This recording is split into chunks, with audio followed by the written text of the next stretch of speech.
comparison to other, inner cities and other states. But um, truth be told, though, closer to the city was in line with your real estate taxes. So, like, if you lived in Brooklyn, yeah, your value of your home, if you were close to the city, could be like a million or 1.1, but your real estate taxes were like 3,000 a year.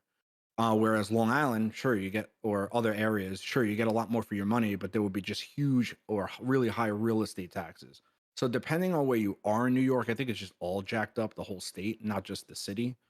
In Yeah, terms well, I of like mean, people's, New York real estate's a whole nother conversation because New York City real estate is mostly a scam for people to launder money. sure. So for the rest of what you said in reference to like people's like mentality in terms of living in New York, it was on the decline way before COVID. I mean, any like people that I know, born and raised in New York, are just really sick of the crazy changes that had just been coming going on even before COVID. A lot of that stemming from unfettered mass immigration. You had sweeping changes to communities, overbids on prices by conglomerates, corporate conglomerates that usually comprised of Chinese immigrants, because only one officer of a corporation has to be a legal citizen. So you had like 11 overbidding for prices in Bensonhurst and Brooklyn, and you just had huge issues like that. So there was like huge changes to like the city atmosphere.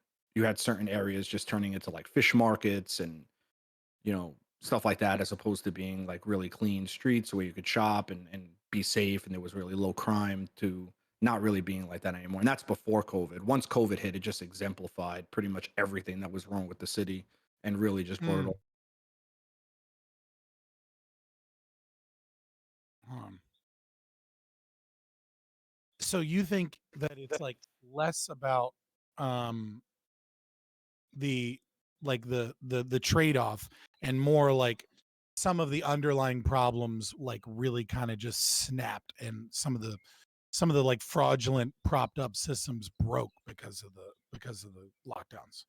Exactly. Like COVID just like brought everything to a head basically. Yeah. And I think also COVID, when that hit, I think people were less timid to kind of voice their opinions. Like when COVID hit, you could talk to anybody, any like born and raised New Yorker, and they would just, like filter off about everything. No more caring about PC or anything like that. Just people were really like frustrated and pissed off at everything that was going on. So they would just like let loose. Whereas before, you would get like a lot more introverted in terms of like people's political opinions and everything else. But you still have your typical what you would expect, right? Especially from the Mm. richer areas. But yeah. Yeah, I remember I went to New York City like as a teenager and I remember my the thing that stuck with me the first time I went was like some dude was proselytizing on the streets, and like I just saw like a New Yorker like screaming at him like nobody wants to hear this fucking shit.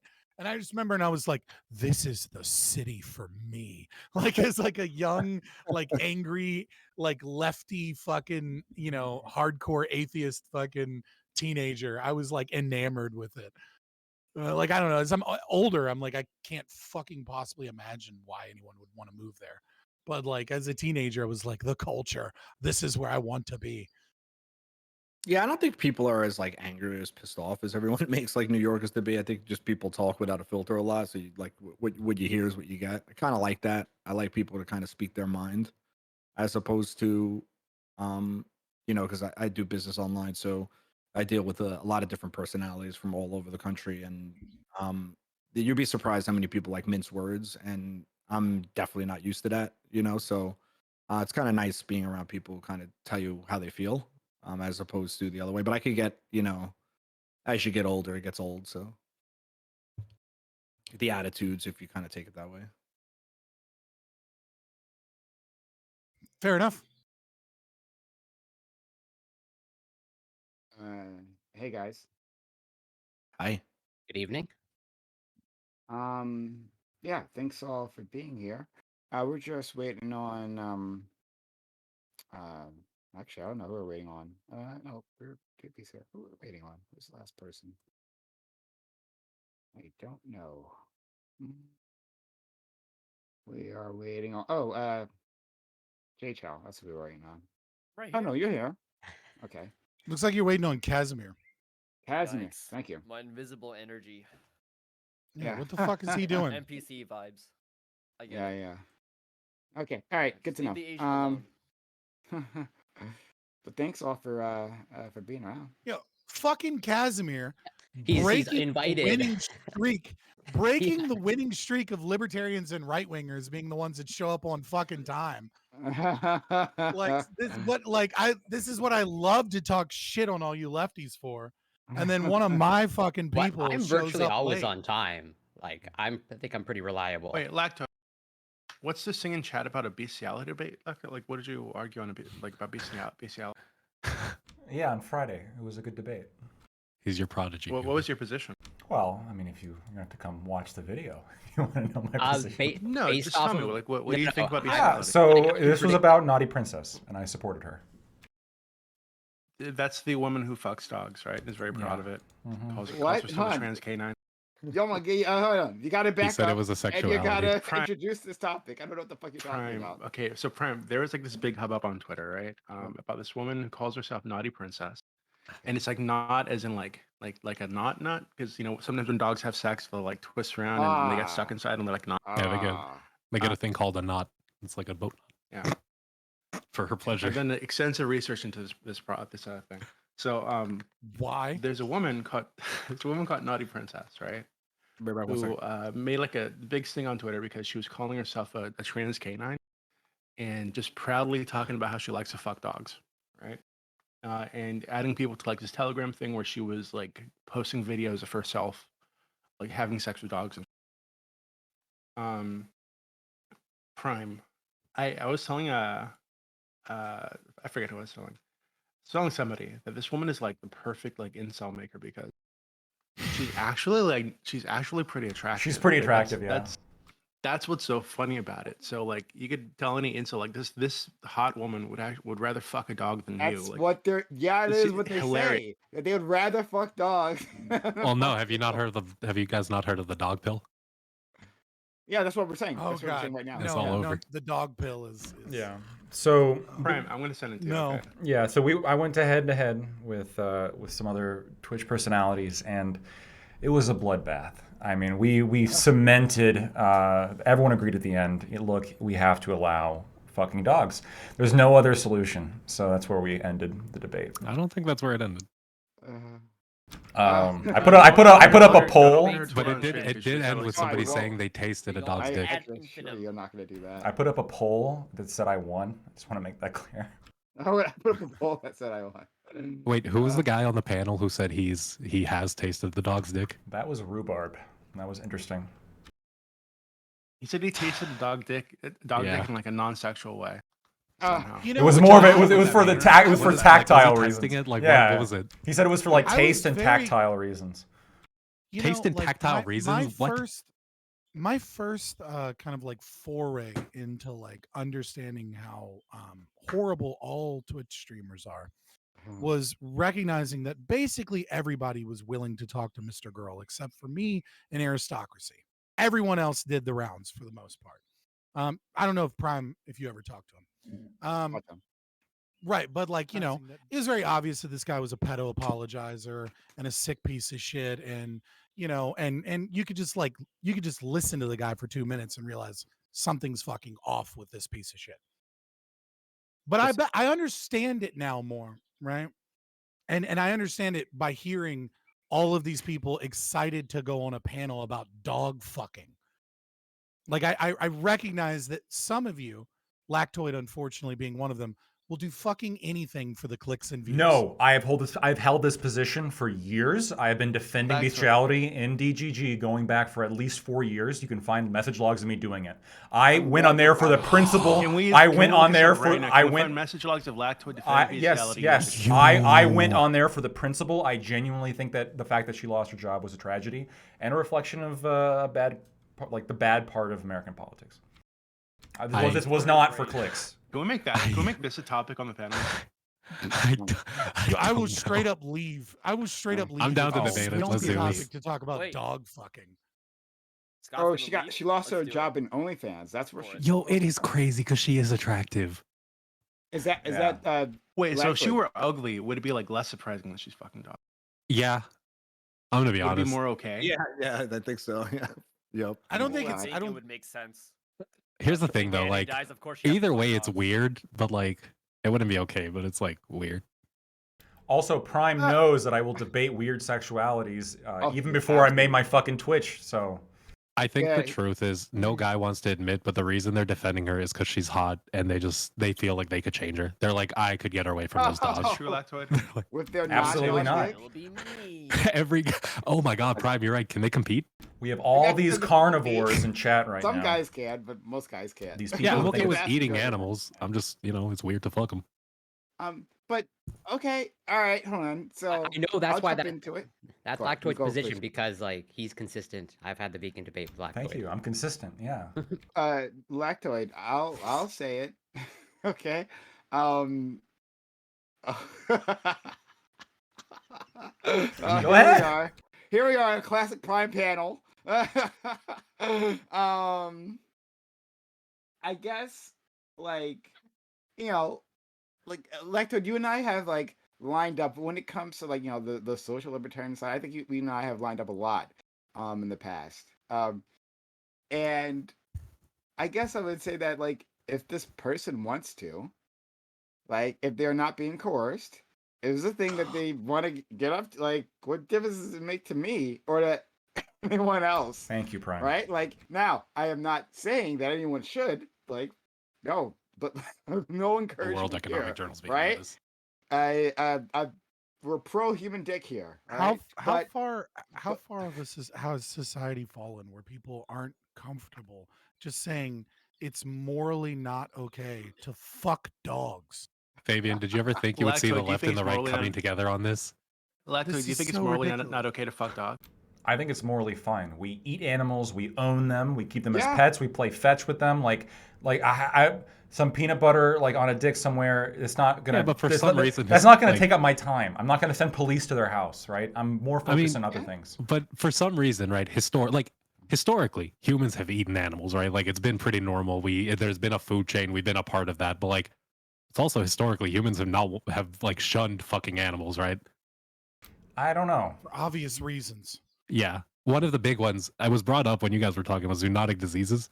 That's a really big reason because there's diseases that like the way they make those jumps, the reason that humans get affected by these is Through because eating of, like, their them. sexual intercourse No, with animals. all the ones where they were saying it's sexual Well, eating them intercourse. is it was also a reason, but it like was eating because they them- were eating them with bushmeat. Wait, That's eating all them it is was. also a reason, but like the way we eat them, like wouldn't you be pro having these factories or having these big farms where we can like regulate what foods we're eating, making sure that these diseases don't spread more accurately? That like happens Sure, now. and the regulated brothels could also be. regulated dog brothels, though.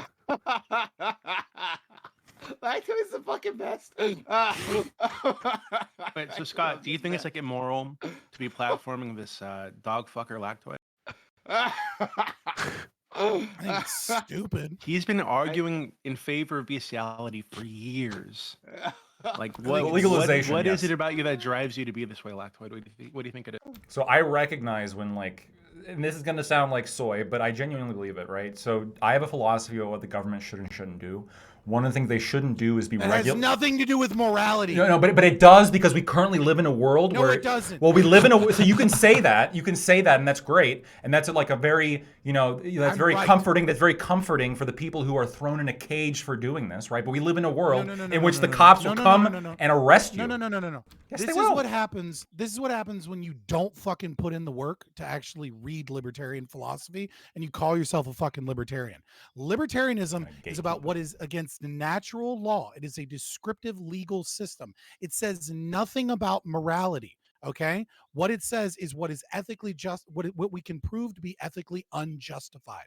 Okay, that means that dog fucking is something that can be observed and reported and analyzed for morality. Aggression, we cannot, you can't call it moral or immoral because it's not ethically justified. You simply can't argue in favor of aggression. Do you eat However- beef?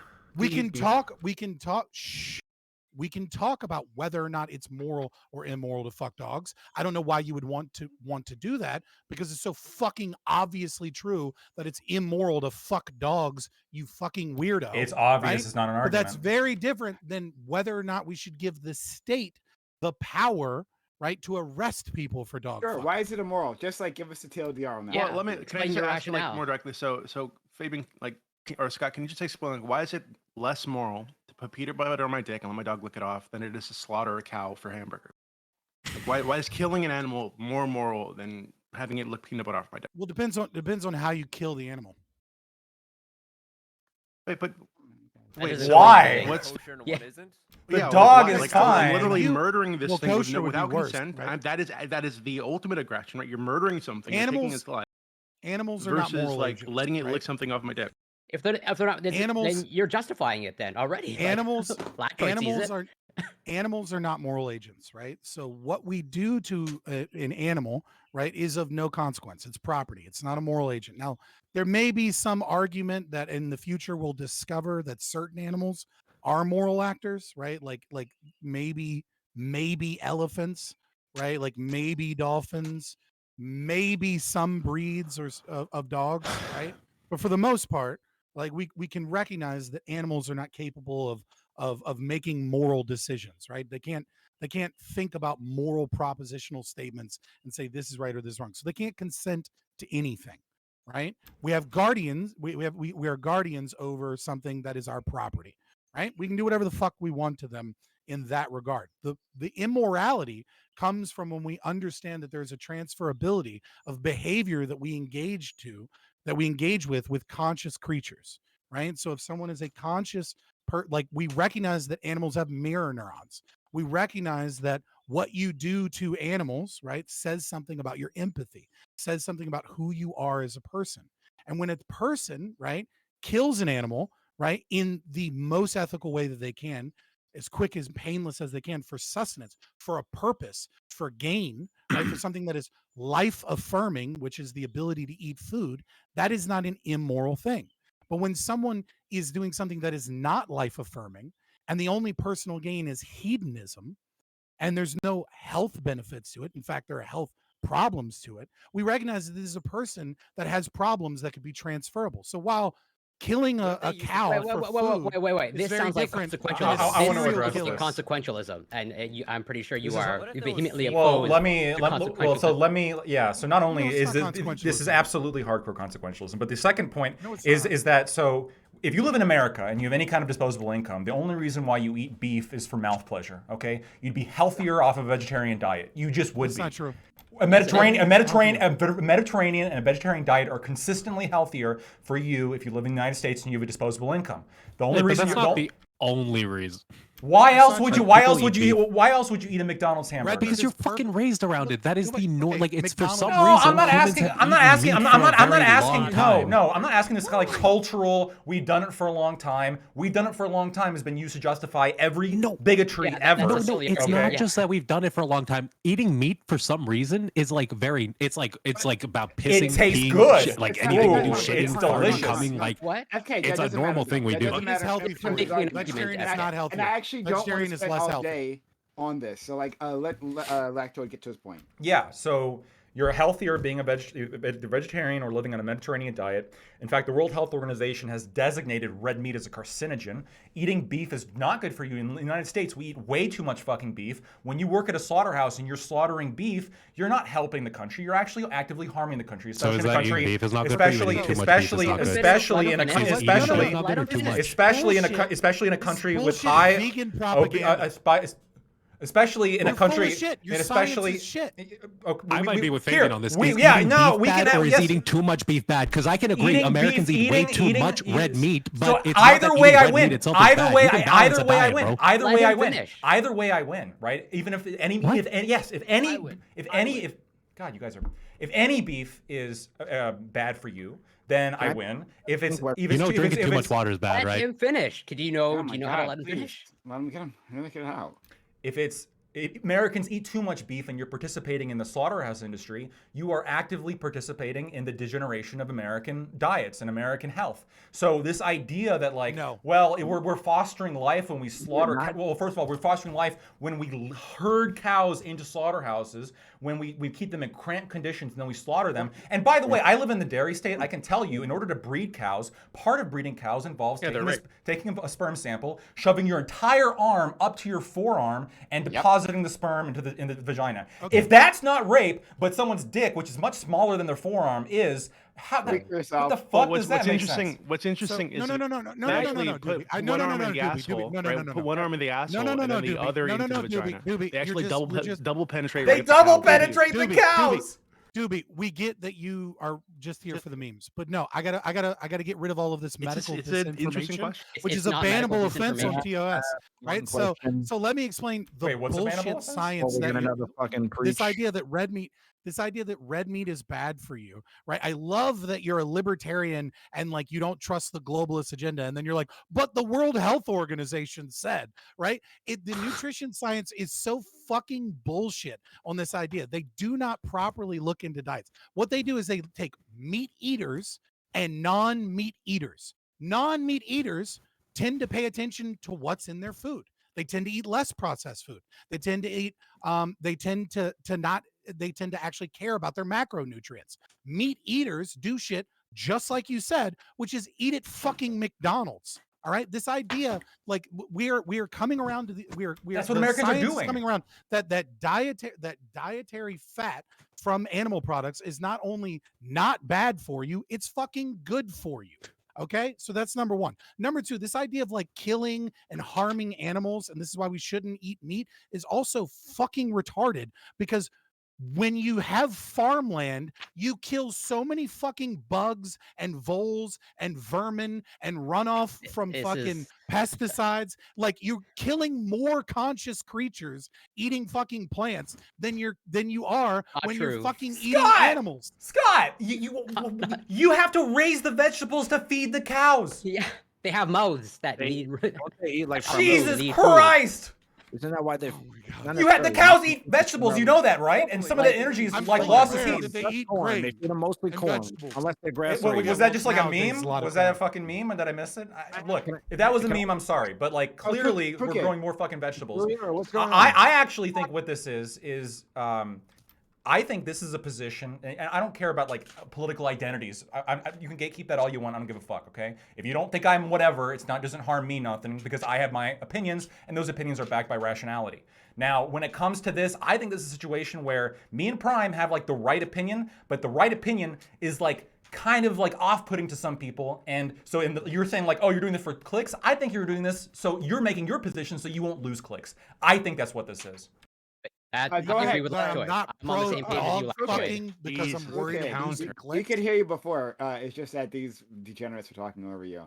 Crew Kid, go ahead. Do you want to say something? I just have one question. Are vegetarian diets healthier in comparison? Yes. Okay. In comparison to meat eaters that eat too much meat, or just meat eaters in period? So if I eat a moderate amount of meat and I am conscious about my diet, but I eat meat, am I less healthy than a vegetarian simply because I'm not a vegetarian? That's my question. Okay. The vast majority of people, so when you use the term moderate, like what exactly is that? Most people, when they say moderate, like the dose makes the poison. Toxicology 101. You can say this about cigarettes. You can probably get away with smoking a cigarette like once a month. Okay, we don't have the data to support that. Like but the prescription is you're generally better of like not smoking a cigarette at all. Okay, so do we have data saying, oh, when we take a cohort of people that, they eat meat once a month, or like, have a single serving of meat once a week? Do you have the randomized controlled trial to back that up, comparing it to plant-based and vegetarian diets? And like, I'm plant-based. And I'm pretty sure I'm like the healthiest on the panel here, and I'll fully back that up. So if we don't have data, maybe we shouldn't be making broad sweeping claims like No, vegetarian diets no. are healthier than meat No, eaters. what- Period. Robustly, you look at pretty much any population that is primarily plant-based. They just have low rates of cancer, low rates of obesity. They live longer. They tend to have higher quality of lives. Just overall, the data is robust. That is proven Yeah, like time and time again. In You comparison you to can you can It's talk. easily You can, explained States though. who's obese and fat, but that you have nothing to back up your claims though, other No. than like whatever. Some of the studies are flawed. All of the diet studies are Do you have flawed. any? Do you have any studies showing that a dog licking a peanut butter off a dude's dick is going to cause damage to the dog? Is there Do you have any anything? studies to show that a dog can consent No, in the first Yeah, place? they It's not can't. that fun. Obviously, Animals don't need consent for anything, right? That's like, why Laxoid has his position. exactly, yeah. Like we don't. they also let's can't not consent to being pretend- slaughtered. Yeah, they don't consent to any of that shit that we do. To Being them, slaughtered right? So, seems to be kind of different yeah, than having sex like, with who animals. cares Can if you you're- explain to me why humans Who cares if are your averse to fucking that? Fido, right? Is having a bad day, right? If it's time to go to park, it's time to go to park, whatever, right? So, that's why I was asking, and like this, I think this thing about the vegetarianism is like a sidebar, right? Like, Yeah. why is it? Yes, let's please immoral- get back to dog fucking. Well, Yeah. look, Yeah, come on. that's what I really you want stated it, today. and you said it was obvious. I'm sorry, Scott. Like your big brain is beyond me. All right, so please explain it to me. Like I'm did. fucking 3. Why? Like it's immoral to fuck a dog. Without I literally consequences. already did this. Without consequences. No I consequentialism. didn't engage Where in the- consequentialism. Yeah, Yes, Sorry. you did. I talked about Yeah, you brought up transferability the of zoonotic behavior. disease. I didn't bring up zoonotic diseases at all. No, I brought up zoonotic diseases. Which is primarily from the No. meat industry, but There okay. is no I said damage when you're done. engaged. as far No, as when I- you're engaged in behavior as a Mhm. human that is anti-life, that is anti-consent and anti-empathy. This is Like that killing is- them? Yes, Wait, like like what- what's it- wait, hold serial on. killers, right? Like that what- like strangle cats. I and agree, then we shouldn't bury kill them in their animals. backyard. What is? Right. I agree. There's a Wait, hold on. But if I'm substantive giving my dog some difference peanut butter, like what? Okay, how is this like You're doing? engaged How are you in rape. comparing this to, like torturing animals? Right. So it's Because you're basically engaged the in dog rape. doesn't know what's going on. It's basically getting a treat. We, Right. So like, you're what's the the same, issue You're here? the same person that wants to give fucking blowjob classes to teenagers in high school. Fuck Irrelevant. off. Right, hold on. Irrelevant. Can you Yeah, that explain how part's me fucked. giving my dog a treat, peanut butter, which the dog will enjoy, is more wrong because it's on my dick? Like, how is this suddenly like harming it? Thank somehow? God. you guys Yeah, know. rather than on a plate. Like I don't. You're like, you're what difference is it? pivoting to the I'm not idea pivoting to of any- harm to you're giving me a loaded question based off of consequentialism that I'm not Wait, how is engaged that in loaded? to try and force me. No, because I never said that it harms the dog.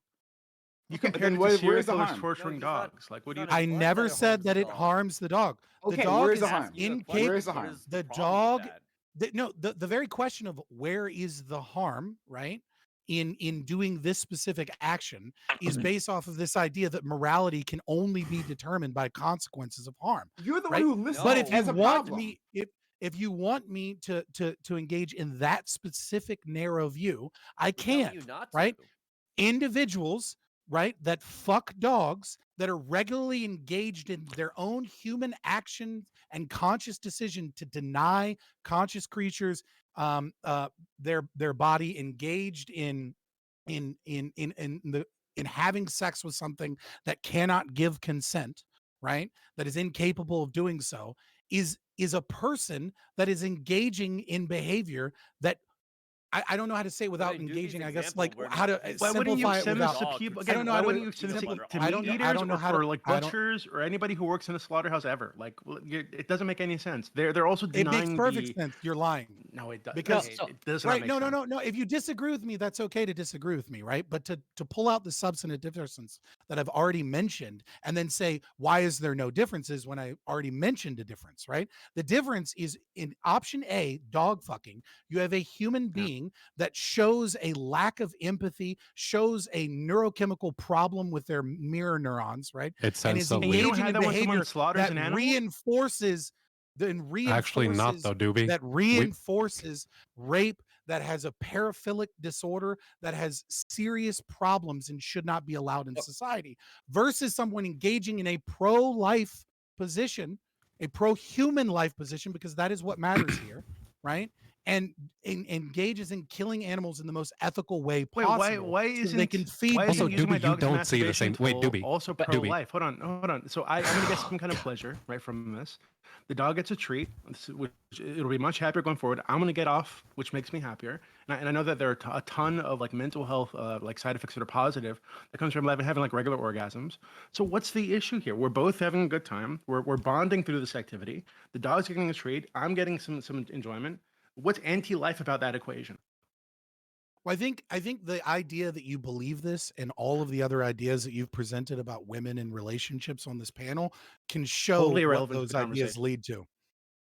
Totally No, irrelevant it's to the not. conversation. My So no, there's my, actually my- it's not this irrelevant at actually- all. There was That's actually my a mini fucking documentary by, argument. yeah, it's a stupid argument. There's a mini documentary It's by not a Vice, stupid right? argument just that because I watched you a very refuse to long time ago fucking that I engage posted with in it the chat for because you. you want people Right? fucking Well, dogs. because you you're sick speaking fuck. as if people who want to enjoy sexual activity with their property are like serial killers or something, and it's Well, just no, not true. it is Yeah, because that if you look shows you at- if don't you look have at the- you if you lack look at the mini empathy. documentary- That quite literally if you look shows at you the lack mini empathy, documentary, Doobie. No, it doesn't. It's the Yes, it exact does. opposite. If So you look at the can't, mini if you literally can't, documentary- does. if you can't If you look at the empathize mini with an animal and documentary, put if you some look- type of like Oh my humanity God, onto an I'm animal, all it empathizing shows with the is that animal. you're going to look at these things I like mean, objects why would I and give rate the them. animal If any you kind can of look at another humanity? human, just like you What are can you look at a dog, talking you could about? do the same thing to a Hold human on. that you would do at a dog. It's just Okay, property at that Would you point. say the same shit about somebody who goes out hunting? No, actually, because we don't fucking see the deer same. No, we wandering do. around on Wait, its own, deer wandering around on its own, enjoying its life, Doobie, and some we guy don't- shoots no, him on the side of the we fucking don't head have with to an see the arrow. same thing, 'cause we That's don't see the same life-affirming, thing. That's good. That's respecting the animal. That's we not don't see serial the killer same behavior. thing. We don't see the same thing. We don't see hunters who Doobie, have like a why? Have you ever predisposition been towards that hunting? violence. We don't see people who slaughter animals having the same predisposition. But People who when people literally torture go out when people and torture murder and animals, slaughter we then animals and can rip I off their finish? skin When don't people have a particular torture sexual animals, we violence? then see them like want to kill them, right? Or want to be like more violent towards human beings, have I'm less not talking empathy, about them. right? I'm not talking When about people torturing anything. abuse animals sexually, we also then see them have less empathy, and they probably will like be how is more, it abuse? more of a threat in Doobie. public. Wait a minute. do we see Doobie, I that? know that you're not a serious person, but I'm just curious. Have you ever been hunting? Oh god. Yeah, I Have have. you ever been hunting? Okay, so what I have. happens, right? So what happens when you're in a hunt club, right? And you shoot an animal and it's a really bad shot and someone has to track down the animal and they bleed and suffer for a long time. What do people say when that happens at the hunt club? How do people react to that information? So hold on. So you asked me a different question. You asked if I've ever been hunting. I've never been. I've been hunting, but I've never been part of a hunt club. But I know that when you are out hunting, people don't like when the animal suffers, right? They want it to be as quick and clean a death as possible, right? Right. Obviously. Sure. Right. Okay. It's But like people what, get but we're talking upset, about there might even is, get is mad causing. What we're at talking you, about right? there is causing some kind of like pain and anguish to the animal. I don't think that's always the case when you're talking about like having a dog lick peanut butter off your dick or something, right? The animal's not going to feel any pain in that Also, situation. death is bad, not just pain, right? Or if a dog I don't think death does is bad the in thing that it itself. wants to do and sticks a stick in a warm place and it has an orgasm. It's pretty cool with that, as far as we can tell. Yeah, there's no right? pain Yeah. there. What if a kid just like walks up to somebody who's sleeping and just puts their mouth somewhere that they shouldn't be? So we can have a conversation about why- Hold on, how that's why- not children humans. is why- different. why- We why did it have care to about go the consent there? of human? We've already Well, discussed it. We don't care about the it consent of just, Yeah, human. wait, it was wait, just wait. walking We there, also it would don't just hunt. happen. Well, no. We also don't hunt kids down or slaughter them. Okay. Yeah. Like we have like a value for children, and we also recognize like there is documented like evidence that this is not good for children, especially to their long-term like physical and psychological health. You have There is documented evidence there that is this is good for there dogs? is no such evidence that licking peanut butter have off a dick is documented evidence it's harmful. bad for Yeah, dogs. there is no Yeah. documented evidence whatsoever. Yeah, you stated that like No, and if people you- see this, you guys right, wanna fuck well, them they'll have initially, less right? empathy. Well, I you don't said- want to. I'm just defending them. Okay, that's it. Yeah, Like in the yeah, same way I would yeah, defend like, gay well, people. Yeah, don't try Black to. choice Don't try that. It's consistent. not going to work Black- here. Like saying that's our position. It's obviously not. But like you said that if more people have sex with dogs, then people will have less empathy for dogs. Why is this particular activity, right, where you are pleasuring the animal, gives you less empathy? When you like pat the dog right Yeah. on the head, where you scratch the dog, Yeah. when you feed the dog, you play ball with the dog, you do all those things. Two the dog words. likes, Two right? words. So Two here's words. why they're Mirror different. neurons. Wait, so here's mirror why they're neurons. different. Because It's a actually- dog, they're the A same. dog actually. isn't like a cow, right? I think one of the issues is you guys are trying to cut this to the meat, or they tried to cut it to the meat industry earlier. A cow is literally bred. None of us ever deal with a cow. I've slaughtered cows before. I've been a part of like getting my own meat, This but is like like- none of us care what's happening, ever right? seen We just a go to the little grocery store. Have you Wait, ever that's been on a separate from, farm? like, wait, hold up. That's separate from us Whoa. most of the time, right? Most people don't care about that. However, with a dog, for some reason, we as people put some type of value on it. We have some empathy towards this animal as like this animal is like protected Not by all us. It's people, our in ally. some, It's our some partner. countries, Now- it's totally Connected to the totally cows. reasonable to How eat common a is this, dog, Doobie? right? Go to Mirror- fucking someplace mirror in China, neurons. they eat dogs. They don't Wait, treat they them the can way eat that we it. do They here. can eat it, but And that's because that's Korea? a different value. They still Wait, hold on. So let me do ask you they a question. wait So somebody in China? dared- Do if they somebody allow people dared to try have sex with fuck one of dogs? those dogs In before China, are eating they it, allowing people to would fuck that be those dogs? better? Because in their Do they culture, allow the they're people to eating fuck the those same way dogs? they're here. Do they allow them to fuck words. those dogs? This is just appeal to Neurons. popularity. I This is haven't looked appeal- into this whether or is- not this- Japanese this are is trying just to can appeal look- to popularity. That's all We this can is. look at. We just We have can I to know look that. I know that in values. I know that in Colombia, there's a tradition of Simple. like donkey sex, where for a lot of like young men, We- their first sexual partner is a donkey because they I believe don't that it give a makes fuck. the I little don't boys' give a dicks fuck longer. about some fuck degenerate. that. fuck How And common in is that, in that that? situation fucks too, donkeys. the little boys are not Listen. hurting those donkeys. How common Listen, is that It's at all? Listen, mirror neurons. Pretty Th- common. that over is that is literally the answer. Like Okay, science mirror has neurons. discovered. Right. We recognize dogs have larger amount of mirror neurons. Primates have even more. Right. Cows have very few mirror neurons. Right. Could you explain These are how- what that- right. So mirror neurons are portions of the brain that we theorize, or well, I should say hypothesize, are deeply connected to empathy, the ability to be able to feel someone else's pain, suffering, etc. Right? When we attach ourselves to dogs, when we bond with dogs, right? It is the same process of our brain that looks at a dog in pain and thinks, "Oh my God, that poor animal." Then when we look at a human in pain and we go, "Oh, that poor animal." It's what allows us to empathize. It's what allows us to bond and have relationships with those animals. So when you're fucking a dog that can't consent and you're like, "Oh, I'm sure it likes it," right? You're engaged in the same thought pattern that you would be with humans. Okay? And it's just like if you're engaged in this constant degeneracy of fucking something that can't consent because you fucking want it and you just rationalize that, well, they must like it, they must like it, so it's okay, is the same type of behavior that someone does when they want to rape a woman and say, "Oh, she's wearing, slutty Post-hoc clothing." consent, Like I'm bro. sure It's she'll great. fucking But- I'm so sure she'll fucking like it. Can I address that point? Because I think you make a point, Scott. So if I can like sort of extrapolate, you're sort of alluding to like correlated behaviors of like, well, yeah, in this context, like this type of behavior is correlated to other behaviors, right? Is that sort of like a good summarizing of your I overall position? don't. I would say that it's correlated, but I would also say that we don't have enough research to know definitively whether or not it could also be causal. Right. Right. Like whether like I can't make a scientific claim that like simply isn't studied enough. Right. But I would personally hypothesize that doing that over and over again would, wound someone's psyche to the point where they'd be more likely to do it to humans, which is the real concern here. Right. So yeah, I think it's fair to say, like, Correlation is just the reason So to the be like, fuck consequence you. of I don't somebody want you fucking around that my animal, kids. and Okay. what this could lead to them Well- doing in the future is what's well, wrong. Well, so I think there's two issues to that, at least for me personally. Like, I think one that's also I think appeal to like a consequentialism of like somewhere down the road, this could lead to like negative consequences. And it's also interesting, like when I bring up And we could correlated take behaviors, a like virtue ethicist way yeah, of looking at sure, it, but but you guys would be even more fucking inflamed in that but sense. it's interesting. Like in this context, you want to talk about correlated behaviors. But when I bring up correlated behaviors of like the behaviors of people who are materialistic or have materialistic values, when I bring up consumerism and how those behaviors are associated with other negative things, then I receive like a lot of pushback from you. Yeah, where it's because like, you we do can't it talk. because you do it in things that are already proven by logic to be ethically unjustified. When you're in the domain of Your position is not justifiable, logically that we could- justified either. Can I ask Yeah, one it is. question? Can I ask one when we're question, in the Scott? domain of justifiable, right? Then like while I dislike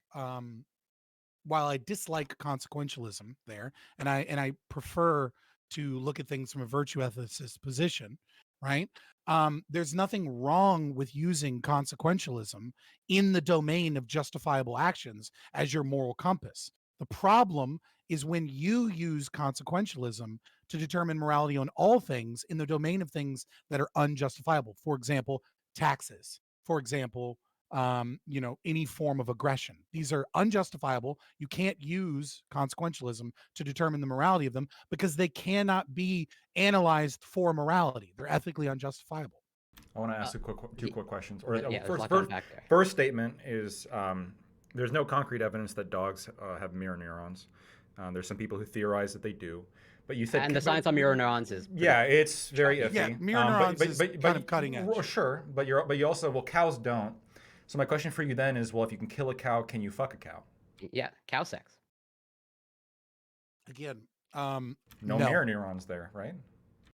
Right, but there are mirror neurons in the human Yeah, that that's is the human engaging, problem. right? Like, But like you're killing when I brought up the mirror neurons in other animals, right?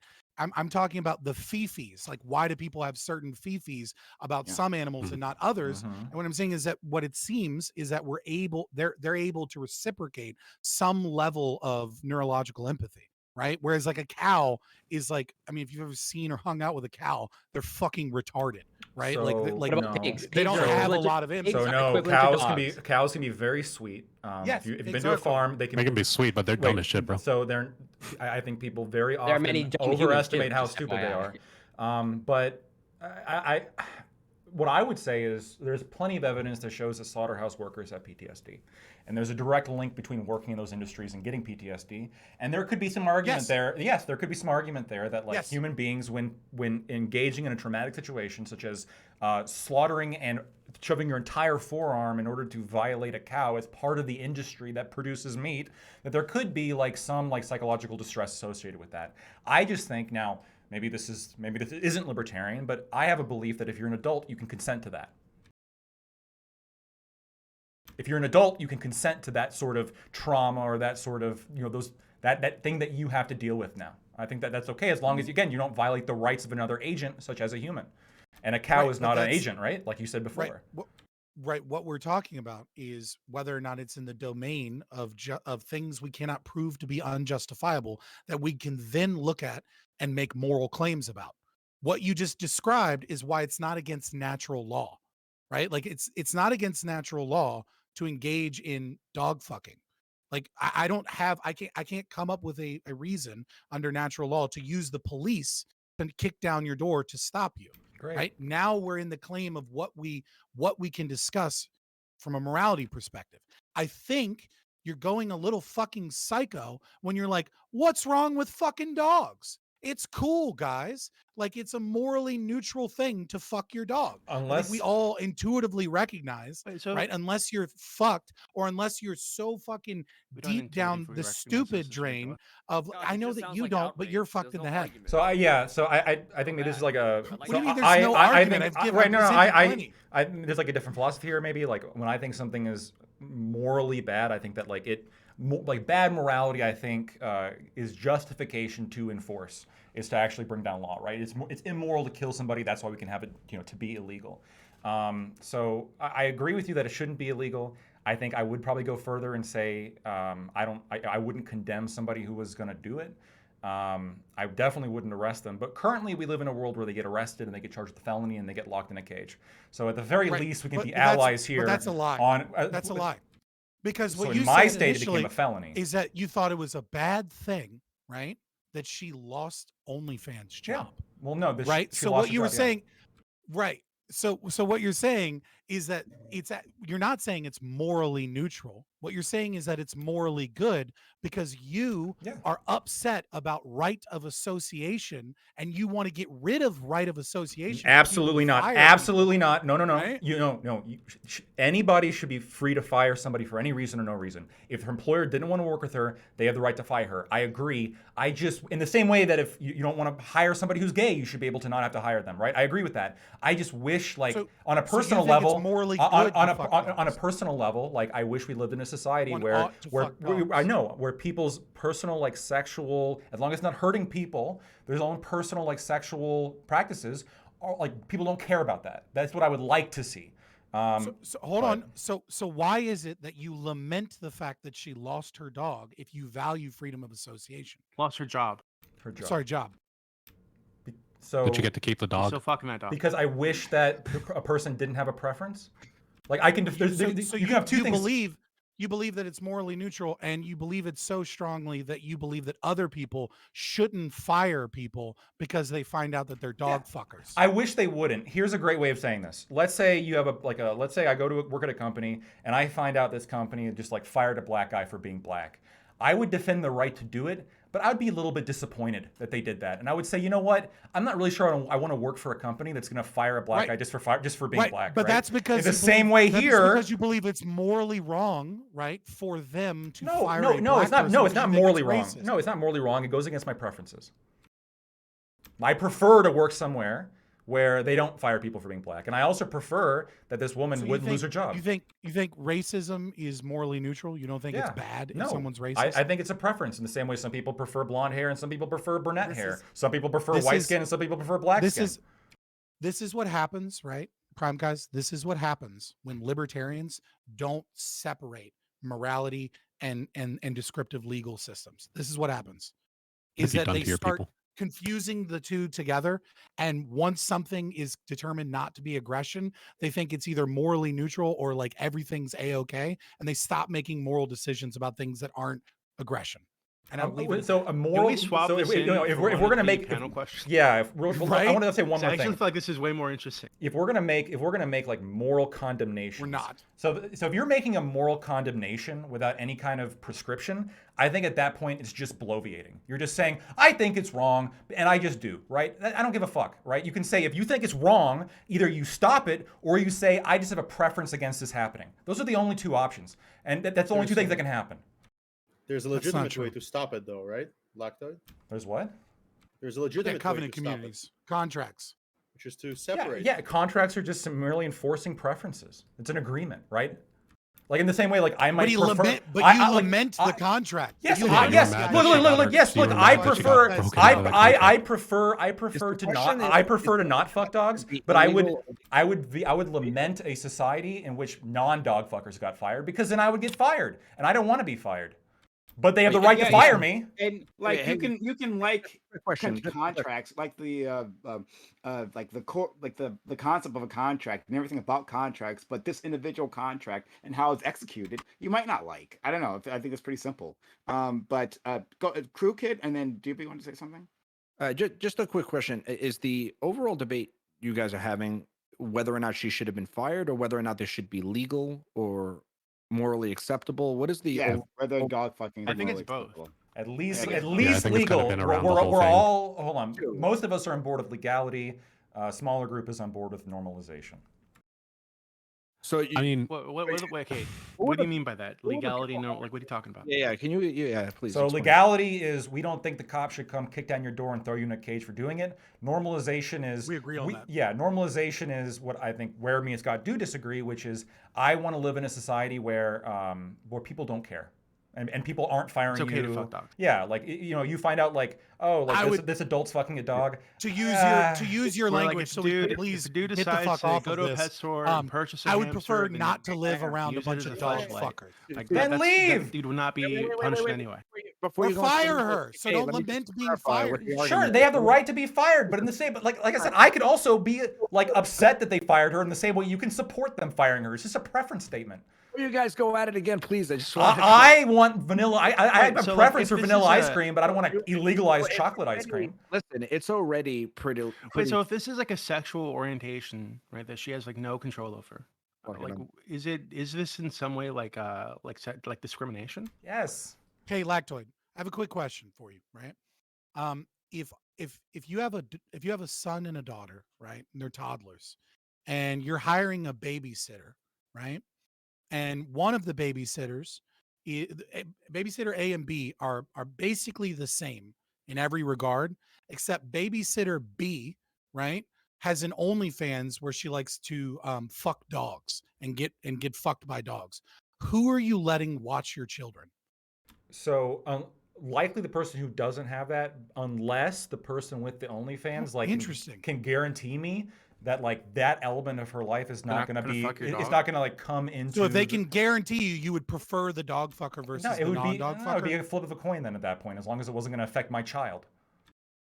What if the other babysitter like getting pissed on and shit on during sex, and you knew this somehow, right? Like, would you still On their prefer that CV? one over the dog fucker?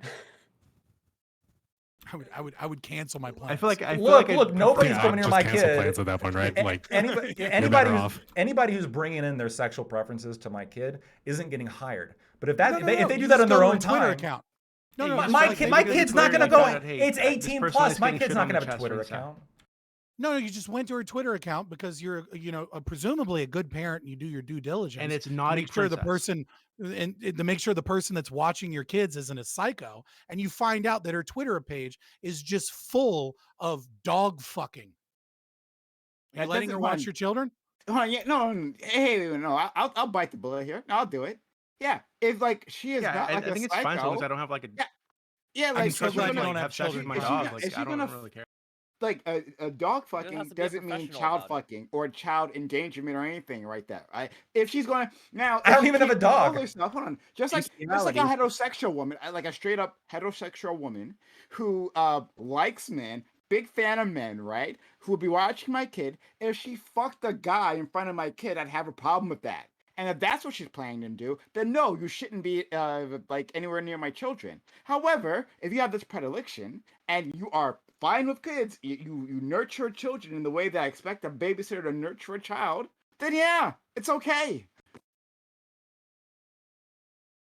I mean, you bit the bullet, so like, I mean, like the audience can think for themselves Bullet is how implied. crazy. That's totally how- normal. There's a separation. I just of private life it's and what does totally the real normal world think of to this? think of to just I be didn't like, say it was oh, I went normal. on my babysitter's Twitter account, say it was and normal. there's just nothing but Put that dog on my- fucking. that- And I put was that in like, my "Shh, mouth. No, I why, didn't why say it was wouldn't I let normal. them watch my kids?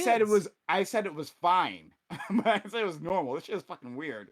Like this is some weirdo shit. But like, it's fine. No sexual minority is certain normal. point, you're In terms of By whether or not definition. you're fired from the job is probably considering whatever, Twitch.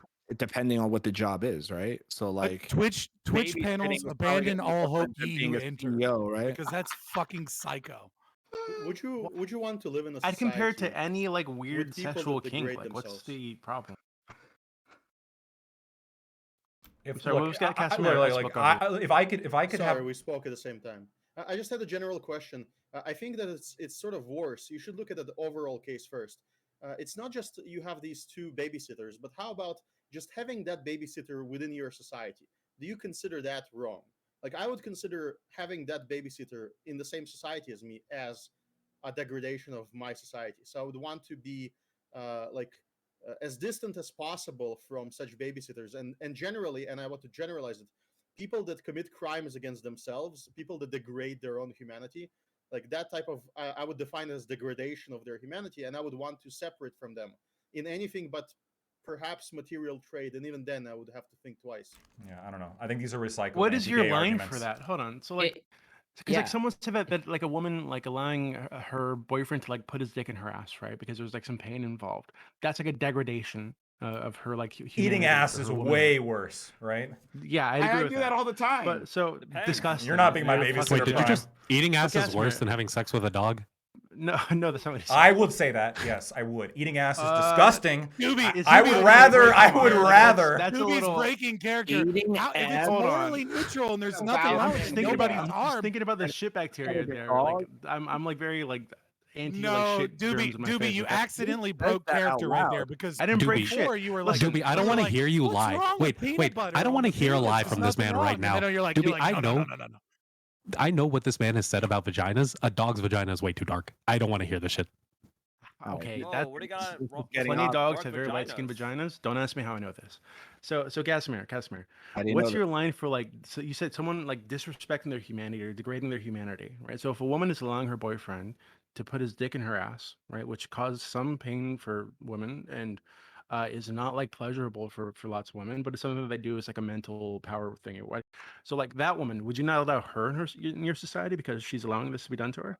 Yeah, in terms of preferences, I would prefer against it. Now there is like a gradient, right? If somebody is doing something, it's like I would prefer that to be a taboo. If somebody You'd wants prefer to do society something- free of ass fucking. if somebody is, so this is there's sort of a sliding slope here or like a substitution, a Mott and Daly perhaps, where I'm asked two questions: whether what do I find worse, finding out about this. If I never find out, then maybe it's people commit sins and crimes against themselves all the time. They eat, too much. They don't exercise too much. They do a lot of things that are sort of various degrees of self-harm.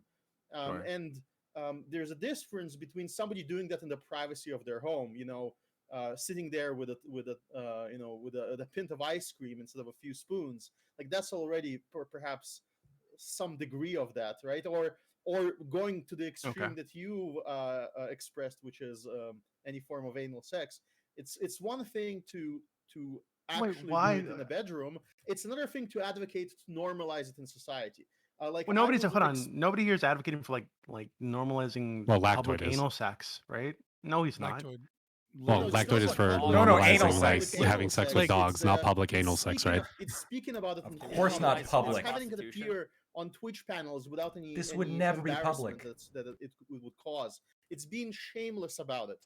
It's that I believe. Why is there shame attached to this? Like, so if this is like a sexual preference that people have, some people really enjoy anal sex. Like, why should they be ashamed of this?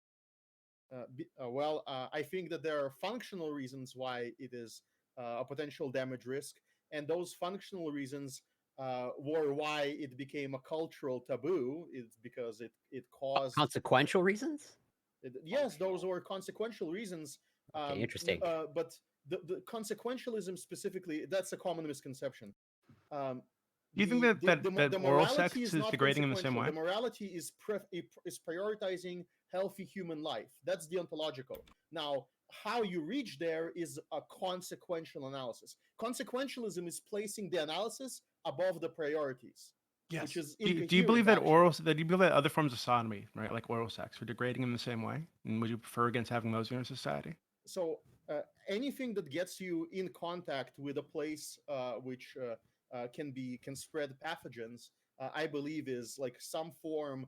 Even you had this argument a long time ago on the panel where you argued on a degree of cleanliness and how clean it actually is, and we have a scientist here in the panel that can tell you that nothing is 100% clean. So there's a degree, but the question is, you're not proposing that we occasionally make a mistake. You're proposing that we don't recognize that as a mistake at all. We don't recognize there's something bad about it. We sort of promote it as and then we eventually teach it to our children. That's where the sliding.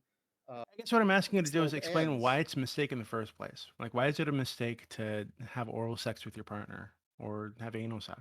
Increase the risk of pathogens, I think, is what he said. That's it. Like, hold on, but there's a risk of like pathogens when you're having normal sex, or you're kissing somebody, or when you walk into a room with somebody without a mask on. Should we prefer against kissing because there's an increased risk of pathogen? It's a degree, right? In Europe, well, the pathogens are different too. To be fair, equivocate here between the touching of your mouth to directly on an asshole, and other organs that I that agree are is degenerate. less unclean. Totally degenerate. But the stigma existed for a reason. Prime, right? You're fucking nasty. What the? And the stigma should keep existing. You want to remove it. It's not just that we're not talking about outlawing something, but we're talking about whether there is something bad about it. And I presented a standard. I do believe that some things are like some form of a violation against yourself. Now, I don't think you have a standard for that. So for you just, I think it would be equivalent, right? Those actions are the same.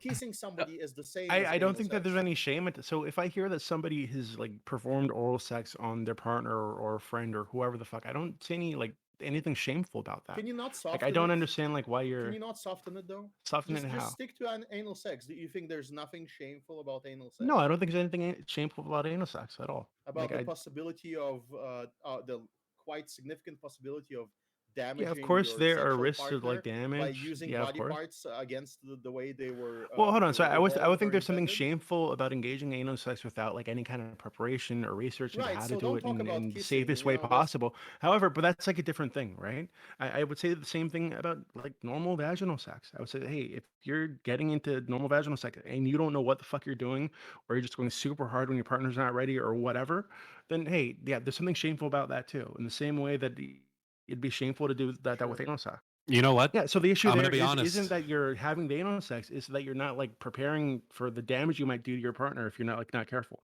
I'm gonna be Yeah, honest. You I guys think might have changed my precaution. mind about the dogs. One at a time, baby.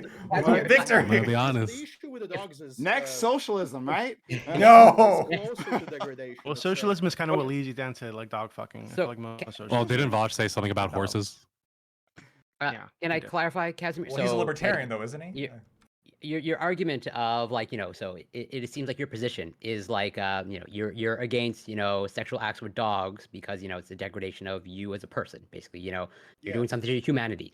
So does that extend also like to you know, killing animals as well, or just So as it Because I've extends changed the my same mind on it. way. Yeah, I think it's okay to kill Human animals. is a I don't see what's Well, really I'm not wrong with asking if. Casimir. I'm asking Casimir. Oh, okay. No, you can go after, but I'll try to be really brief. Humans are capable of argumentation and capable of rational thinking. That's distinguishing sort of cluster of abilities between them and animals. And so the reason why it's all cruelty against animals and all violations against animals are bad is only to the extent that they damage the human. So I totally agree that if somebody gets damaged by working at a slaughter, factory, Yes. maybe they shouldn't work there, and somebody who isn't damaged should work there. And there are such people. And there's a degree of possibly exposure. There's the maybe we should improve operations where they don't require, observations of brutality to that extent. There's somebody who, again, good example, somebody who's hunting and opening up an animal and skinning them alive, like skinning them after they're dead. That is very gruesome. But if they're used to it and if it doesn't damage them, and it's something that they do as part of a hunt, then I don't see a problem with it. So It's the then- same scale. Okay, so can't we make the same clarification? Like, as long as you can prove that there's no damage when you have sex with dogs, then it's like a filtering effect. You want to filter who can work in a slaughterhouse. You can also filter who can have sex with dogs. Like, as long as you prove, like, there's people who, who are damaging to humanity, and there's other people who are not damaging humanity, and they can engage with sexual acts with dogs. No It's not just Not the kid. it's not just physical damage. I think there's also like just a degradation of what there- it- no, hold on, there's of an of important- something that's called dignity. I know it's Casimir, very hard. there's to a explain distinction that there's a needs to be difference cut here. There's a distinction that needs to be cut here, and this is the distinction between like whether or not we look at something as immoral, right, or whether or not we have preferences, right. And so when you're talking about the slaughterhouse, or when you're talking about dog fucking, or you're talking about any of those things, the idea that some people, right, if you can find, a category of people, right, that are not harmed by this in any capacity and are not more likely to engage in bad behavior, and it doesn't worsen them, it doesn't harm their psychology, then we wouldn't necessarily say that it is immoral, right? We would say it's morally neutral. But that's different from the preferences. If there is some form of correlation, or if there is anybody that is harmed by it, right? So let's say 10% of people are able to engage in slaughtering humans without being psychologically like damaged based off of the current process, right? That means 90% are. But because 10% aren't, right, like we can fit this in a moral way, right? Like we can find out who those people are, and we can allow them to do this without being damaged, as long as they do it in a humane way. But my moral preference, if let's say the 90% turn into serial killers, right, is that even though I can't say that it's immoral, my preference is to not do that, right? Because of the 90%. My preference is to say that it seems to be that a majority or enough people are psychologically harmed in such a way that I don't want them near me, or I don't want to hire them on a job, or I don't want them to be babysitters because I don't know what percentage they're in, etc. And so there's a distinction between morality, immorality, and whether or not we have a kind of a what you might call a moral preference. I've changed opinions on this. Wouldn't, like, first of all, don't we already kind of do that with the military? We give Again, like a or- portion of Americans a license to kill. No, I've changed my position like on the original. Right now, you can fuck dogs. I'm all for it. Go ahead. I don't care. But you're a weirdo. You're like a really big weirdo. But on that thing, yeah, don't we already give like a certain? Look, by definition, we give a all certain sexual minorities are not normal, right? They don't fit within the normality. No, atypical. Atypical. like, I'm gonna be honest, Hold on. Atypical is just saying you're not normal. Okay, that's what it is. There's also I'm gonna a be comment honest. that In my says- opinion, I don't view it as the same as anal. If somebody's doing anal, like that's good for them. But if somebody's fucking a dog, like you're kind of the same as a pedophile in my eyes. Like good for you, but no. So going back, I wanted to say one thing, Casimir. I think you would have to agree, and maybe you don't. I think you would have to. And I understand the empirical evidence on this is limited because of a small sample size. But I think I'd bet money that like we're talking about like pathogens and like STD transfer rates. I think like anal sex probably carries more of a risk than like letting a dog lick peanut butter off of your genitalia. And that could be like a bet. A dog's mouth is really reasons why you filthy. would reject It's extremely some filthy. We're talking about an anus, Prime K. Yeah, but we're talking about a dog's mouth, which is actually extremely filthy. So There I are mean, Take the also example condoms that you of could wear. skinning an animal. If you're well, no, Prime. He participating in a cleans his hunt- dog's mouth. So you think a dog's okay? I actually don't know this. Is a dog like a dog's mouth? Is that like? Well, no. It's disgusting, no, bro. wait, compared to a butthole, and then also when you look at look, I'm sorry, HIV It's transmission not just rates, about right? You're not that, going to get it's about- HIV from your dog. Considering they lick buttholes, yeah, I would say compared to a butthole. I think we'll What touch if we about it clean later, their but it's teeth? also about People brush their there's a dog's word teeth. called debasement. There's a certain idea about what humanity represents, and then when if you were to kill and skin animals and then dispose of the carcasses randomly, right? That's one thing, and then we would actually potentially consider that immoral. We would look down on it. We would have an intuition against it. Whereas somebody that hunts an animal, skins it, and then eats it, we have a completely different understanding of what happened there. One of them is like somebody doing something that's part of, the life cycle and part of the hunt and part of feeding themselves and part of like being independent.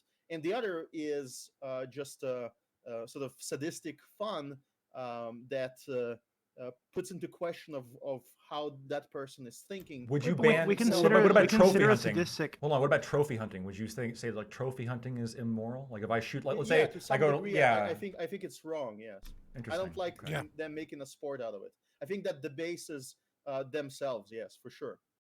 But isn't this cultural? Like so, because there are plenty of cultures where killing animals for no reason at all, but for fun, right? The entertainment of it, it's Yeah, totally some cultures acceptable. are less moral. Right, than so others. why isn't okay? But it seems like you're just claiming that your culture has a correct view of morality on this issue, and theirs doesn't. But why? Again, I think that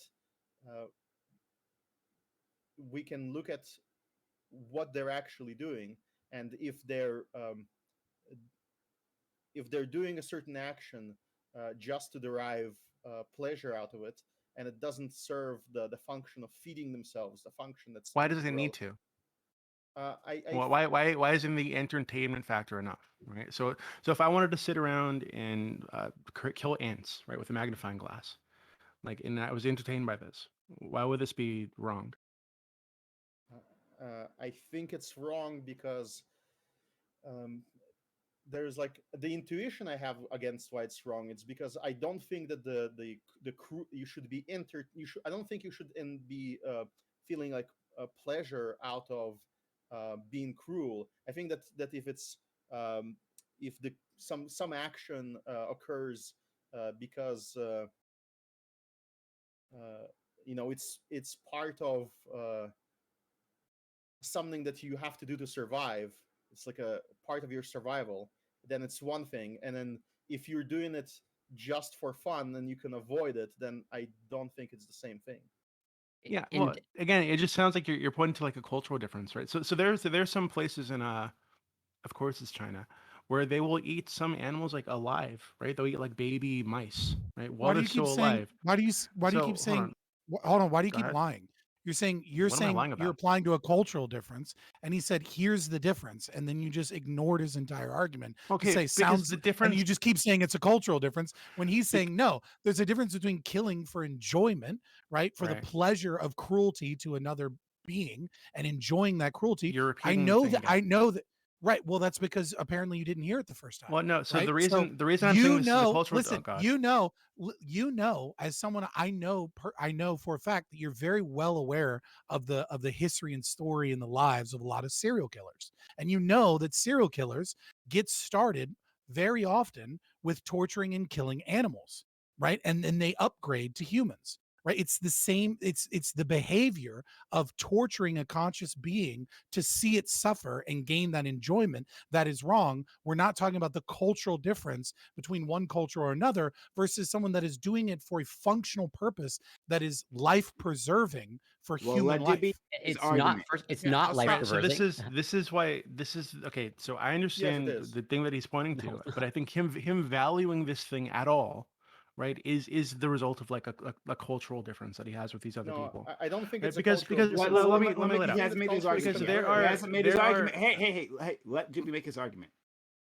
Okay, so we could look to places like China, right? And I'm sure there are many other examples of this. I guess China's just one that it's off the top of my brain right now, where they'll eat animals alive, right? They'll eat baby mice alive, right? They'll just like dip them in soy sauce and eat them, or they will cut a frog up, make sure it's still alive, and this hurts me a lot because I'm a frog.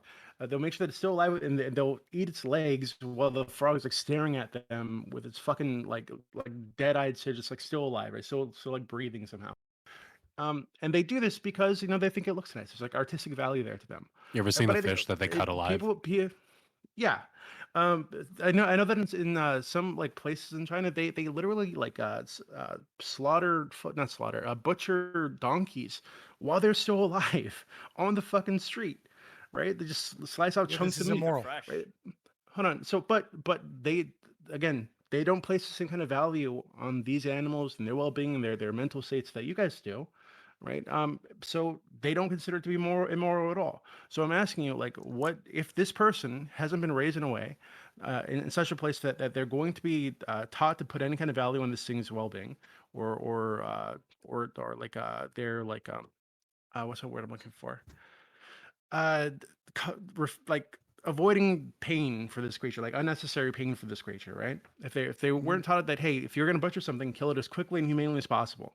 If they're taught that, hey, actually the pain makes it taste better, right? Which they do teach in some places. They're not. I don't see how that person is at risk of So- becoming like a so- sociopath or like a Oh, serial no, no, killer well, because they're just But they are. they're just cutting this meat up Right. and this Hold because on. they think it's gonna get Have them you the best ever- product, right? They're So not have you doing ever- it to cause pain to get So- enjoyment from the plane. So Go ahead. have you ever read not William Lloyd Garrison, Frederick Douglass's autobiography? A very long time ago. Right. just So like in middle in the school. autobiography, right, he talks about being in Maryland, right, and his slave owner, right, who was the woman of the household, and how initially she was really nice to him, right, and she was actually really kind to him, and she treated him almost like another child.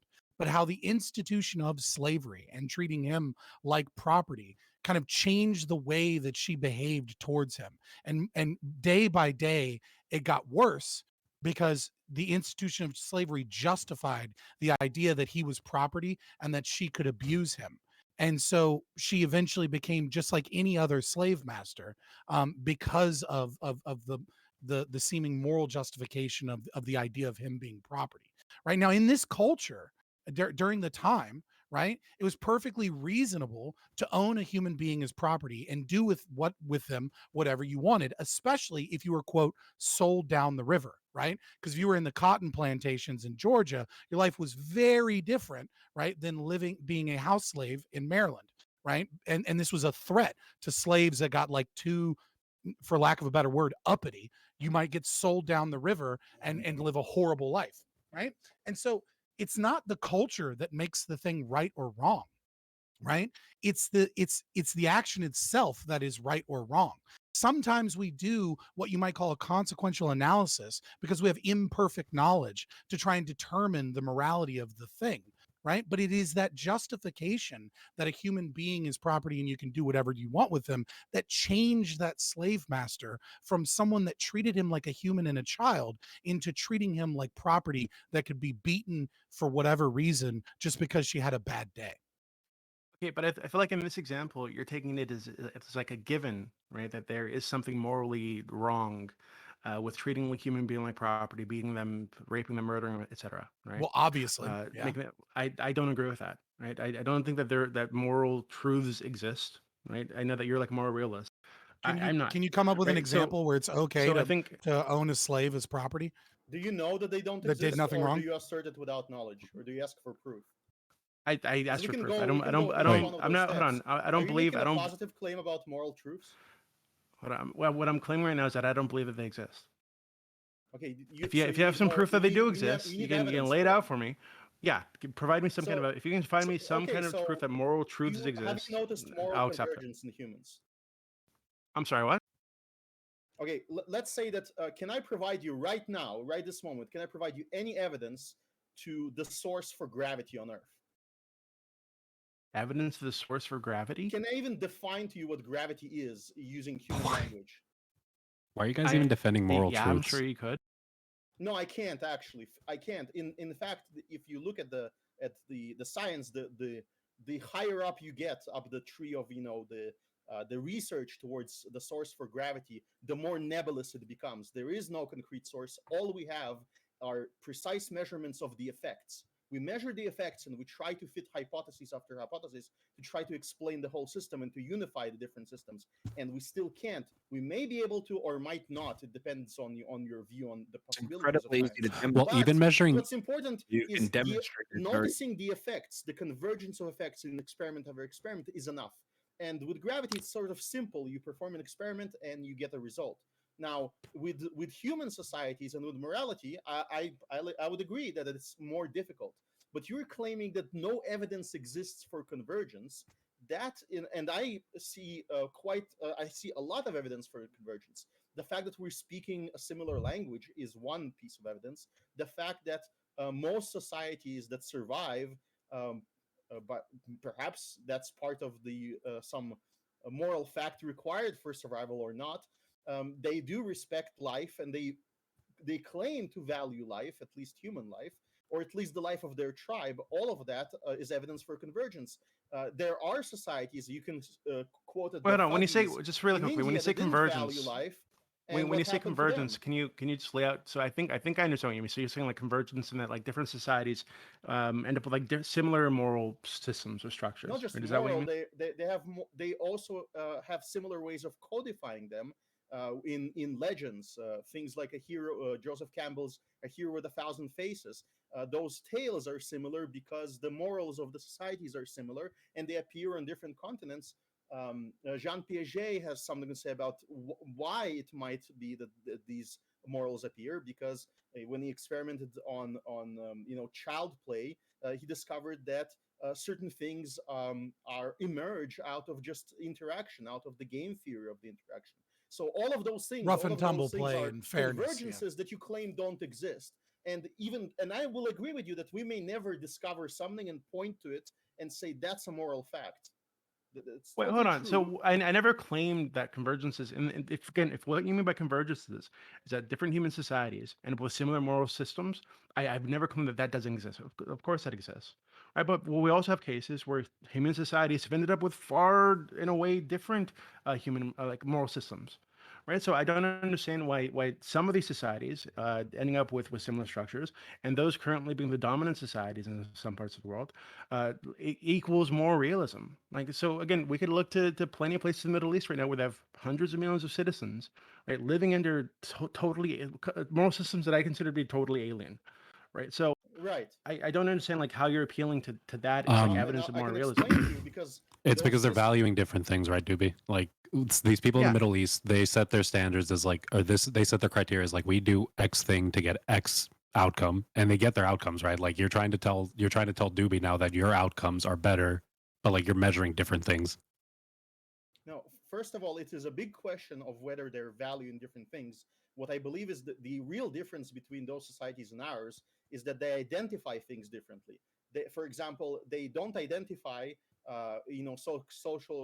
certain sexual minorities as equal. They don't identify certain expressions. They don't identify adult human females as equal, and because of that, they treat them differently. But they do have a moral standard for equals. It's just that they consider some things less equal than others. Similarly to the people in the Middle East, there are progressives in the United States that make distinctions between humans, and similarly to bigots in the Middle East, bigots in the United States give moral preference to certain humans over other humans, and it's a similar type of sickness. It's not that they claim different moral values, actually. It's that they literally make a distinction between humans and claim that the distinction is significant. That's the error. Wait, hold on. That doesn't. So them having any kind of preferences or differences in value between like one type of sexuality or identity and another, you're pointing to that as evidence of more realism. If I I'm understand this saying correctly. that what they're doing is there is the moral and then there's the group. The morals are universalizable. So, for example, Christian morals are universalizable to all humans that are created in the image of God. Well, Muslim Morals are different for morals people are with the book. universalizable to all Muslims, right? But they don't consider in the way they don't consider women to be whole humans, and they don't consider people that are That's not true. heretics or have sexual deviances. No, it's as being literally equal true. to humans. The Quran states that a woman's testimony in court is worth half that of a man. That You doesn't need mean that two they women that- in order to that That's doesn't mean testify. not that because she's they're not a not whole considered a human. whole human. Yeah, it's not because she's not a whole human. Right, but she's otherized. She doesn't have the same rights, right? It's not She about the she has value. different It's that rights. she's Like gay people under Christianity. exactly morals are universalizable, and yet those Also, morals are don't not we- universalized to women because there's a category error where they don't treat humans of a specific category the same as they treat other humans. Wait, why are you guys But you pointing to also Islam don't as if treat this humans is of a such a wait, Doobie, wait one It's not second. just Why are you guys Islam, I pointing to also Islam pointed as to if this is like a progressives. crazy as if this is a crazy thing? Like even normal laws do like in America we do this because it's really crazy when you have to like prove if somebody raped someone or not. There should be like some type of standards, right? Like it just seems like they set different values in different places. No, I think that if you And look at their I've- core values, their core values converge quite heavily with ours. The divergence is because of exactly the category error that Scott identified, which is they categorize different groups of people. They're more, I should say, tribalistic in the way that they engage with morality than some groups. They have more in-group preference, and that in-group excludes. We have plenty of that in the United parts of their States. Like, Kazma, I don't know society. where you're from, but like, there's plenty of in-group preference in the United States. This is why, like, a drone killing some people, right, and Yeah, he killing said that. 30 children. Okay, well then, okay, what is the distinction here? Because it seems like all you're doing is saying, hey, all humans, right, have like in-group preferences and prefer certain things over other things, so therefore more realism. Like, what are you actually pointing to? No, that is like a concrete moral truth that we can look at. I'm pointing that the reason why people don't rebel against the U.S. government and don't line up in the streets, to overthrow a regime that would bomb, people exactly like them across the planet. The reason they don't do so is because they're able in their mind to otherize them. It's not because they consider bombing people, morally acceptable, or killing innocents morally acceptable. It's because the media is demonizing that other group, and they're able to otherize them. That's the only thing that prevents the rebellion. No, I disagree on this part. Like, I disagree definitely. Again, I think there's one reason why it could be a reason. When you had people saying, "Hey, let's glass the Middle East," right? Like at that point, like directly after 9/11, Me for real.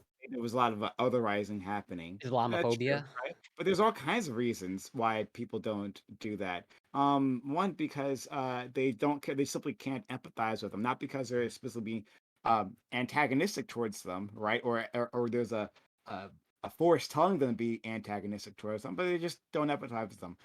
Beyond that, ignorance, they don't know what's happening, right? And then it's just like a sense of powerlessness that, like, even if I do stand up, then I can't change anything. There's like and there's more reasons I'm sure we can come up You're with. absolutely right, Prime. But do you Okay, understand yeah. that this actually supports my argument? Is that we all recognize that if we had empathy, meaning if we could say that the differences between us are like irrelevant, that to the extent that they're irrelevant, we should apply the same standards, which should universalize. And so some cultures universalize less than others. Now, I do believe that it actually affects their efficiency. I do believe that one of the manifestations of your ability to universalize is that all cooperative actions increase. So you're able to trade more, you're able to absorb ideas better, you're able to maintain this is why standards better. societies that start to educate women is like the almost the best way to increase GDP, right? If you want to increase GDP and you want to like fix a third world country, one of the best things you can do is begin educating women, right? Like, because that's a process towards, equivocating equality, right, between the sexes. And so, yeah, no, I mean, like, I think Casimir made a mistake by saying, by saying that it's the only reason, right? But I do think you would see a huge change, right, in everything if all of a sudden, instead of bombing people in the Middle East, instead of invading Somalia, instead of sending troops into Syria again for whatever reason, instead of sending hundreds of millions of dollars of weapons into the Middle East with our taxpaying dollars, into Eastern Europe to then be sold into the Middle East, or sold to Turkey so that it can immediately be sold to terrorists. If we start doing all of those actions against Texas specifically, I think you would see a drastic change in the behavior of people in America if we just started droning random people in Texas, right? If we said, Texas is a problem, they don't believe in trans rights, you can't get hormone replacement therapy till 21, we don't like them, they're doing all kinds of bad shit, so we're going to start funneling hundreds of millions of dollars in weapons to terrorist groups to overthrow Texas. We're going to try and overthrow we're going to overthrow the governorship. We're going to bomb random people in Texas. All of a sudden, I think people would be radically different in the way that they feel about the government's actions than when Biden goes, hey, I pulled out of Afghanistan. And then, 2 days later is like, by the way, I sent troops to Somalia, but like pay no attention to the man behind the mirror. If we continue your idea, there is a method for the government to bomb Texas, which is for 5 to 10 years prior to that, Texas should be systematically demonized, otherized. A distinction should be made between people living in Texas and people living elsewhere. It should be called a flyover state. It should be said that it's anti-scientific and anti-intellectual, that there's nothing of value there. Its traditions and customs should be belittled and mocked in the media. There should be pictures of vermin running across a field right before a Texan is about to speak. We should make movies demonizing them as a people, and then eventually it sounds kind of like what's happened to dog fuckers, right? I was just about to say that, right? And now you're okay with them being fired for their sexual preferences and thrown in cages if they get caught and all this. Yeah, now this is nobody. This is just cultural. Dog fuckers in cages. That's what happens in American society. As a representative of the great state of Texas, y'all can shut the fuck up. You could try to demonize Texas. You could try, but it's going to be really hard when this state is growing so quick. It's a base state. It's going to be so hard when the sun never sets on Texas. Just know that. You can use lethal force to defend property. One thing that we're not considering is that Texas has the most lions and cats per capita anywhere in the world, right? So I mean, if you try and invade Texas, like literal lions will come after you, and possibly nuclear weapons. So, but like we just because you guys, thank you for doing that, for like taking it back as I was about to like put a stop to this because this isn't even a fucking topic. Yeah, like so it's the most important topic. Going back, right? Doobie brought it back. And Casimir, you can answer that, like, or address it anyway. That like this sounds like the demonization of people who are dog fuckers, right? And it seems like if we were growing up in a different cultural context, in which like it wasn't a big deal, that it's just a thing that like your cousin Terry likes to do, right? It makes him happy, so we just don't say anything about it, right? If that's just a thing that happened, then we wouldn't have these reactions. But you can respond. So it's hard for me to respond without. It's not a dodge, but it's hard for me to respond without having like an equal set of values, or at least understanding the set of values of Doobie. Because what I would say is that. I believe that humanity. So I'll make several statements, and then it will reach the understanding of why the dog fucking is bad. I believe that humanity should perpetuate itself. I believe that in order to have any moral values, can you get your mic closer to your mouth? Underlying value. Hey, could you get your mouth closer to your mic? You're a little low volume. Let's fix that. Oh yeah, we want to hear more. I see. Windows is silencing me quietly. It's much better. Yeah. Okay. Wow. It's humanity actually fighting against my attempts. So let's list the values. So, and I believe that you disagree with some of these core values, and that's why we're talking past each other. So I believe that for any moral system, life preference has to be part of it, because you can't, like, otherwise it's a death cult. You don't prefer the continuation of life, particularly human life. So you should give some preference to humans or human-like beings in general. You should understand why you prefer them. You should prefer their continuation into infinity, into a really long time forward. It's moving on. Sure. And then for that, you need to procreate. So procreation is part of the things that you value. And so sexual intercourse is used for procreation. And then all alternative uses of it become less moral by that extent. They become like frivolous. They risk creating life that must then be destroyed in abortions. And then you understand that when you use that with an animal of a different species, that if you were able to produce an offspring, it would be an abomination. Therefore, there's a degrading element of that attempt. It's a crime against yourself. It's degradation. It's undignified.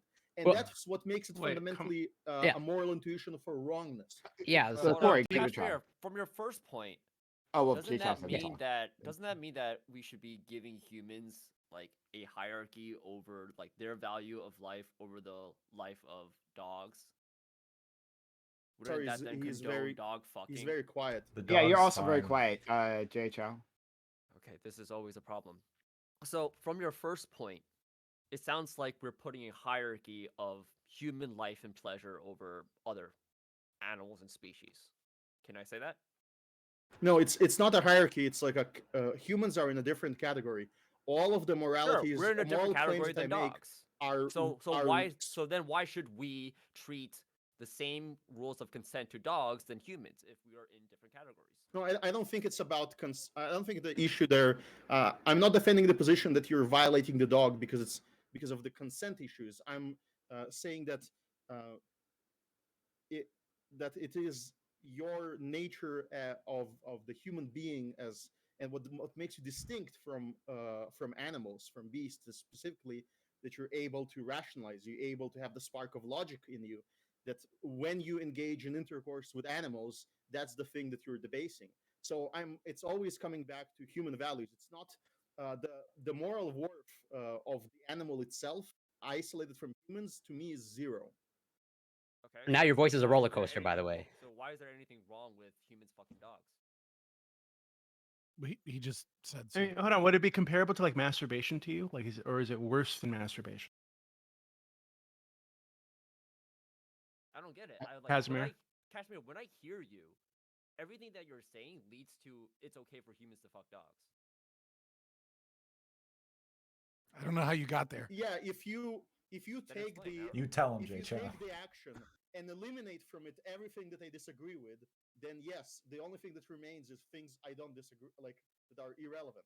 Well, if it wasn't debasing, then I wouldn't be against it. Is that your claim?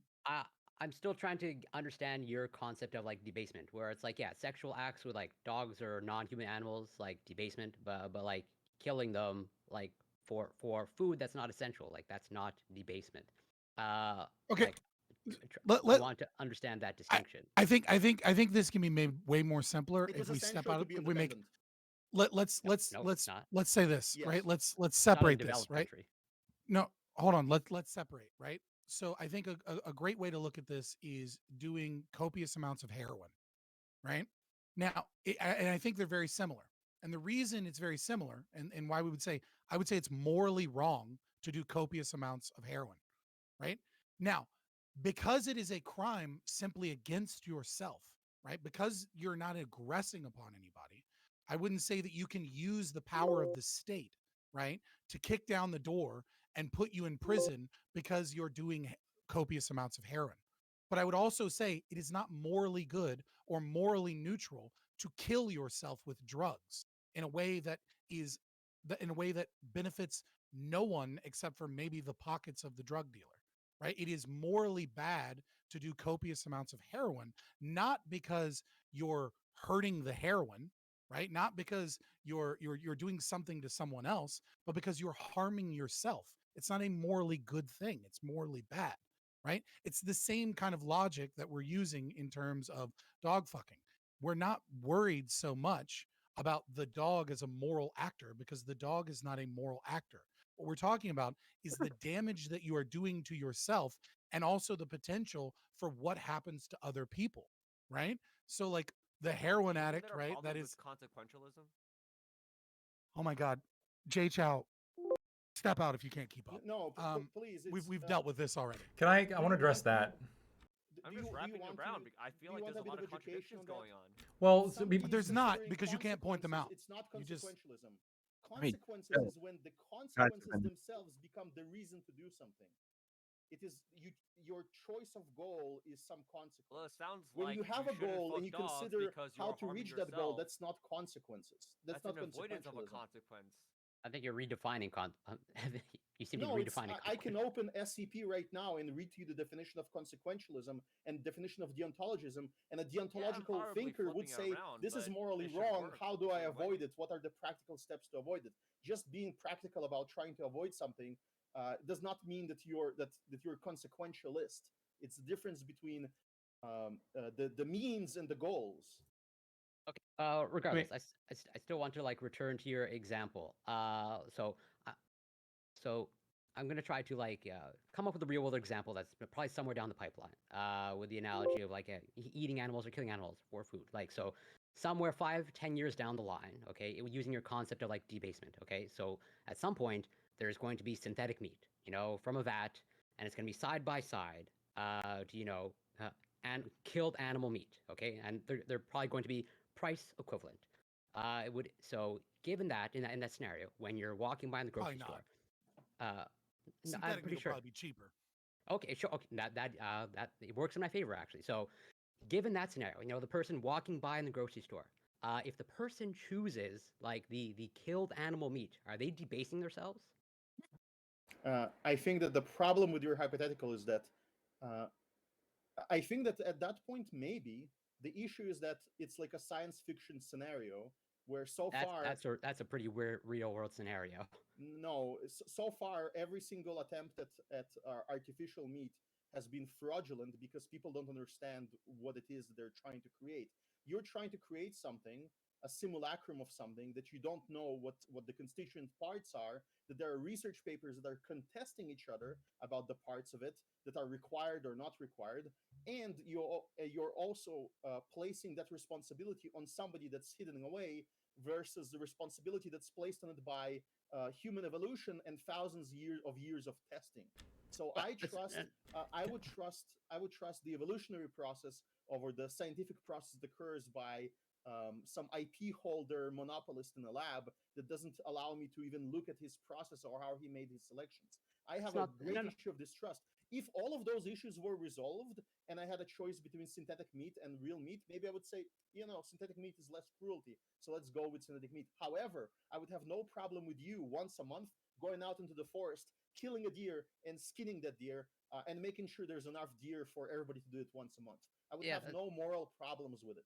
No, that's not the scenario that I'm outlining, where it's like, Yes, it is. You're telling me that me killing that deer would be wrong. No, I'm going back to like the synthetic meat. I'm not talking about that. It's highlighting the distinction for you, right? And you don't want to admit to the distinction. You actually, as a vegan, you want me to never skin and kill a deer. While I'm telling you why I must.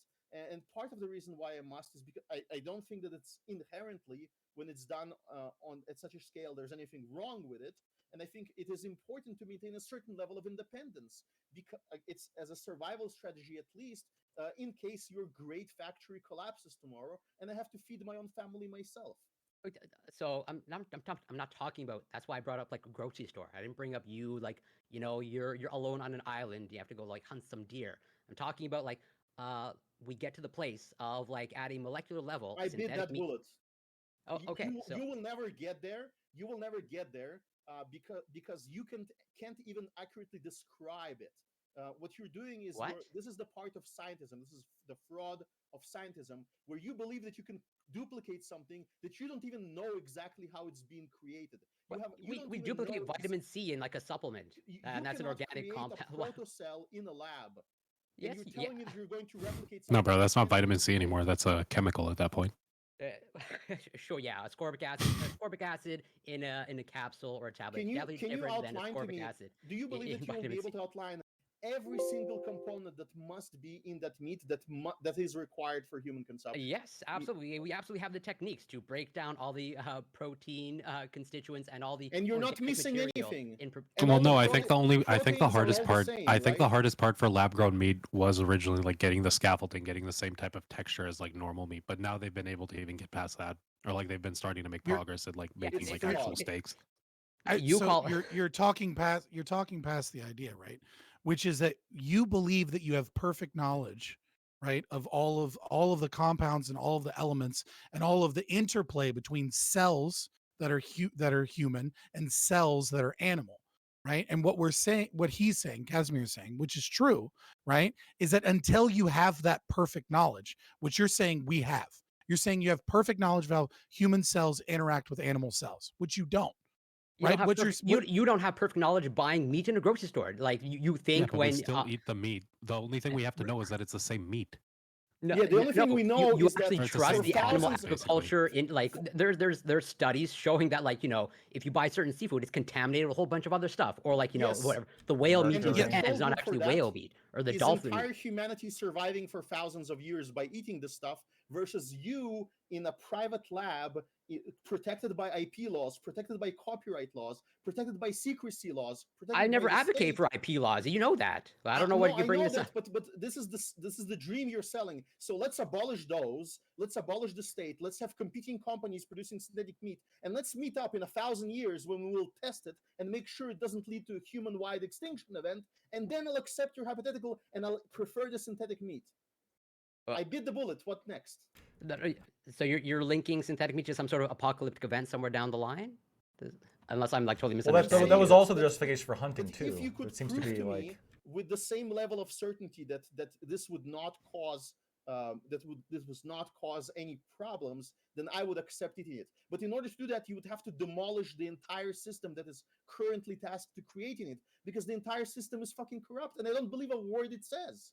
This can be extended to the entire pharmaceutical industry, and you should never have Yes, anything. yes, So you would agree you should never exactly. take It is any extended to therapeutic. the entire pharmaceutical Okay, industry, okay. which is why the level of trust to them is below. If I go to a chicken farmer and I buy his chicken, I trust his process more than I trust a pharmaceutical company. Yes, it's an issue. Casimir, would you Okay. say smoking a cigarette is immoral? Like if I light up a cigarette in my own house, am I committing I'm committing a moral wrong, you would say? Yeah, you're harming yourself. The degree to it is your decision, but I think you're harming yourself. Yes. Okay, I mean, like once it's at that point where you can't do like it's immoral to just do things activities just for yourself and don't harm anyone else. I mean, I don't know. We Like can't dog fuck. push that Because past here's the thing, Casimir. If we're gonna define it like that, if we're at the point where just like doing activities that either harm yourself or like a risk of harming yourself are now immorally wrong, then under that definition, I could agree that dog fucking could be morally wrong. In the exact same way, anal sex, oral sex, masturbation, it's a spectrum. going around, right? But we're talking about a spectrum of harm. I would argue that there's more harm associated with like anal sex than there would be for like certain types of bestiality. Right, And I think but you recognize it's empirical disagreement. You recognize the only principal difference, right, between me right now, right? Let's say I'm not doing it on stream, right? So that there aren't additional factors, right? But I close out the stream and I go suck start a shotgun and blow my brains out, right? We recognize that we would not want to live in a society that normalizes that and says that that is morally neutral or morally good, right? You would not want to live in a society where the moment anybody just had a whimsical thought, they suck start a shotgun and blow their brains out, right? So that is the extreme. That's as far as it can go, right? Is self-harm being normalized and being said that it's morally good or even morally neutral. We recognize that that's morally not good. So now all we're talking about is the gradient of how wrong something is, right? So it is also immoral, for example, to eat McDonald's, but we also recognize, right, that if an individual that an individual can have the freedom to do so, first and foremost, right? Because it's not aggressive towards another person, right? But once it's in the domain of being able to say, is this moral or immoral? We can say, yes, it is immoral to eat things that are terrible for your diet, and yet we have a certain preference to how much we liken it to, like, how bad a person is, right? Like, if someone has McDonald's once a month, we don't say that's a bad person, I can't have that person around me, right? But if someone, for example, was a heroin addict, right, we would say that's a bad person, I don't want that person looking after my kids because I can't trust them Right. So, but for all these other things, it right? sounds There's a like gradient. right. I understand that. I just think that there is maybe an empirical disagreement then as to where dog fucking fits on the gradient. I think there's like a mismatch between the level of outrage compared to the actual level of harm. I think a heroin addict or like an alcoholic, that's, I agree, that's like pretty far down like the self-harm spectrum. I think eating like burgers every day is worse on the harm spectrum than like having your dog lick you out. I think that that's like less harmful. So if we're gonna like, you're analyzing things on one dimension only at a time, though. You can't like do 2 dimensions or 3. You have to I don't know. unpack that. I don't know what you mean. I don't know how to You're answer harm. that question. You're doing analyzing it only physical based off harm. You're not physical harm. doing. You're Well, not. no, doing, we agreed that we only care about, like, we're talking about self-harm as to the person. We don't care about the dog. We all agreed on that already. Yeah, but there's psychological harm to the person. There's Right, and I think like that psychological harm is less do you than believe the that burger humanity has every day. dignity? Do you believe that the word dignity has any meaning? I don't know what, like, What's undignified about fucking? Yeah, so dignity. That Here, is you have to true. explain to me what you mean by Name the dignity. trait. To the eye of the beholder. Well, yeah, hold on. Just what do you mean when you say dignity? You don't. Again, I asked you, but you want to answer it with a question. Well, I'm clarifying your question. You asked me what do I think of, like, do I believe in this word? And my question is, what do you mean? What does this word mean? You can't even intuitively understand that concept. Okay, You're but his gonna appeal to intuitive interpretation of intuition? that Just word asking a is going to question. be. It's just going to be. Because because if we're not working with the same the cultural context. Yeah, in which if we're not used that working- word and has been raised You with don't that word. believe that those cultural contexts are convergent. That they believe that humans have. When you say that humans have a value, when you say that humanity should perpetuate. No, there are plenty of cultures Wait, where wait, they don't no, value Doobie. humans in the No, same no, way. I don't agree. I don't They're agree with Doobie divergent. here. I don't Just agree. because there are cultures that you would, from that perspective, you'd consider less dignified towards humanity and therefore more degenerate. And you would also, by the way, as a consequential, you would start noticing that those cultures don't procreate as much. Those cultures have all kinds. That's of just other not true. problems, Wait, Casimir. that They are- procreate more actually. This is irrelevant. Like if what you're saying by dignity is just, do I value humans? Yes, I do value humans, and I value them so much that I think they should be able to make decisions for themselves. Only as materials, right? As material robots. You don't believe that there's any. You don't have any preference for any sort of goal like discovery, or like the universe discovering itself, as Carl Sagan used to say. Well, no, Sure. what they're asking you is what is the goal that hippie dog shit. fucking like separates humans from? Like, Yeah, how does well, that make like, a human less dignified? How, No, how does a exactly. human become less human for that? I think I answered that before. Should I repeat it? Well, I no. mean, So talk wait. about humans You perpetuating did themselves. answer. You did answer. There's like a gradient again, and I agree. If we're going to define it that way, I agree with you. Why? Well, hold on. No, I'm the going to gradient agree is- with you. the I'm going to agree with gradient you. Is misleading. It's not an actual mathematical function. There's no like. You no said point where you can gradient. make a comparison, Or somebody right? said So gradient. it's just like we're already So, Scott. talking about intuitive, Okay. intuitive understandings. But you're claiming to me that there is no such thing, meaning that you can't distinguish beauty and ugliness is also cultural, right? Entirely. Beauty and All ugliness materials- is entirely preference. Yeah. And it's again, No it comes convergence from the whatsoever, culture right? that you No, grew so up in. so is that like you're just using like convergence as like a fancy word for like That's the evidence the that fallacy there of is- popularity, yes, right? The evidence for aesthetics being real is both biological, meaning it's part of mechanisms to detect patterns, and we detect healthy patterns. That's part of it. And then also on top of that, the part of the evidence for aesthetics existing and being real is that when you show something beautiful to somebody, they tend to appreciate it, even if they're from a different culture. Sure. No. So wait, hold on. This could be true. Outweigh those So this could be true. I think it is informed culturally, and even if you could prove there's some kind of like biological component for how humans tend to prefer patterns and symmetry and you know, at beauty as we recognize it, I don't say sure. I don't think that like is evidence that somebody has to think something is beautiful or that somebody should think something is beautiful. I think all you've proven is that some majority of people do think that this is beautiful, right? You haven't proven the normative claim. You've only proven the definition. Let's ignore that every time we repeat an experiment, we get largely similar results. So let's throw out... Because you're dealing with largely similar people. Using the same logic, let's throw out all social studies. No. Hold on. If you only measure straight people, or you measure like the population generally, like men are probably going to rate women like very beautiful, like and maybe sexually attractive. But if you narrow that subset to gay men, you're going to have very different results. Just because some people don't fit within like the cultural hegemony. What? Well, just because some people don't fit within. Why should I do that? Why? Well, because hold on. If I know that there is a category of gay men, why don't I separate the categories and say but we're talking about humans. You said humans in general. Sexually attracted, then they would be sexually attracted to a human ideal of the male body. Right? Sure, or they could be sexually attracted to a dog, or they could be sexually attracted to anything. It's arbitrary. That's meaning arbitrary. Yes, it's arbitrary. It's chosen by you. Do you know what the word? I'm not sure if it's chosen. Based on reality at all. No, arbitrary in the extent that I'm the definition I'm using it arbitrary here, it just means there's no there's no fundamental basis. What is okay? Explain to me the reason why I might find a piece of art beautiful. I just did again.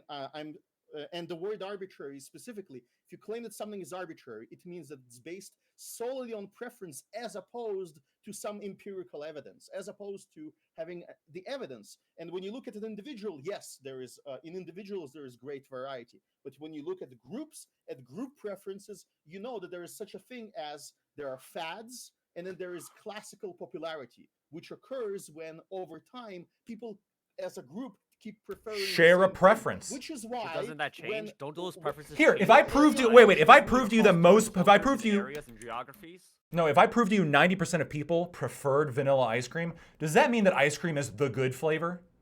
It means that it could mean several things, but it would mean that there is something about vanilla flavor. Actually, yes, the fact that there are particular flavors that are the most popular and other flavors are not on the shelves is probably because there is some aesthetic of flavor towards vanilla, towards chocolate, towards these styles, and other things show up as fads, but are not as commercially successful because they're fads. So there is, yes, that's the evidence in my case. Another piece of evidence is when Dutch traders showed up in a completely alien culture of Japan, and they noticed Japanese art and Japanese prints, and they took them back as trade to Europe, there is some reason inherent why the aesthetics matched, why both societies preferred certain things and called them beautiful, even though they lived apart for quite a while. Like, was that the ice cream? Was it like? Is it? Will we attach any morality to that, or will we say that like reveals a greater truth about humanity? Because 90% of people like vanilla. No, it's immoral to not eat vanilla ice cream. What it tells us is that if you reject evidence for commercial preference, if you reject evidence for gravity, for other effects that you can't explain, you reject the evidence for convergence or for repetition. Repetition is the strongest, but convergence should also not be ignored. And you're saying, well, there are these groups that are divergent and they're a minority, and therefore let's ignore the fact they're a minority and there's possibly a reason we can discover for the divergence, and let's ignore the evidence of the overwhelming convergence among humanity in various preferences. No, who's ignoring anything? I don't know why you're saying that people are ignoring anything. People have acknowledged that there's a group preference, a mass group preference. There's a mass group preference for fucking humans, okay? All right? Most people want to rub their genitals against a human, all right? And most of those people want to do it against like a human of the opposite sex. But then we have a subset of individuals, a large subset, who prefer to do it with people of the same sex, right? And that's or the same okay. race. Yeah, of the same race. Oh, there's that racism. No, I'm but, pointing out he has to accept that like racism Yeah. must be good. Yeah, right. Like, yeah.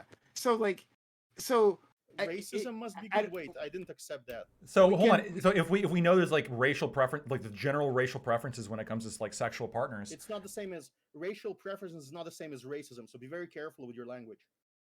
what's the difference? Racism is bigotry based on race. What's bigotry other than a preference?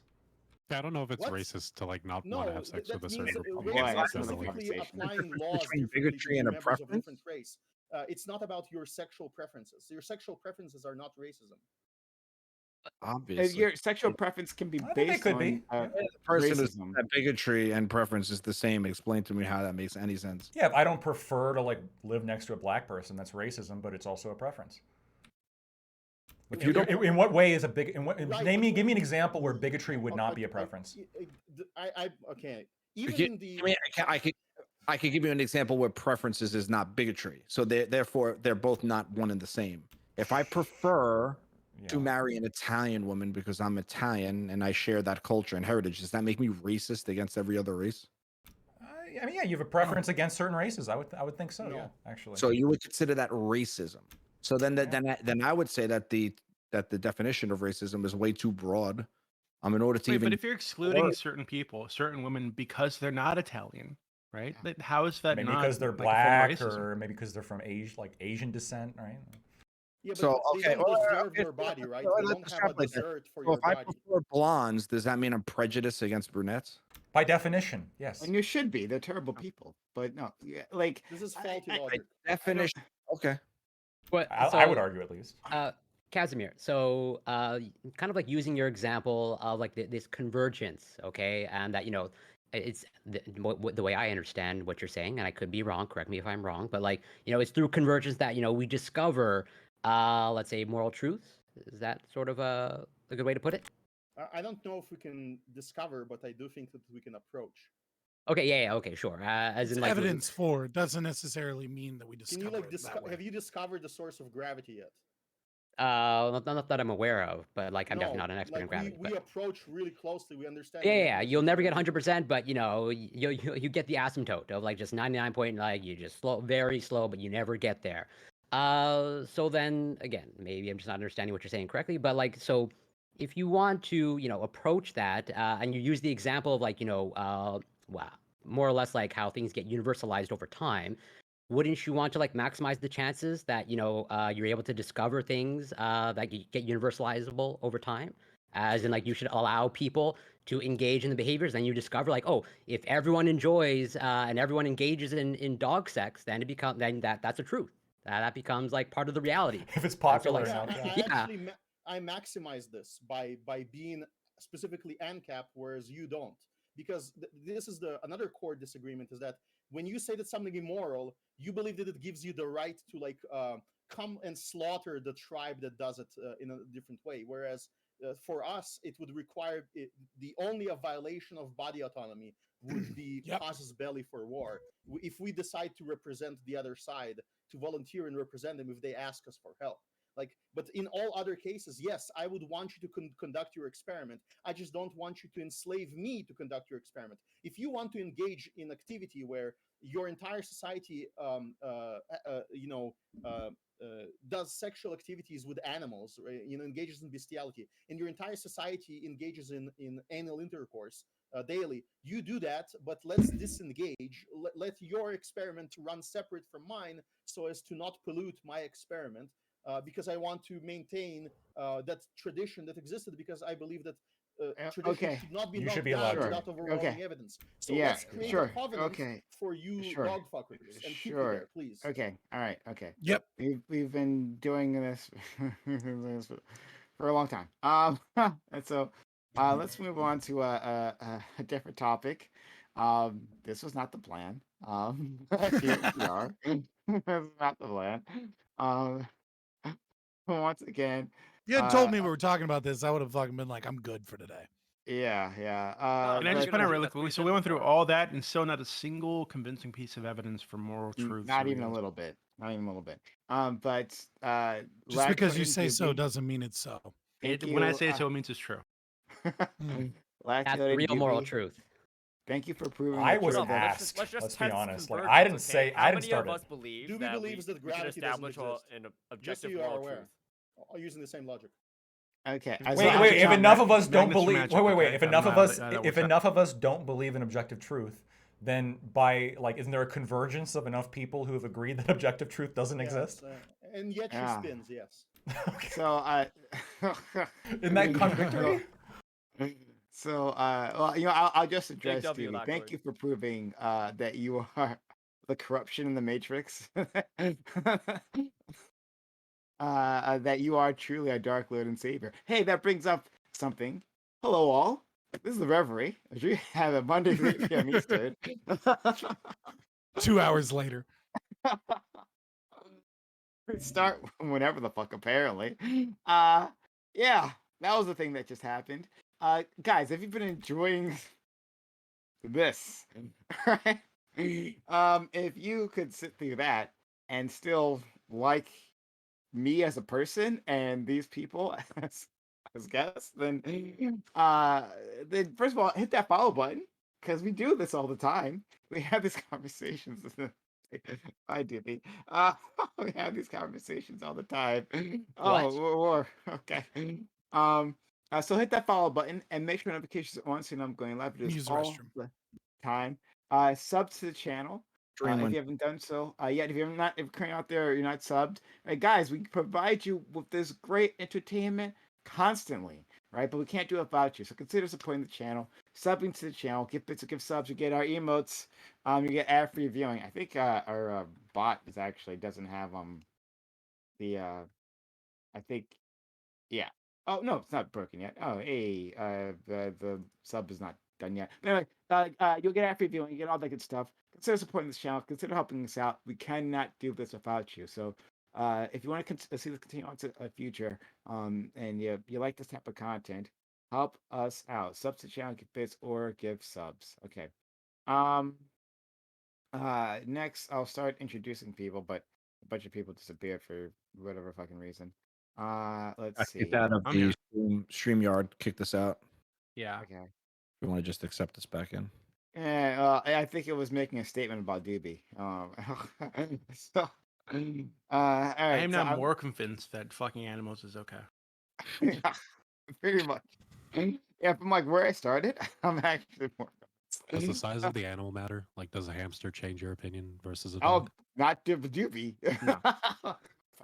Establish Well, like that. hamsters or like chinchillas would be the like optimal flesh life. So you're okay with one-time use? Yeah, if somebody wants to pay for an animal for like one-time use, that's fine. It'd be good prescription for By one-time use, I people mean the with animal dies, right? micropenises. Like it's not making it Yeah. out of that.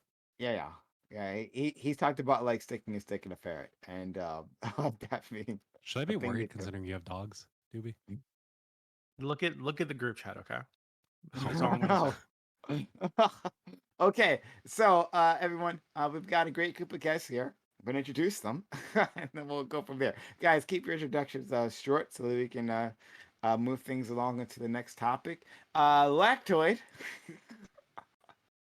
Lactoid. I'm sure the audience has all kinds of feelings about you. They're so My, mad. all my feelings are positive. Okay, all right. So putting that out there, friend. Thank you for being here. Introduce yourself. Yeah, no, I am Lactoid. You can find me in Anti-Communism United on Discord, YouTube, and Twitch, or ACU on Twitter. I just want to very firmly assert everything that I state I believe. I never take a position because for clicks or views, everything I state I genuinely believe, and I'll back up everything I say. Thank you so much. Corey Campbell. Thanks also for being here, friend. Yeah, as always, thank you so much for inviting me, especially inviting me to this one. I'm already highly entertained, and I will back Lactoid up. He doesn't take his positions for clicks. I've had the conversation, and you know, in my perspective, he's consistent, and in that he's not vegan, and therefore he bites all the bullets according to that. And everyone, you know, should go vegan. It In my only opinion. means that Lactoid is okay with racism. But great. Casimir, thank you for this is what that means. It's against my preferences, okay? Casimir, thank you for coming through. This is your first time. quite the experience. First time, at least on the Reverie. You've been on open panels previously. Thanks for coming through and not leaving immediately. Introduce yourself.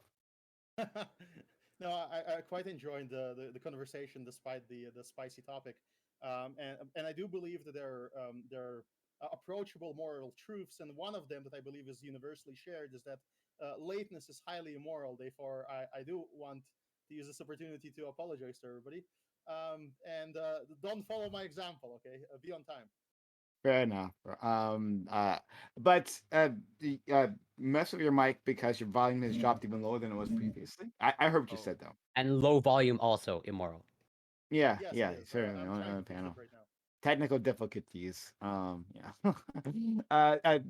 That's our friend FK who was here last week. Recommended by Doobie, so look at him with suspicion. FK, thanks for being here. Hey, it was popping, y'all. I'm just a zoomer. I'm new to this politics shit. It's all fun though. I'm everywhere at Just Average FK. We'll have fun here. All right. Jay Chow, who I had to convince to come on here, and now, of course, regretting his decisions, all his life decisions that led him to me.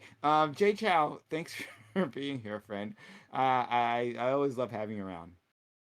Yeah, thanks. And also, instead of calling FK FK, could you just call him Jack? Is that okay? Because that's just an acronym for what you have. Just average FK, Jack. Afk? No, Jack. it's FK. It's FK. Gotcha. Yeah. All right. I respect it. Yeah, Nah, that's I'm all Jay cool. Chow.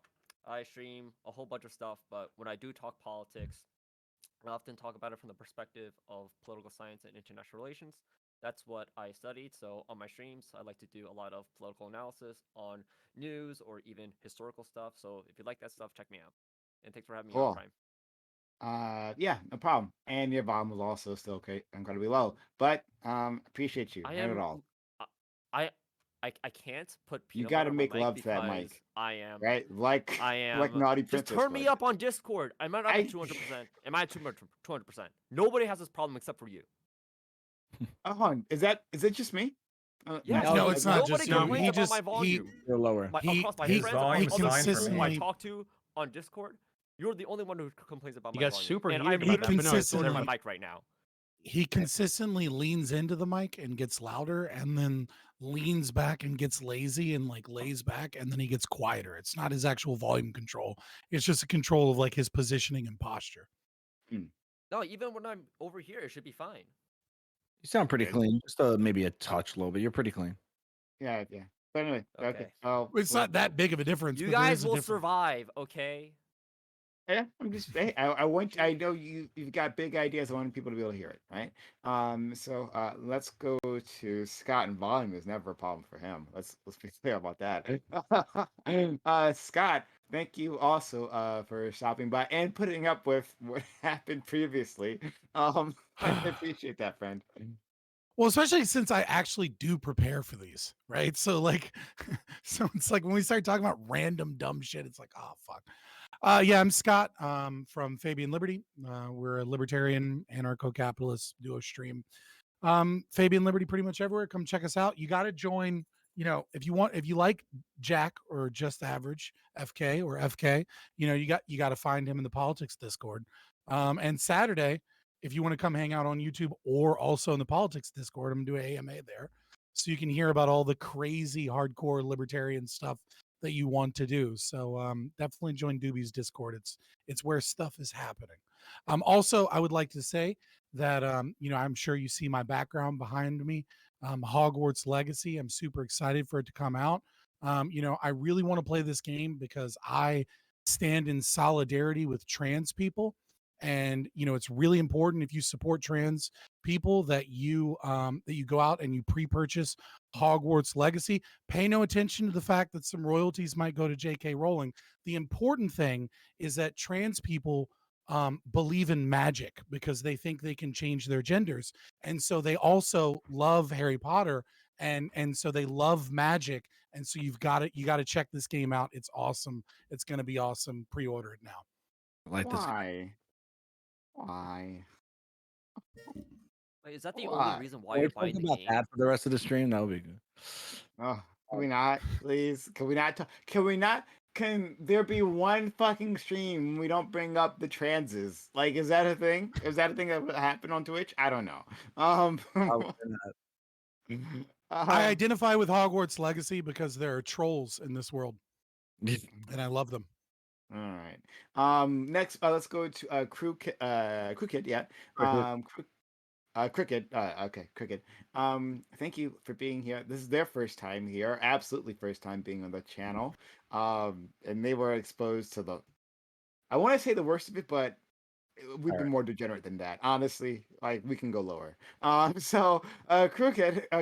Thank you for sticking around, for coming through and being a part of this.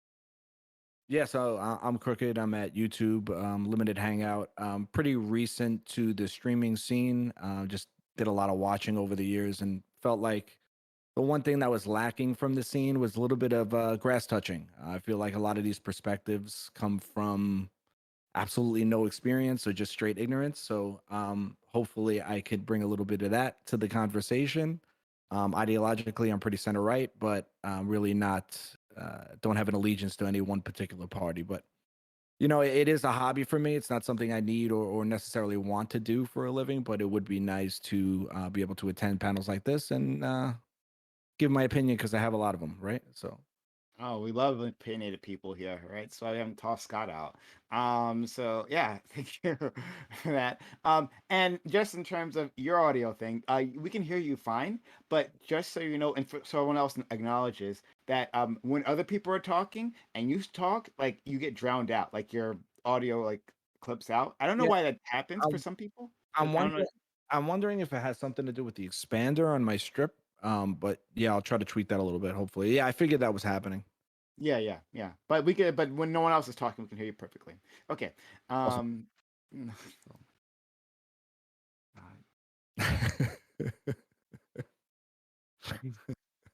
The villain of my story, First. Doobie, is here, our Dark Lord and Savior. Doobie, thanks for being your friend.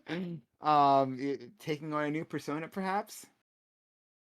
This is who I've always been inside. There's no transition happening here. This is just me. Okay.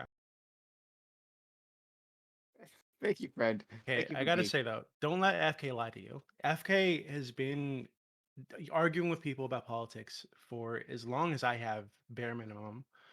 He's been part of the politics server for like 5 or 6 years now, right? I think longer than I have actually. So don't let him trick you. He has been yelling about that shit about yelling at people about the shit is way more than I have for many years. He's a very smart guy, great debater, and he's an illegal immigrant, basically, sort of. So if he ever pisses you off, you can actually report him to ICE and they'll come pick him up. So yeah, don't let him trick you. Scott will be on my server on Saturday. That'll be a great time. And I fully support Lactoid wanting to fuck dogs. Doobie and I are both small to medium-sized business owners, just so everyone knows. Fuck you. No, don't fuck FK. All right, well, this is great. Yeah, and it's fantastic. Okay, guys, because you know what happened, we only have time for one of the prepared topics, and I'd like for us to pick one. Like, I want to give you the opportunity to do so. So do this in a democratic fashion. All right, MLK or Davos. Okay, so we go down the line. Tell me MLK. MLK, don't or tell me Davos, and don't tell me, well, I'm fine with either one. All right, come on, like be a man. Fuck you. Or Wolf. Lactoid. Penis. The penis statue. Okay. Thank you. All fucking instructions. All right. Corey, please. MLK. MLK. Kaz. MLK. FK. I want to do the New World Order. Okay. All right, Jay Chow. Is both also a cop-out answer? Yes, I literally said that. I actually want to do both, but if I had to pick one, World Economic Forum. Okay, thank you. All right, 3-2. Scott, please. We can do the penis statue. That works. No one can follow instructions. Thank you. Let's go to Outdated. Cricket. Am I muted? Am I good? Hello? Okay, you. Yeah. You're fine. Okay. Yeah, sorry, I was just messing with the audio settings, trying to fix that thing. Yeah. I'll go with the statue, I guess. Either one, I don't care though, but the statue, sure. All right. And Doobie says should get a vote, but it doesn't actually matter. I gotta say, when we have like the option to talk about the people that are like basically controlling our society, controlling our world, right? Or this Lovecraftian monster statue, and what wins out is the monster statue. I think maybe there's a good reason these people are running the world. Doobie, do you ever think that maybe some of the people in here are just paid off? Yeah, I feel like I'm paid off at this point. I can tie it up to you. The reason why I chose MLK and not Davos is because Davos is obvious, but MLK presents us with the method of control. I want to talk about the method of control more than the obvious situation that everybody's aware of. Okay. Casimir can still barely hear you, but still. Doobie, yeah. Okay. My bank account does not reflect any level of control. If someone is being paid off, I demand to be a part of it, and I will sell out. But Scott, he could have told you that was going to happen, right? Like he's seen my morals. All right, so let's go. Let's do Prime the Guys are MLK. actually both secret young global leaders. Young. Let's go You- to start the first topic. Okay, maybe it's not that obvious, Casimir, because Corey Campbell doesn't know shit about the World Economic Forum. All right. Let's go to the topic. A statue celebrating both MLK and Coretta Scott King was unveiled today in Boston. The statue features 4 interlocking arms that represent a famous picture of the two embracing each other. However, the statue has immediately been attacked for being unsightly and seemingly looking phallic.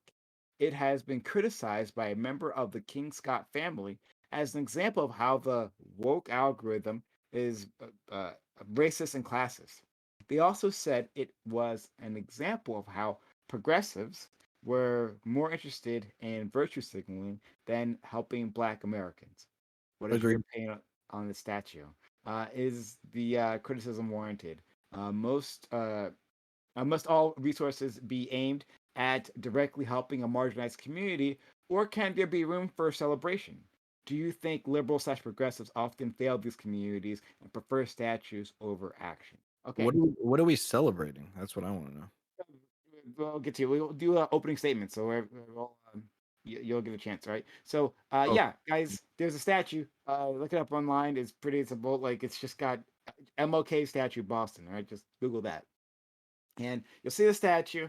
And from certain angles, some could say it looks like a penis. Okay, that's the thing. That's the thing.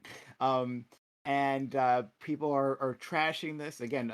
Members of the Scott King clan. I shouldn't say it that way. Are criticizing it.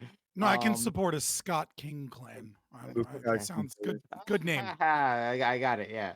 Okay. Anyway, so we're gonna do opening statements. We'll go down the line. Lactoid, you're first. And guys, keep it quick so we can get through this. Yeah, so the leftists say that they need your money because without that money, there would be no roads, and all the poors would starve and the olds would be homeless. Well, now we see what they're actually spending your money on. Vanity projects like statues. The public should not be dumping money into statues generally, especially not this one. And they did put a lot of money, the public money, into this statue. And this is just a funny example of it failing spectacularly. It's almost universally agreed upon that the statue looks like a big dick or a turd, and I think it's funny. It's a bad principle, it's a bad idea, and it's a really bad statue. Yep. Corey. Yeah, I'll try to keep it short. I echo many of the same things that Lacto just went through. I'm not in favor of pretty much like deifying or idolizing or, putting up statues, erecting, resulting in idolizing anyone. So to answer the prompts, my opinion of the statue pretty much echoes the same thing as Lactoid. It's a bad statue. The criticism is warranted. This is a poor allocation of resources. And I would say this is definitely one area where liberals have failed. I'll leave it there. Okay, Kaz. I think that the main problem here is I agree with all of these criticisms, but I think that it's also a demonstration of how this is just like a cultural failure. That even if you were to present a statue to Martin Luther King Jr., you would at least recognize that what you like about that person, or what we ought to remember about that person, is how he presented himself, which was a Christian Baptist minister. And we should see the minister's face and the face of his lovely wife, because humans prefer faces over other body parts, because those faces are what humanizes us. And so the statue is, first of all, dehumanizing, and that's why we believe that we see other body parts. I think that's one of the issues that I would like to discuss. Obviously, it is also based on theft, so it's perverse in all various forms of analysis. Thank you. Let's go to FK. Yeah, I mean, like, I think it was a miss on this one, but like, I don't think it matters that much.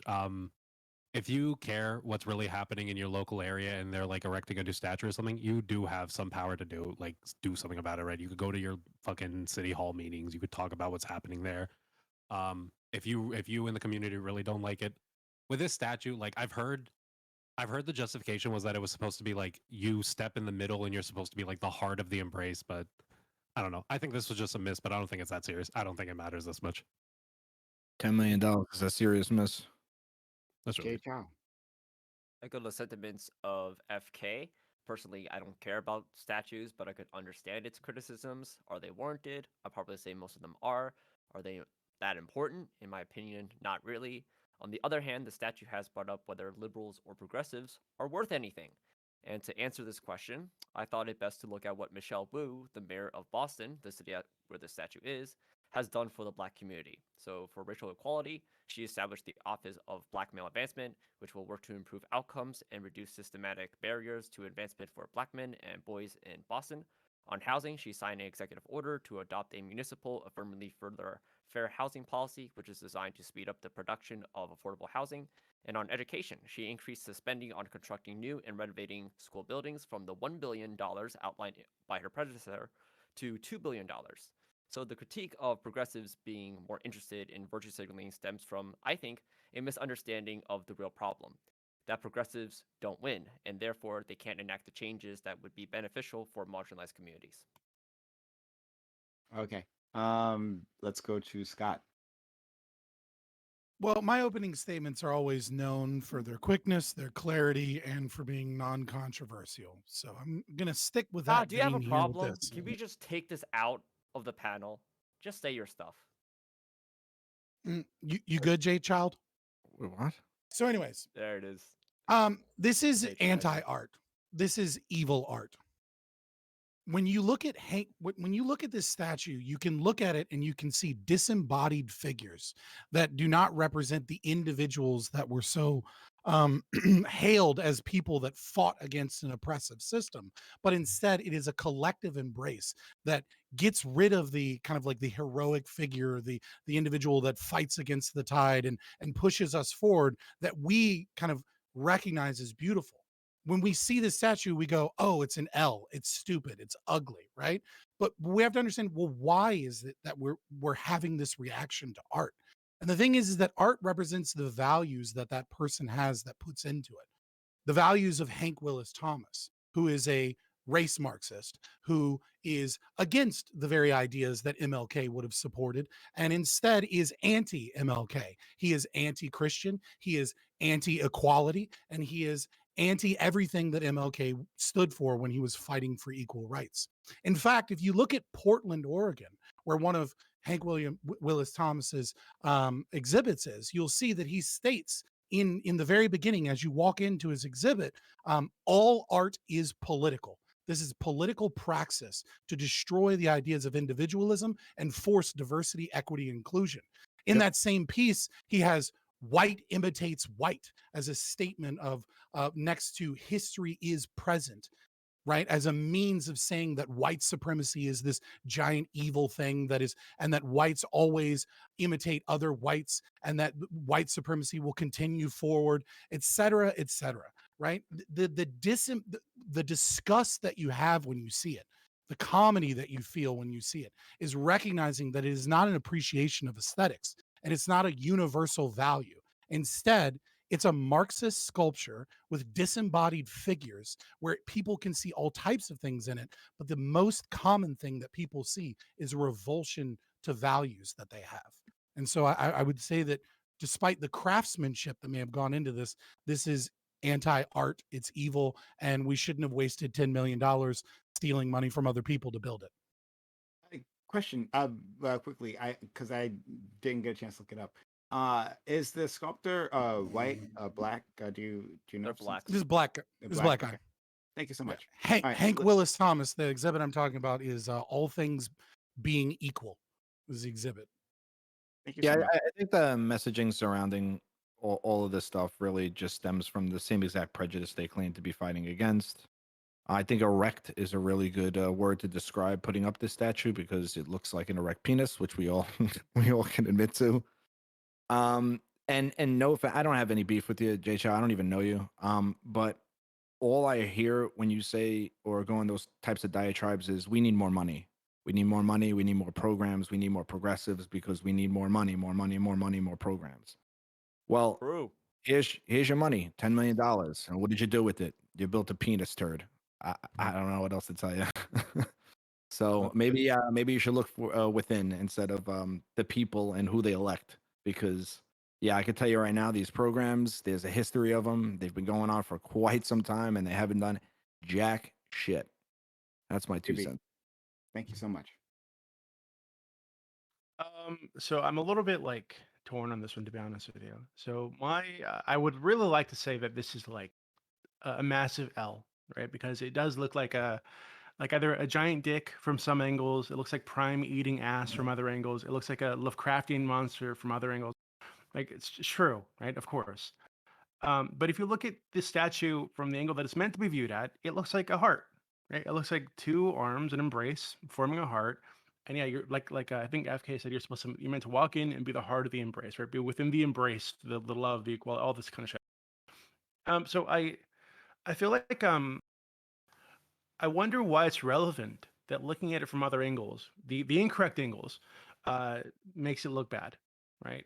If it's meant to be viewed in a certain way, and you're not viewing it in that way, you're intentionally viewing it another way. It's like, hey, well, if we turn the Mona Lisa upside down, it looks like this. Or if we take Starry Night and twist it sideways a little bit, it looks all fucked up. Sure, but the artist really, it obviously intended it for it to be viewed a certain way. So why not just look at it from that perspective? And in that perspective, I think it's a beautiful piece of art. Okay, open to the panel. If this was a piece, if this is a drawing, and it had like a clear line of horizon and a clear representation of what's up and down, then yes, you would have this argument that hanging it upside down would be obviously would mismatch the expectation of the viewer and would like mismatch the humanity of the viewer. But here, those are sort of failed excuses. You don't get the same problem with any of the classical ancient structures that people respect, even though they display tyrannical, leaders, murderers, and criminals, and heroes as well. And the reason why we respect those statues is because the artists actually had values when they created. They believed in values beyond themselves, and so those standards made certain things more right and certain things more wrong. And so one of the things that they understood is that there's no excuses. The dancer cannot blame the floor of the stage. From every perspective that is going to be viewed, that's the perspective from which you have to design a statue.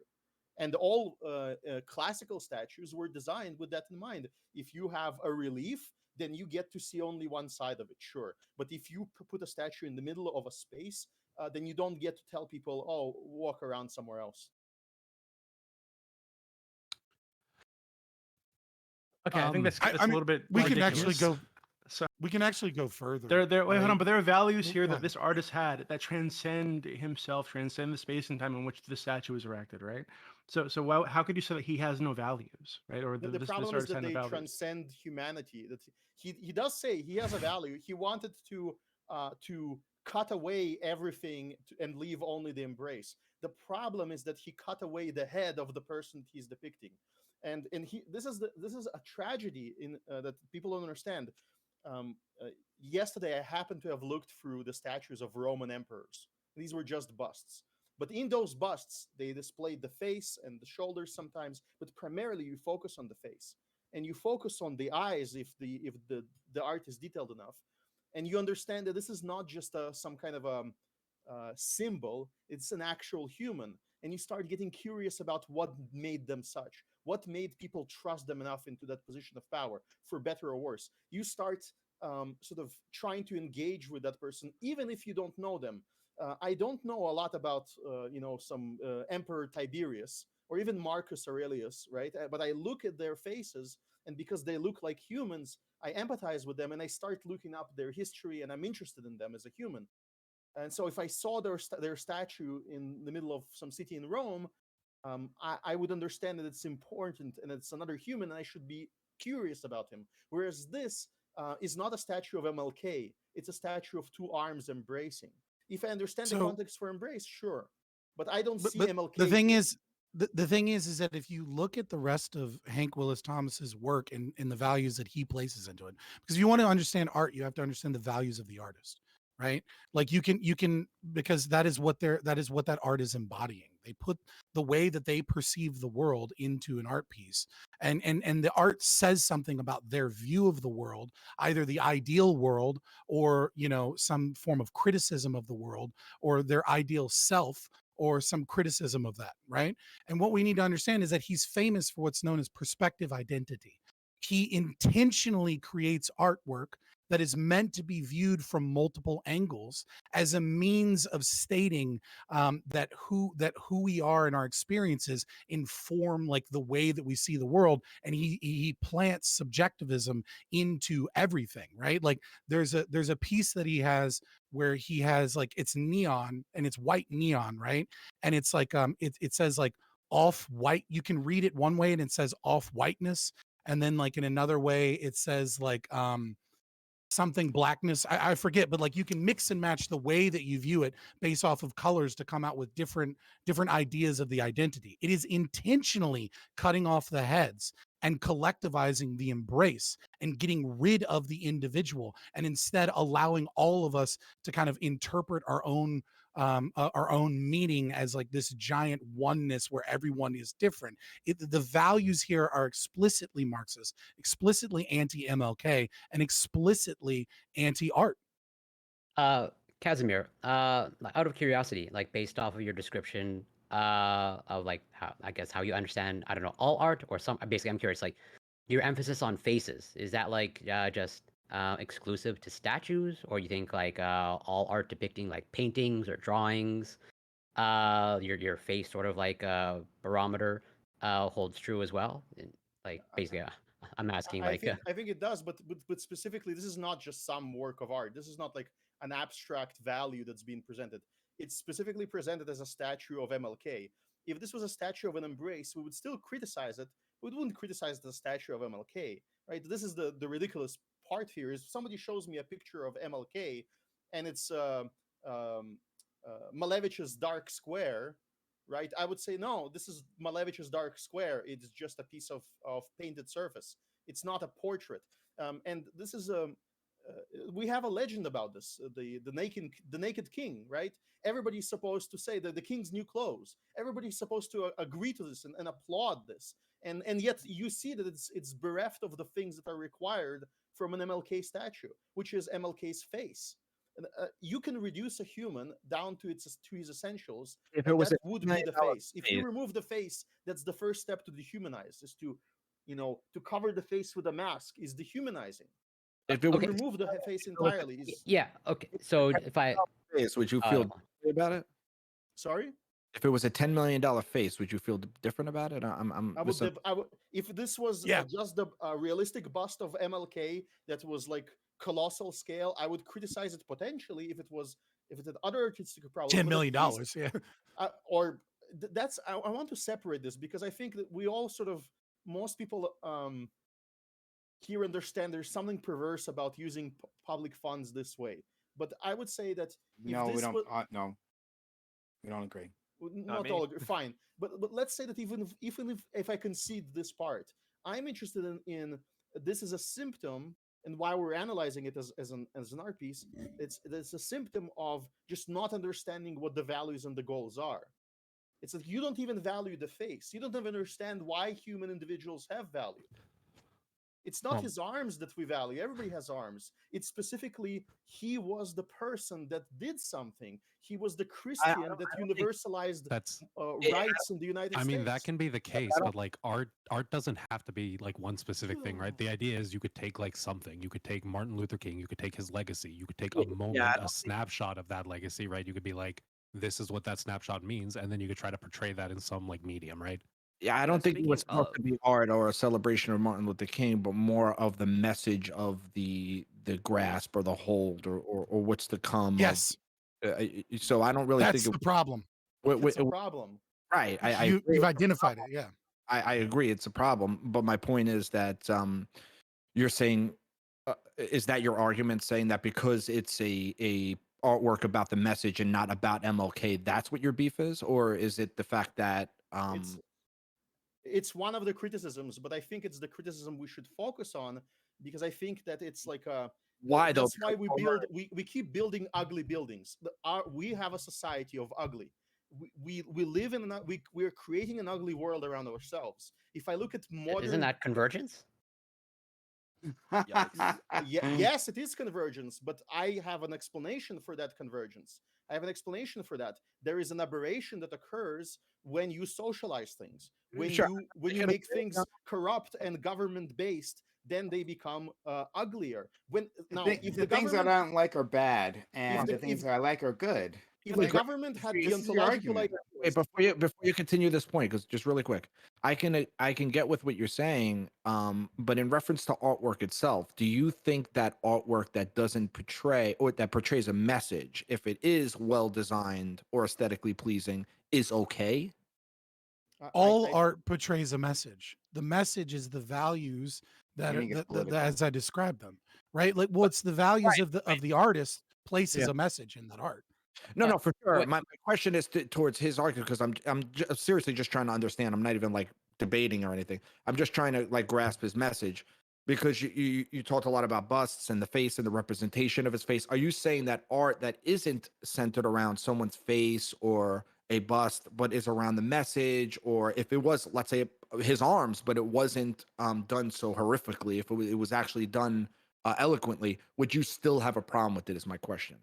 I would still have a problem with it if you were to do a statue that's called The Embrace, and we eliminated like the phallic angles out of it, and we just called it The Embrace, and we said our society values embracing, therefore let's do a statue for Embrace. I think I would have less of a problem with it. The reason it's justified is specifically MLK's name is used to justify ugly art that has no values. Whereas MLK is the heart of the current, supposed to be, at least allegedly, is the heart of the values of American culture, but yet his values are being betrayed here. He's like mocked by the victors that co-opted his movement, co-opted his values, and now they're erasing his own person from the values. Because imagine if you presented him with a crucifix. Sorry. If it's going to be about an embrace, this is really dumb. This is like really, really, really dumb. Like to say that this erases his values, right? Like the artist has placed a certain amount of values, and like and to be clear, the other members of the King family, it was just one member of the King family who seemed to have a problem with it, at least in terms of the quotes that I saw, right? Other members of the King family are perfectly happy with the statue, right? Maybe not with the criticism online, but they're perfectly happy with the statue. And they were there for the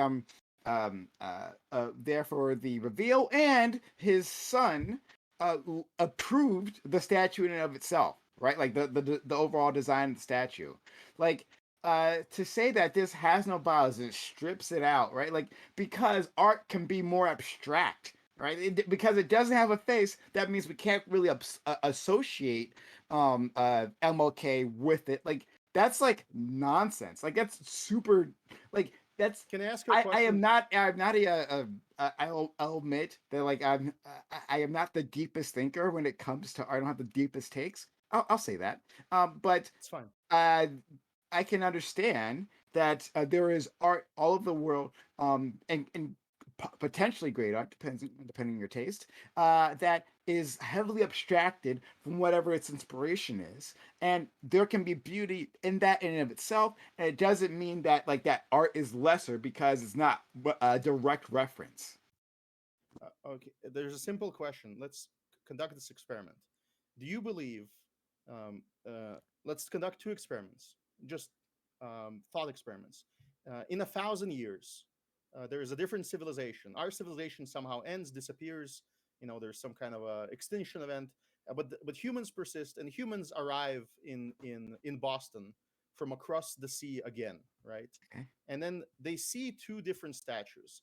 One statue would be of General Lee on a horse with the sword, right? Which is a person you probably don't like. And one would be the embrace of MLK. If those are the 2 only surviving statues, do you believe that with which statue would that human empathize more, and which statue would that human more likely to venerate? Which statue Neither. would become That more seems- likely scrap?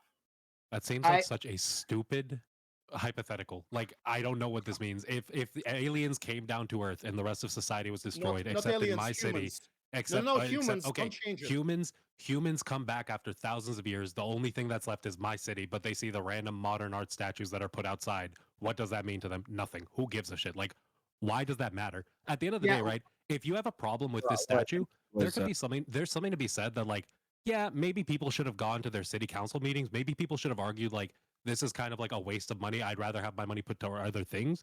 But like, you guys are reading way too deep into it. I feel like everyone has their own values that they're trying to put on a statue. Yeah. So I'll You're answer just your question. dismissing a conversation of I'll art. answer your that you question. made a and topic on and we're art. gonna let Doobie in afterwards, and continue on from there. If Scott wants to jump in, that's fine as well. But I say that all the hypothetical is one.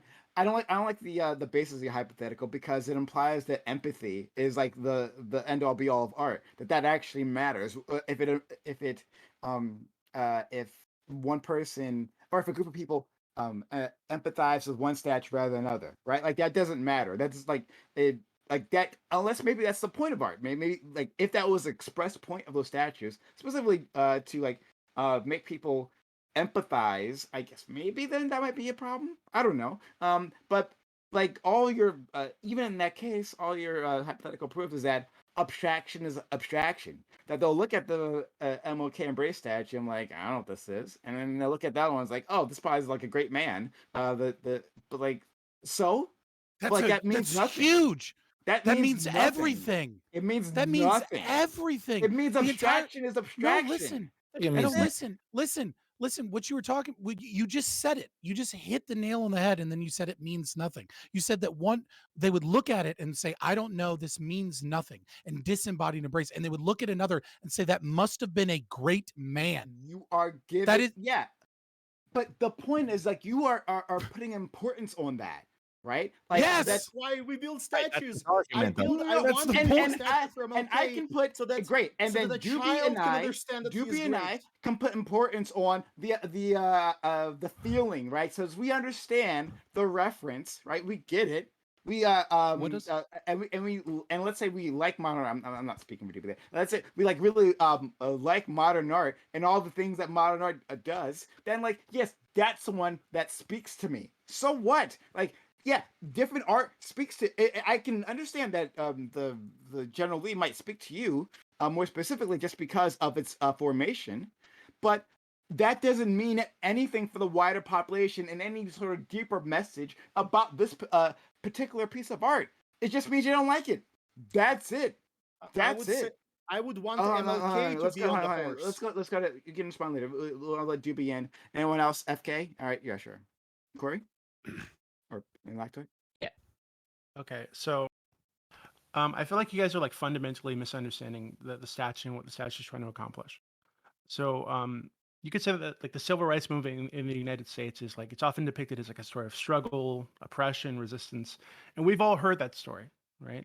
But I think what this artist is trying to do is say that at the core of that struggle is a long history of Black families and Black love, right? Because this movement was driven by a deep love and commitment of Black individuals in the communities for themselves and for each other, right? So MLK is just one person in a long line of people who are fueled by that love to work toward real change in the U.S. Right? We've all seen the busts of MLK. We've all seen there are plenty of inspirational statues that exist of him around the fucking country that focus on the man, the person, his accomplishments, right? About the speeches, right? But this is one of the few that I've seen that exists to draw attention to the driving force behind those accomplishments, to his actual legacy. His legacy isn't giving speeches or marches. It's the progress he made toward fermenting love between between people, and how that love brings us closer to the mountaintop, quote unquote. That's what. Wait, 1 second, please. Just No, real quick, wait. I'm not done. I'm not done. I think that's You're what not the done statue. spinning your wheel of bullshit. Yeah, no, Got it. I'm thinking that's what the statue is meant to celebrate, right? So the artist looked at a photograph, a very famous photograph of MLK and his wife, and saw the deeper truth behind their embrace, right? It's just a hug between a man and a wife. There was love there that was driving this like movement that he was a part of, that he was leading, right? And the statue is meant to invite others to take part in that embrace, to be part of that movement, right? So I think this transcends MLK as a human being, because the driving force behind MLK transcends human beings, right? Transcends him. I think that's beautiful. But isn't No, that Doobie, like, no, Doobie, no. Oh This my is God. BS. Go on, Sorry, go next. let's the go whole to FK. FK was next. We gotta move along. So FK, Corey, Lactoid, and we can go from there. So yeah, another thing to build off of that. We know who MLK is. We don't have to keep showing his face. People know his face. Right. It's fine if you want to, but artists have liberty to do what they want, right? Like when people put up that bull, it does, like, that bull is a fucking bronze bull. That doesn't mean anything else technically, right? But there's a story behind it. There's a meaning. There's like a reason it's there, right? It like represents part of our market. It represents part of our country. Whatever, right? We put value on it. This statue looks kind of goofy from some angles, but the artist didn't make it for like all these random reasons I feel like you guys are drawing up. I'm pretty sure they're pretty open about why they made it, and it's for the reasons do be explained, right? But it's not, the argument isn't even about why it was made. The argument is about whether or not it was a good use of resources, and also if it's a pandering virtue signal from the left, as opposed to really having any impact on the communities that it's supposed to be driving. I mean, isn't like every time you put up a fucking statue virtue signaling to somebody you want, like, you want to make happy about it? Yes, but what are you celebrating? The fucking problems still exist, and the money could be going to better places as opposed to some dildo. Let's go to Corey. Let's go to Corey, and then.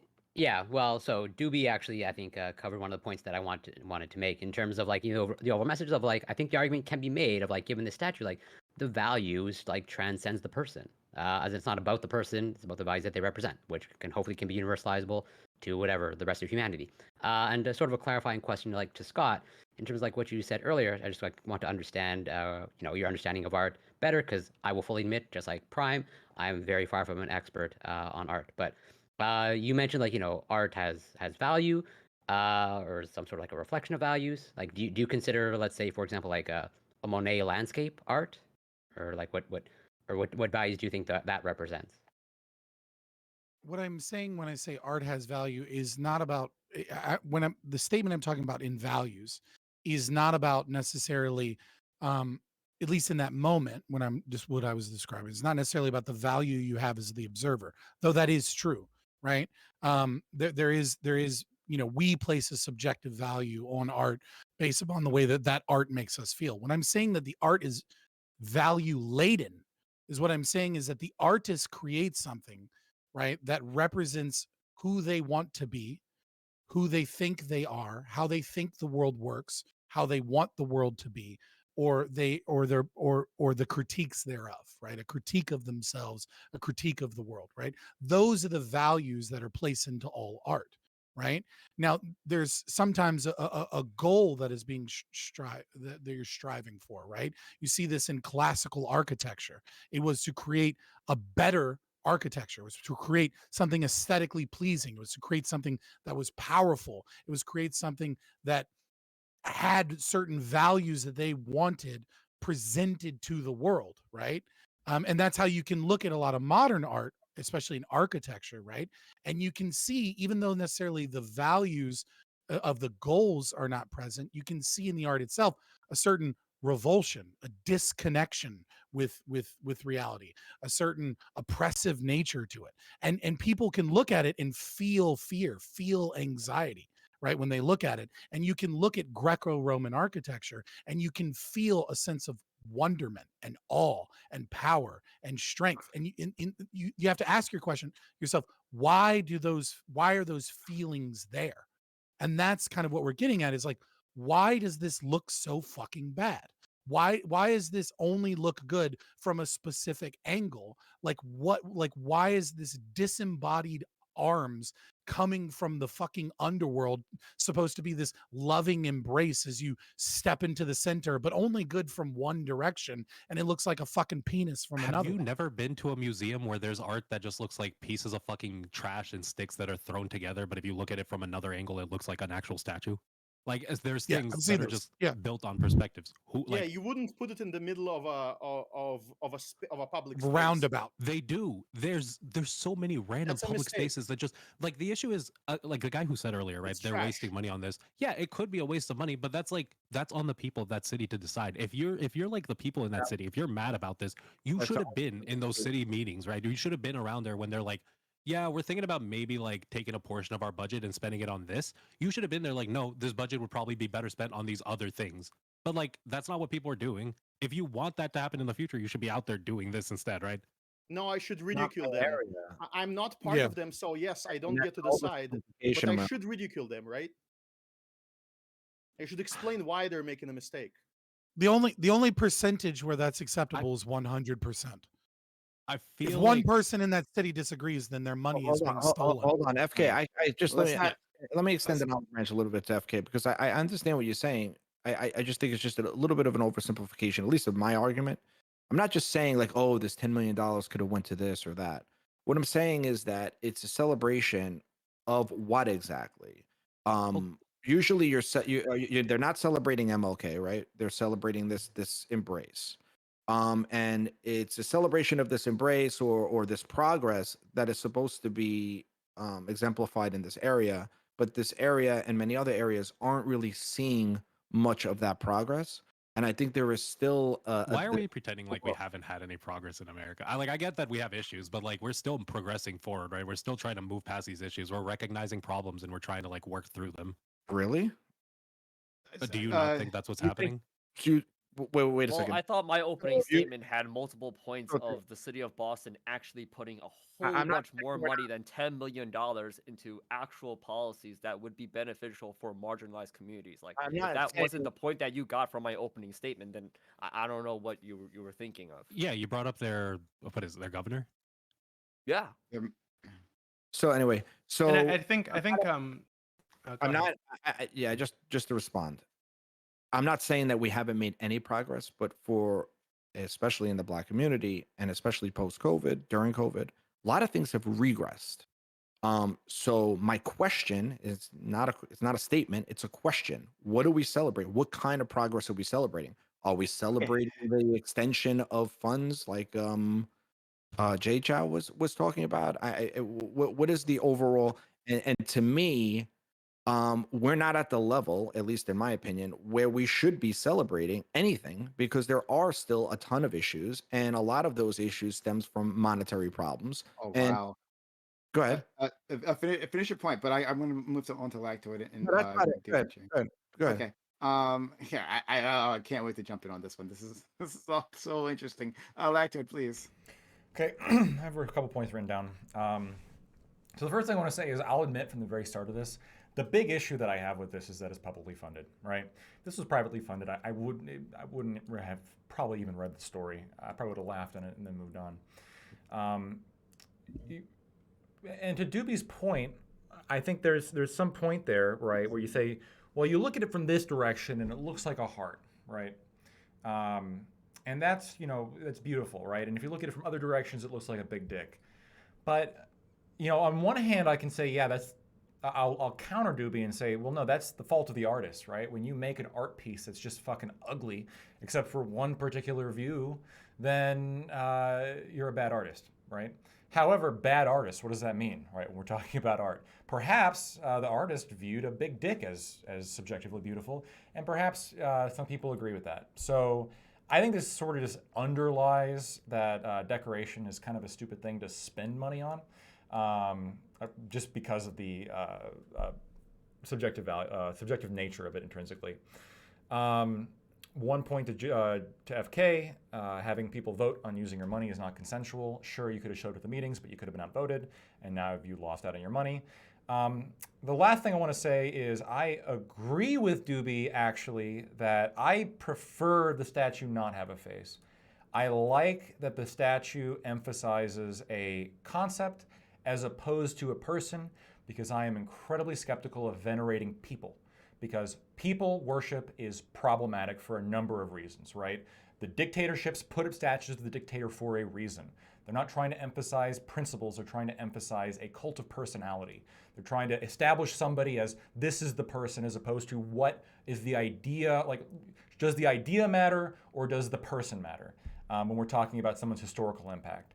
I mean, if we're going to talk about the person MLK, I think there would be immediately, and this may be spicy, but like there's an immediately kind of an hypocrisy of, you know, the depiction of Martin Luther King hugging the wife that he cheated on, right there in the middle of yeah. And so like that's the person MLK. I don't think it's wrong to cheat on your. Okay. Allegedly. So well, allegedly, right? But so I mean, what kind of principle is that putting forward now? Yeah, and you can disagree with a lot of the beliefs that he had and a lot of the other things that he pushed, and not disagree with the idea that love is a great motivating factor and a great motivating principle to move forward in this world. And if that's what the artist was simply trying to emphasize, then I would prefer that be emphasized than Martin Luther King should be venerated. Yeah. Let's go to Doobie. I want to jump in afterwards, and then I definitely want to hear from our friends Scott, Casimir, and Cricket, because they're on the other side of this. Doobie, please. So that's what the artist said, that the statue was meant to like venerate or draw attention to, right? So it is the love, it's the embrace, right? And what that embrace represents within the context of the struggle. But I feel like you guys are like not all of you, but I feel like some of you are really downplaying the importance of art, right? And statues, right? It's not just decoration, especially in this context. I think that one of the major crises in the crisis, you know what I mean, in the United States, right? When it comes to like the Black community, minority communities, is a crisis of like belonging, right? I feel like a lot of Black people, a lot of minorities in the United States feel disconnected from mainstream society because of their race. They feel like they're held apart, right? Which is why I get annoyed with you guys when you ask me what I am when I say that I'm American. Okay, and fuck you guys. So, and I think that these kind of statues can serve to like can be really important to like make people feel like they're part of the community, they're part of the society, right? The Black story is the American story, right? They're as deeply part of this as any other group of people, right? So I feel like it's important to have these statues, and it's important what these statues represent is important to the community, and not just the Black people there, but also to the white people there, who also need to understand that, hey, yeah, Black people are a major part of the American story. They're not a separate group. They are us, right? So I don't understand why we're like, how you guys can in one breath talk about like Greco-Roman statues and what they represent, and in the other discount the importance of like modern of this statue or other statues and what they might symbolize to a community. I love what Doobie said. So- Doobie, I'm going to respond. I said like I'll jump in and then Oh, my after bad. that, all of you, no problem. And all of you jump in. I want to hear what you have to say. So I love what Doobie just had to say. So shout out to Doobie. I thought that was really good, really on point. But like this idea, and I guess this is more specific to Cricket, like that we can't like celebrate because what we haven't reached some, according to you, some certain point of progress, and because of that, I guess we can't put any money to having a public acknowledgement of the works of people in the past, or of an ideology that is being pushed, because you may disagree like with like like the message that is coming across from the statue, but like it does have a message, right? That is at least meant to be conveyed by the city, by the creator himself, and by the family, right? So like it does have a message, whether it's effectively being transmitted or not. And to say that, well, yeah, of course we can't spend this kind of money, because black people, still got problems. Oh, all right, well then in that case, then Doopy is exactly right. Black people will continue to be disconnected from society because racism ain't gonna end anytime soon. We aren't going to have equality anytime soon. So all of those symbols that would acknowledge us in our contributions to society, to say that we are one, we are part of the American fabric. Well, we can't have any of those because we just haven't had enough progress, guys, right? And I'm sure the white society, the white patriarchy, that is the barrier from us reaching that. We'll really get on top of it, right? To make sure that we can get we can bring those people in later on, right? Like they're going to stop being a barrier sometime soon. Because hey guys, like we need that art up. It's never going to happen. It's never going to happen. I Right? feel So instead, Pride. like as we make these as we make progress, right? We can celebrate, we commemorate like we do for literally anything else, right? Like literally anything else. Like you could be in the middle of a war and still celebrate. Hey, like we have a year of fighting this war. We haven't lost, right? But you could say, well, I guess we can't celebrate because we're not done. We haven't won the war, right? But people celebrate for all kinds of fucking reasons, and it's fine. And also, I don't want to make this a conversation about like tax purposes, like in like probably- what should. I Like, probably 'cause, like let's just celebrate- assume taxes are fine and just move on from there. I didn't know but this you was can the case, smile. by the way. have, I didn't know this was the case, by the way. This wasn't even taxpayer funded, apparently. It was Can I just, taxpayer funded. Community What? organized. Can I It just? was funded by a So nonprofit It organization. was funded by a nonprofit and the public. So the city itself put money into I it. thought it was a How I much? think public. it's like 2.5 million, I think, from the city, and like the rest is community organized. Yeah, I So think it's public-private. Yeah. Go ahead, Cricket. You can respond to me, and then That's Scott not even and Yeah, That's yeah, not even the worst of it, then. yeah, sure. I think 2.5 is pocket not change in saying- terms of government revenue and spending. Yeah, for like- Boston. Like For all this, of this it, is like- it's really difficult to talk anything about tax spending by the government because from our perspectives as individuals, millions of dollars is a lot. Like some people in the entire world would not be able to make that much money in their entire lives. But when you accumulate so much taxpayer money to the point where 2.5 million or even 10 million is just pocket change. Actually, That's just good. pocket change. Oh, wait a If you sec. were to just divide that Um, number by the population of Boston, then you'd be getting just $10 million, not even the 2.5. That'd be $15 per person. Great. You do this enough times. Let's go to Cricket. Let's go to Cricket, Right? Scott, and then Casimir. So I mean that's a pretty. I mean, Jay Chow, that's a pretty silly argument because where does it end? Then you could keep saying that about everything, about every. You established a norm. frivolous- Stealing Yeah, is you okay. establish a norm. You can say that about every frivolous I spending. don't and- think taxation is theft. and it adds up. Okay. I Anyway. disagree on that. Okay. Okay. Anyway, just to address Prime real quick, I can empathize with what you're saying. First of all, I probably would have a little bit of a problem celebrating before winning or losing a war. Just because I don't think we should be celebrating war or celebrating if we're in the midst of a war. There's nothing to celebrate. So I probably would have equally of an issue with that. But in reference to what you're saying, I'm not saying we need to reach Narnia in order for us to start building statues, right? Like I'm not saying everything needs to be perfect. We can't build a statue. We can't celebrate anything. All I'm saying is that it looks to me, and look, I could be wrong, but it looks a little to me like virtue signaling in the most basic sense when you have so many issues and so many avenues in which that money could be put towards that would greatly help, especially all the programs that Jay Chow seems to love, as opposed to a big bronze statue. Now, I'm not saying you can't do it at all, but again, that's why I asked, what exactly is this statue celebrating? And to your argument, how many statues do you think is enough? So you said it's great to put up statues. We have I've hundreds. laid out exactly what it's celebrating. Like Wait, hang on. We have hundreds of. You're saying it's celebrating like togetherness and everything that you were talking about in reference to being accepted as No, it's American. celebrating love through struggle, right? You, That's the you had idea. you had a lot of questioning here. So you're asking me like, well, when is it enough? When there are enough MLK statues, and then we should like redirect the rest of our funds to. No. My point is that like when like it to me, it's just so fruitless. It's just all it is. It's meaningless to me.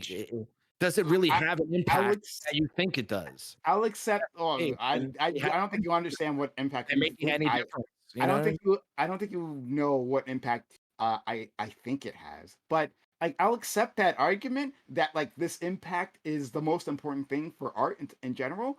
Like once we tear down all the statues that are celebrating white men and white supremacy, right? Like once we do that, once we clear this country of that, right? And swear that we won't erect another statue until we tear down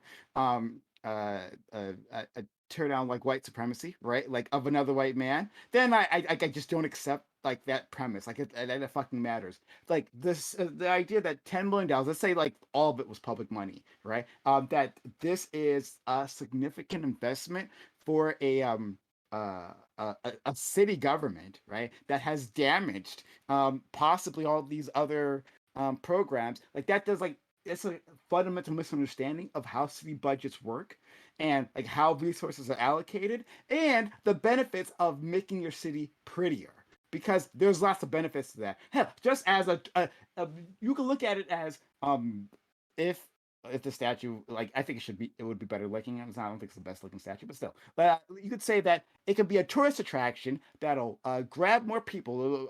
More people will come to the city, spend money there, which will be collected for tax revenues, which in the future could be added to those programs, right? But I'm not even going to argue in that sense because it's pointless. Like the art in itself, I think, like the most fruitful thing to talk about is whether the art in itself means anything, and it doesn't mean anything. So I mean, did we already got that, right? And to say that's virtue signaling, well, fucking at that point, everything is virtue signaling. Like literally everything that is not like literally digging people out of like destitution, right? Is put a perspective and a potential impact of that statue existing. He came up with a perspective and a potential impact of that statue existing. My point is, I'm not saying you can't remember or you can't have any memorabilia, but putting a wing on a hospital in Martin Luther King's name or doing something along those lines, to me, is less virtue signally than putting up this statue in this grand celebration when we have so many of them already that has absolutely no noticeable immediate when we start counting white statues, counting white statues first, and then we can start counting black statues. Do that. And cricket, but that's not my argument. I'm not saying that no, you just did. That was literally arguing. We had so many black statues, or MLK statues. So we've reached some sort of limit. And now I'm not saying we reached the limit. I'm saying how many would it take for it to have this impact that you're saying it does? Because we have many. What impact do you think I'm saying it does? The impact, you're agreeing with Doobie saying that it has this great impact on a remembrance of togetherness and all this other stuff.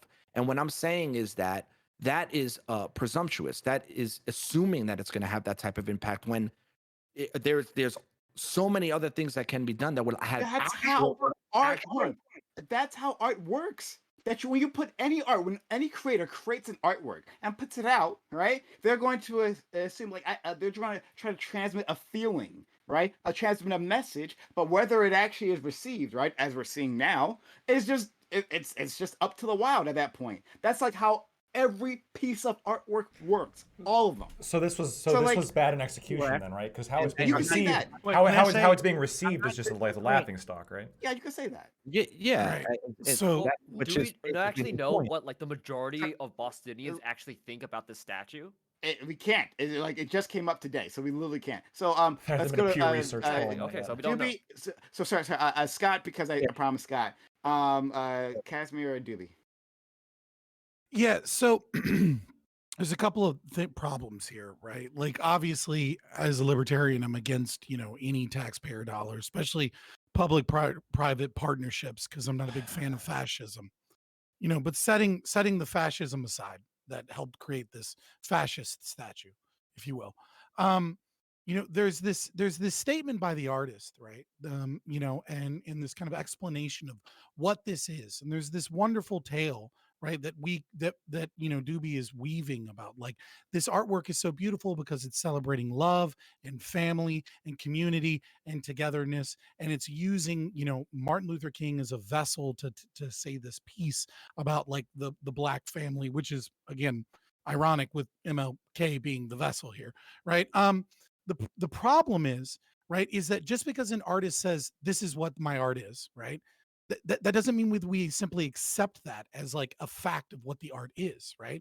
If I take a bunch of pins and I tape them together, right, and I say, this is a piece about, the brutalness of the Khmer Rouge, you might look at it and go, this is a bunch of pins taped together, right? Like, that's not what this is. And so when an artist is creating art, they pour some of themselves in it. I think it's also important to take some of the other things that the artist has stated, right? Which is that they are specifically a perspective identity is something that they put in their art, right? A disconnection with the individual for a preference of the community, and that this person is, very, very, very woke, right? Like, for lack of a better term, that is their ideological framing for someone that says all art is political. And you can see that in this piece, right? You can see disembodiedness, right? You can see that this isn't just about the loving embrace of two people, right? But it's cut off, and that it's this amalgam, kind of like this Cthulhu-esque, like, fucking mesh of fucking arms that come from the ground to embrace a body that doesn't exist in this circular fashion, right?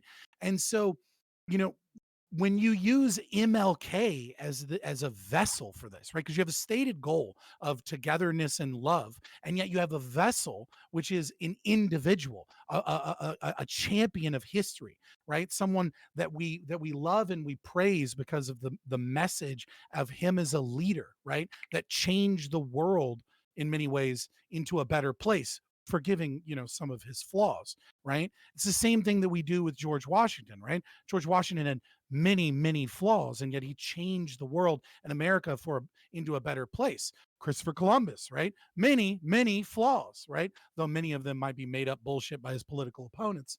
But many flaws, and yet we celebrate him for mapping the Easterlies. We celebrate him for being the beginning of a pinnacle change in history, right?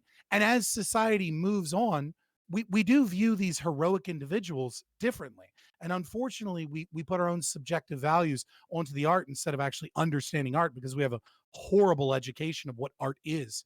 And many people don't understand it, as what's kind of shown in this panel is we don't understand what's being celebrated and why. Instead, we put our lens of our distaste of history onto the bad actions of that individual. And so this is why I'm from Richmond, Virginia, right?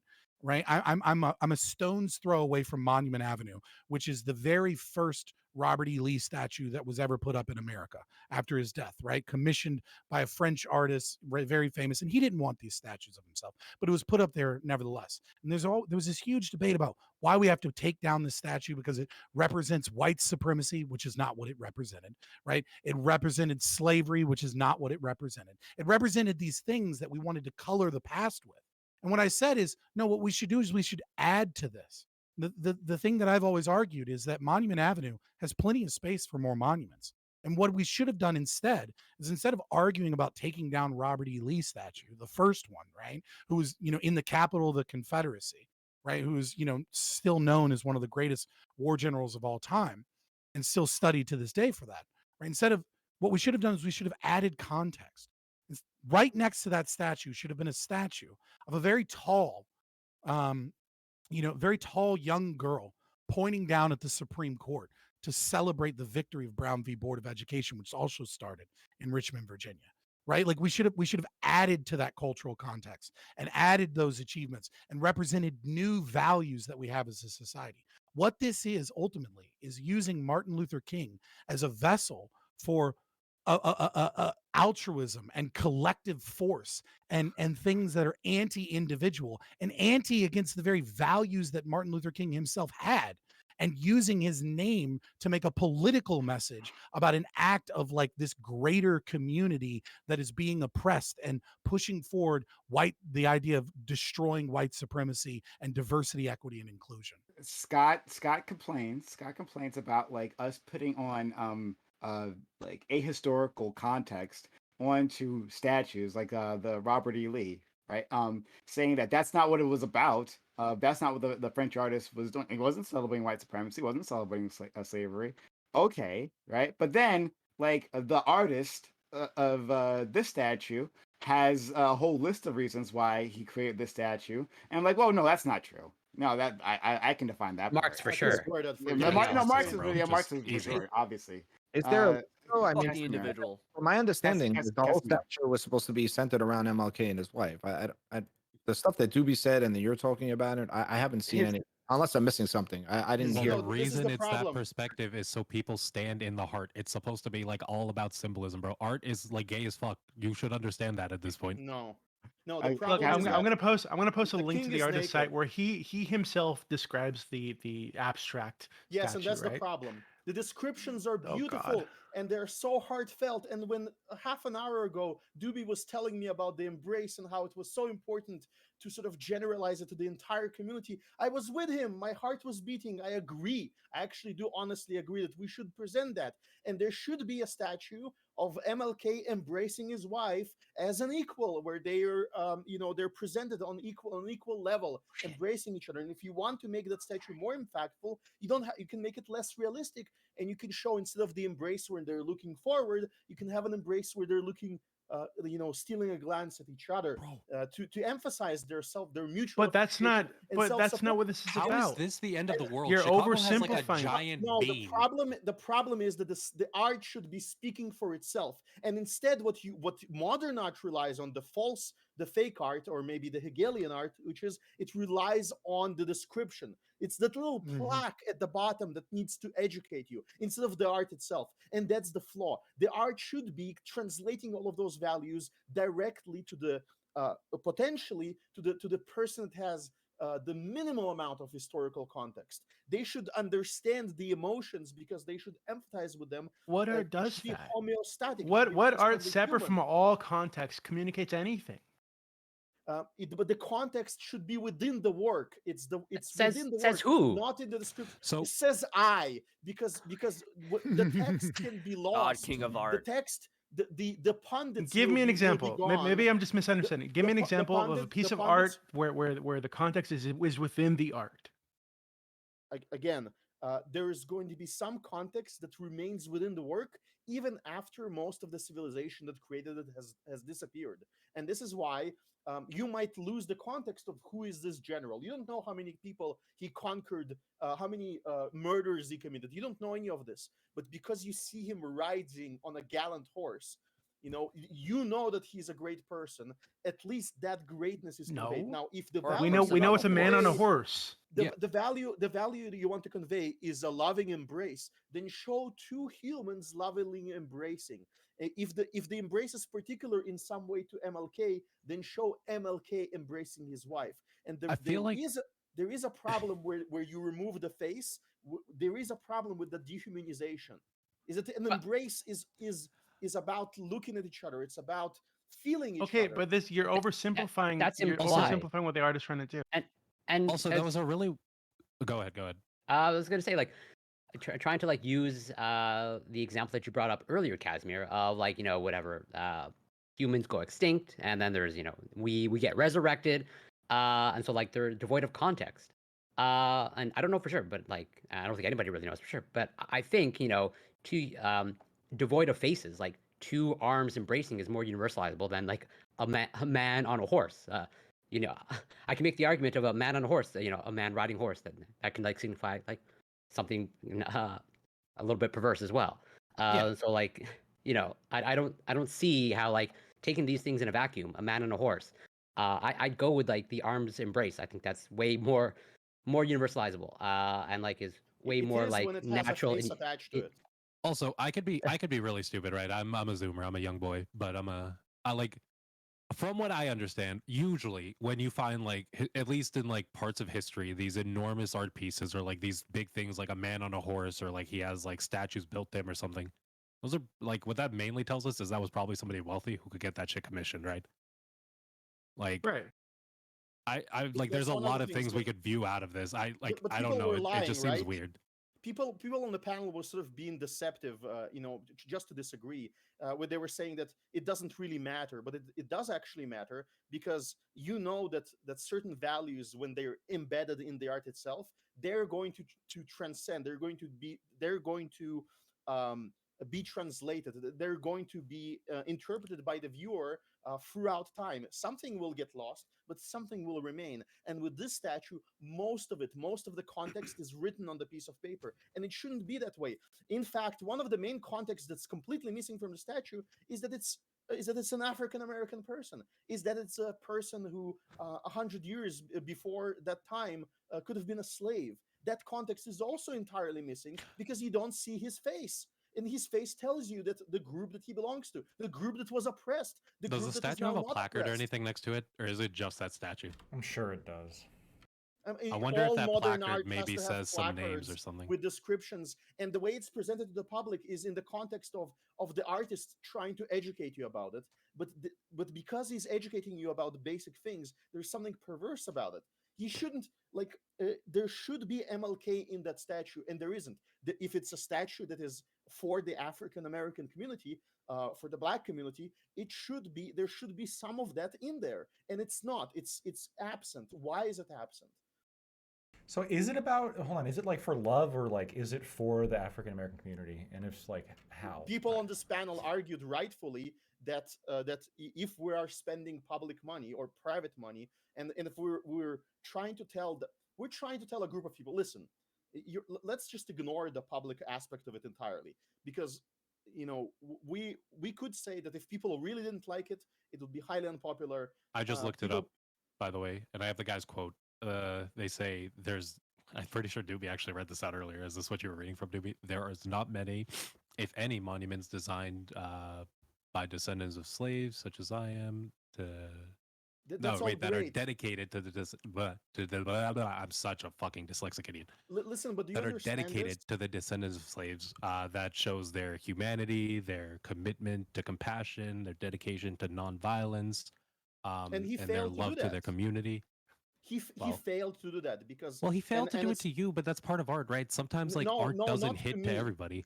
Not to me.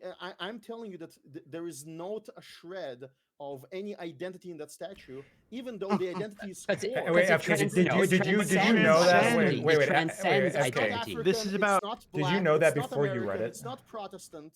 It's none of the things that it doesn't have morals at all presented. It's in about any love. way. Wait, this is FK. literally a It's statue that's meant- 100% love. Wait, so That's I what- want to celebrate ask this virtue that this embrace embodied, basically.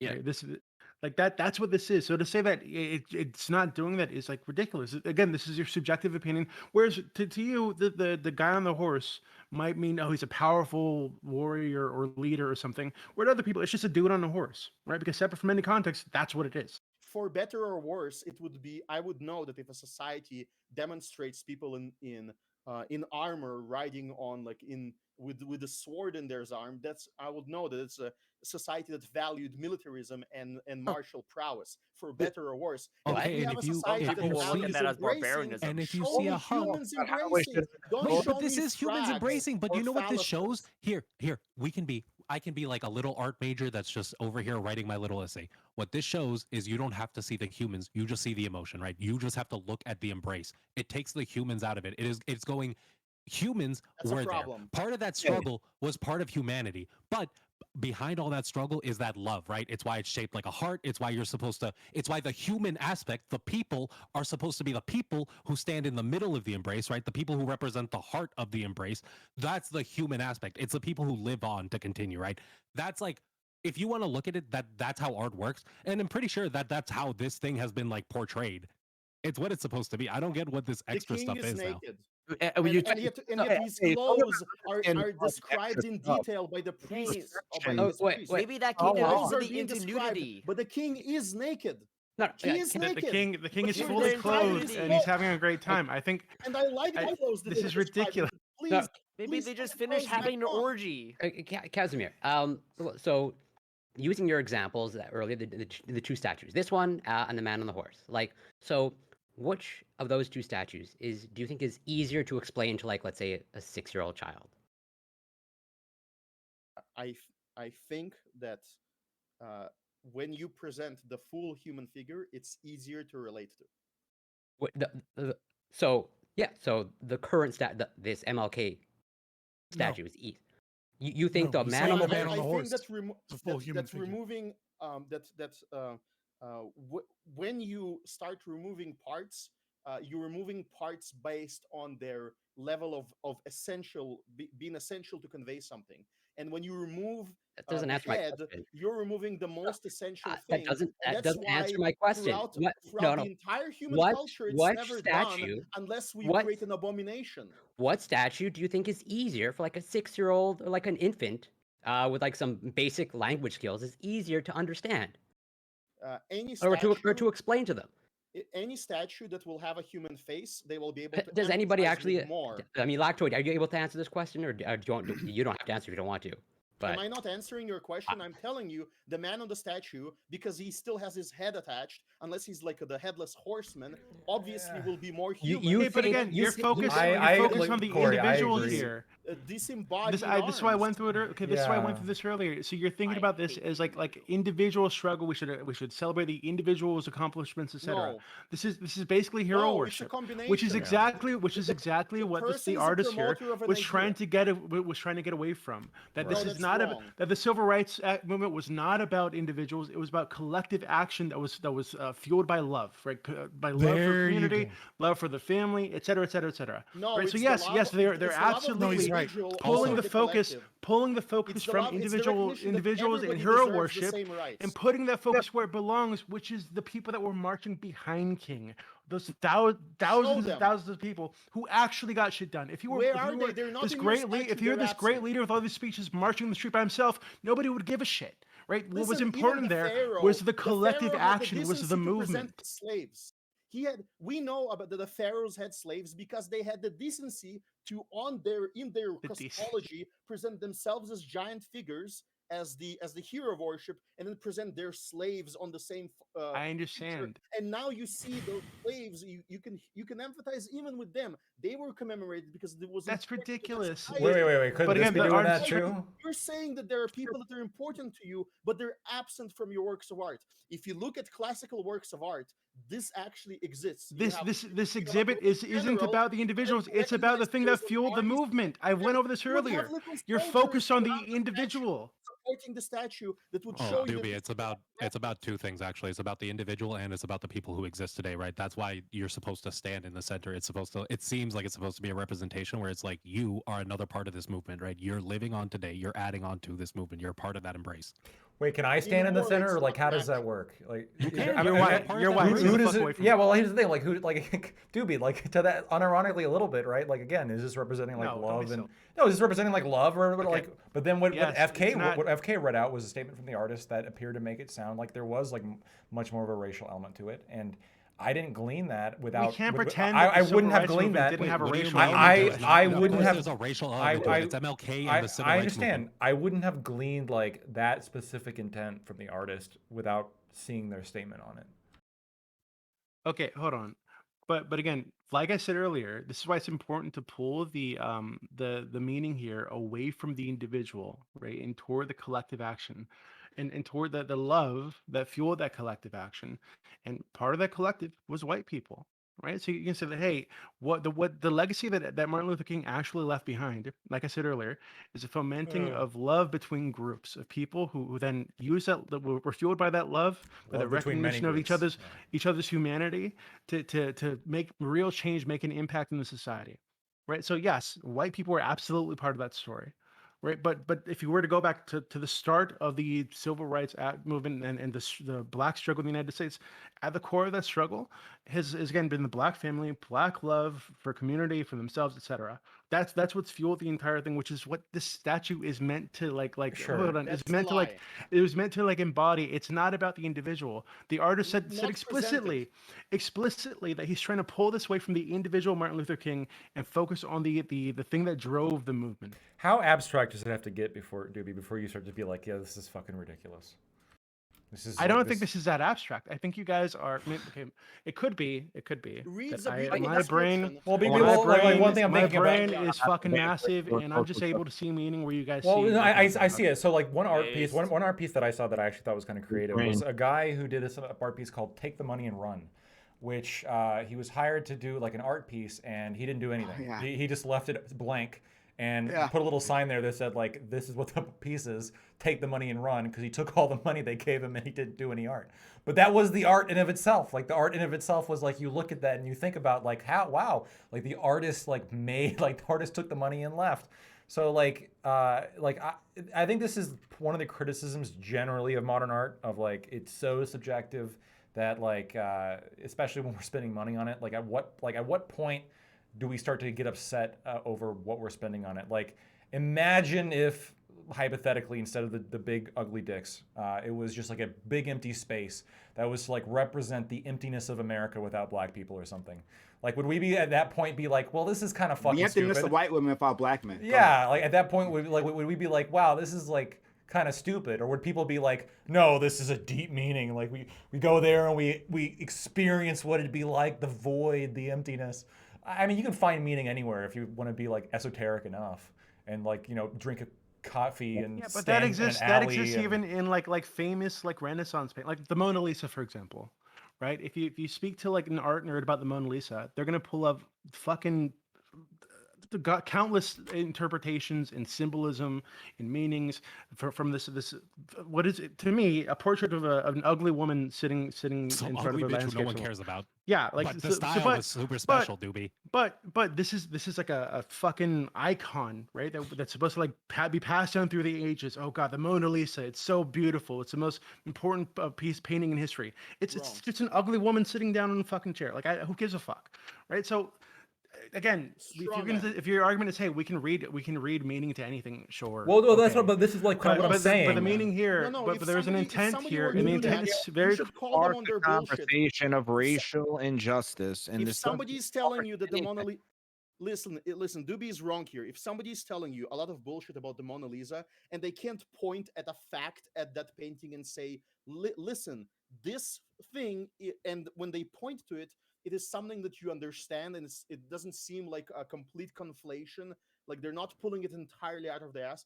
It's you will evaluate their statements based on what is seen in the picture. If they tell you that Mona Lisa is a collectivist statue because behind her there's like an imaginary crowd standing, you can point to that person and say, "No, dummy, there's this. This is like just one person. I don't see anyone behind her, and I don't see any human faces in the background. You know, you're delusional. Because the reality does not correspond with what he's saying."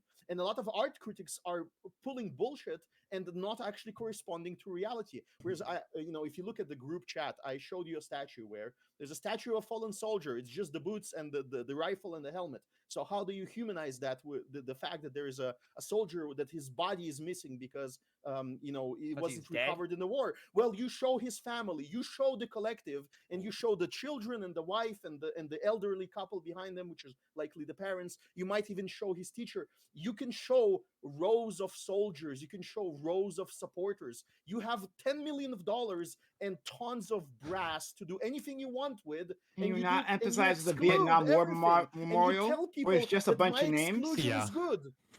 And Also, that also, this statue you sent isn't bad. I'm not gonna lie, but also, if they had just put the shoes, the rifle, and the helmet, I feel like that could have just told a different story. If a different artist wanted to do that perspective, it would have been just fine. I don't think anyone would be going crazy being like, and then that's from that actually perspective, not really that good of we an art would be the piece. family. We would be looking at that statue and be like, "Wow, we're mourning them," instead of just like the family. True.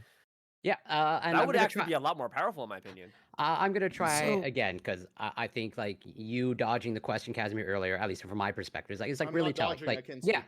like yeah, you genuinely think that you can't explain you have an easier time explaining like the man on a horse statue than the MLK statue, where you can actually like recreate the statue with a It's not 6-year-old an of like MLK the statue. embrace. Yeah, sure, Wait, a tribute no. to No, MLK and what he wait. stood for and the values. Wait. The MLK statue is like the twisted arm statue.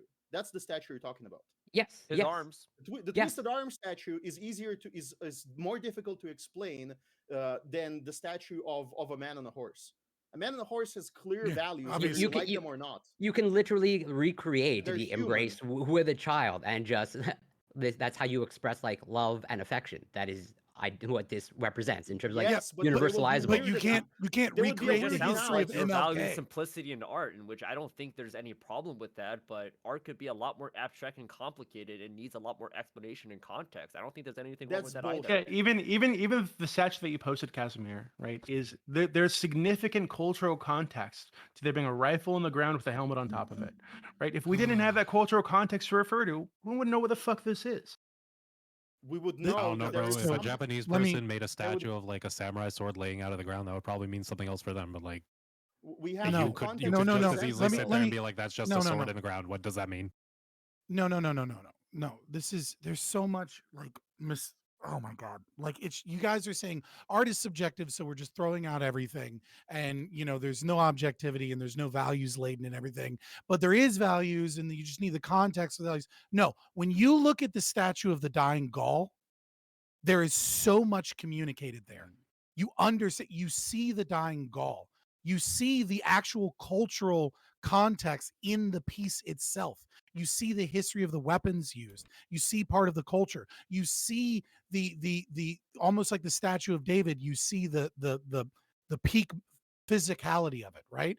But do you quite understand the cultural context of the fear that that Romans had for Gauls? No. Do you see the hair color, right? Or the understand, like, do you see the difference between the Germans and a toga wearing Gaul and Gaul? No, you can always add some cultural context to it, but there are values laden within every piece of art. This piece has values laden into it, despite what you may say. And he even hints at it in his explanation. Pull away from the individual and move into the collective. That is what the art is in many ways representing, is what he said. And But- he uses the history of Martin Luther King, a heroic figure, to sell us a collectivist ideology No, and he's mindset. using the history of the And- civil rights and movement. it's He's looking horrific. at everyone who was a The part statue of it. is fucking horrific. When you look at it, you can see that the values here are not aesthetics. They're not beauty. They're not the things that we should strive for as a society. And you say, but no. When you look at it from a specific angle, it actually kind of sort of looks like a heart, but also a hug, but also hands. And then you can step in it and you can be a part of the fucking penis cock turd horror film, Rocky Hell Horror yeah. Picture Show, fucking mishmash of fucking craziness. And if you look at a photo, you can see the bracelet. The bracelet's the same bracelet. So actually, it's MLK. And then Corey Campbell goes on this fucking cope about how it's easier to explain this fucking Lovecraftian fucking arms coming I from never the said ground Lovecraftian. to a I fucking never said- child, right? Than to explain a statue that erects a man above other men as an important figure. That's somehow more difficult to interpret. You're fucking crazy, and you're just using subjectivism as a means to put whatever fucking pivoting bullshit you want Which onto is this art. why Instead of I admitting usually- that it is a My God, That's why I collectivist think you like can us. piece. see You're having that like an every aneurysm fucking over Robert E. literally Lee perspective. statue is about racism. Perspective. It's about Almost white like he supremacy. It's specializes in about, perspective identity. celebrating slavery. I can say all of those things. Of course I can. I can do that too. Yeah. Well, it's subjective though, Prime. So Also- we can see it also- as we can also see it the- as the dying tolerance Gaul- and love and yeah, The maybe. dying Gaul statue compassion. from behind looks like a dude jerking off. Like what is like how Well, are we no, going to dude, but you ignore don't get it. It that from represents another so much perspective? more It than just actually has that. an ass But, crack. like, Okay. The dying Gaul is a human, okay? And because it's a human, it has a face. Do we The know that? focal point of viewing humans is to look them in the face. We evolved as a species and became better than primates, not necessarily primarily, but one of the major reasons was the ability to track eyes, to be able to see emotion in the face. The whole point of a statue of a body is to see the face, is to see the dying Gaul, is to see the sadness in his death. It's not meant to look at it from the ass. And yet there's no face in the statue. Wait, but Wait, hold on. apply You that- just wait, you told wait, us no, no, no, no, earlier. no, no, no. You told us earlier that the Apply that perspective. apply that to the embrace statue. It's not meant to be looked There's at no at face. certain angles. There's no It's face. not meant to be Okay, looked there's at no certain focal point. angles. You're meant to but look it's not at it meant to from be the looked angle at certain where it angles. looks I'm like a using your heart. words.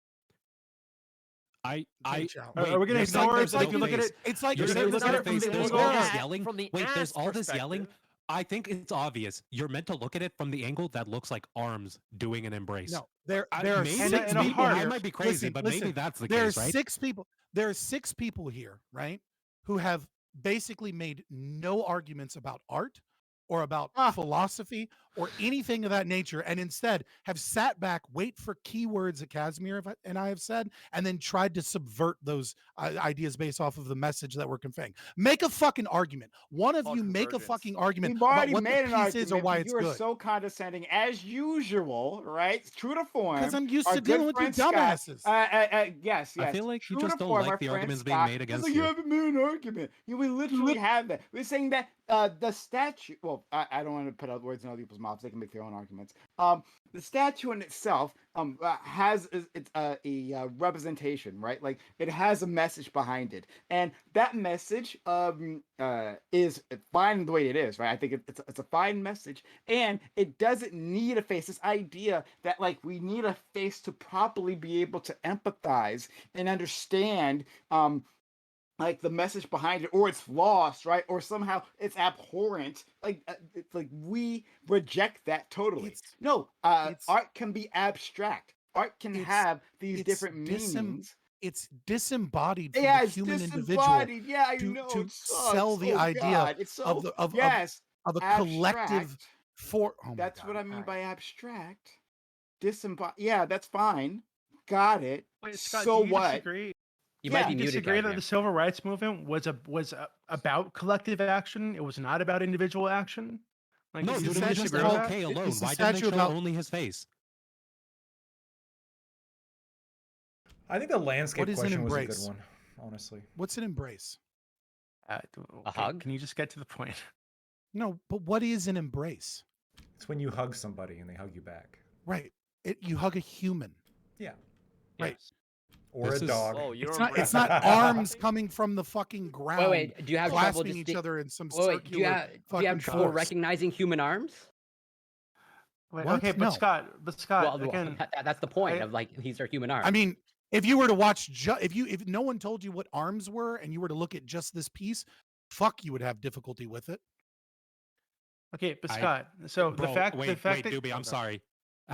Have you seen the new Legend of Zelda game, the newest one, where you kind of like play the little angle game where you just twist the controller around and you get different angles? I don't know if you're a child, but what difficulty do you have walking around something to see what looks the most normal? Like, is perspective that hard for people? I don't get what this is. Yeah, Scott. So earlier you said, right, the fact that this could be viewed from other perspectives, and it looks like a Lovecraftian monster, which I'll agree with from some perspective. Mhm. Looks I'd like like to prime answer eating that. ass. Looks like prime eating ass from other perspectives, right? You can look at it many different ways.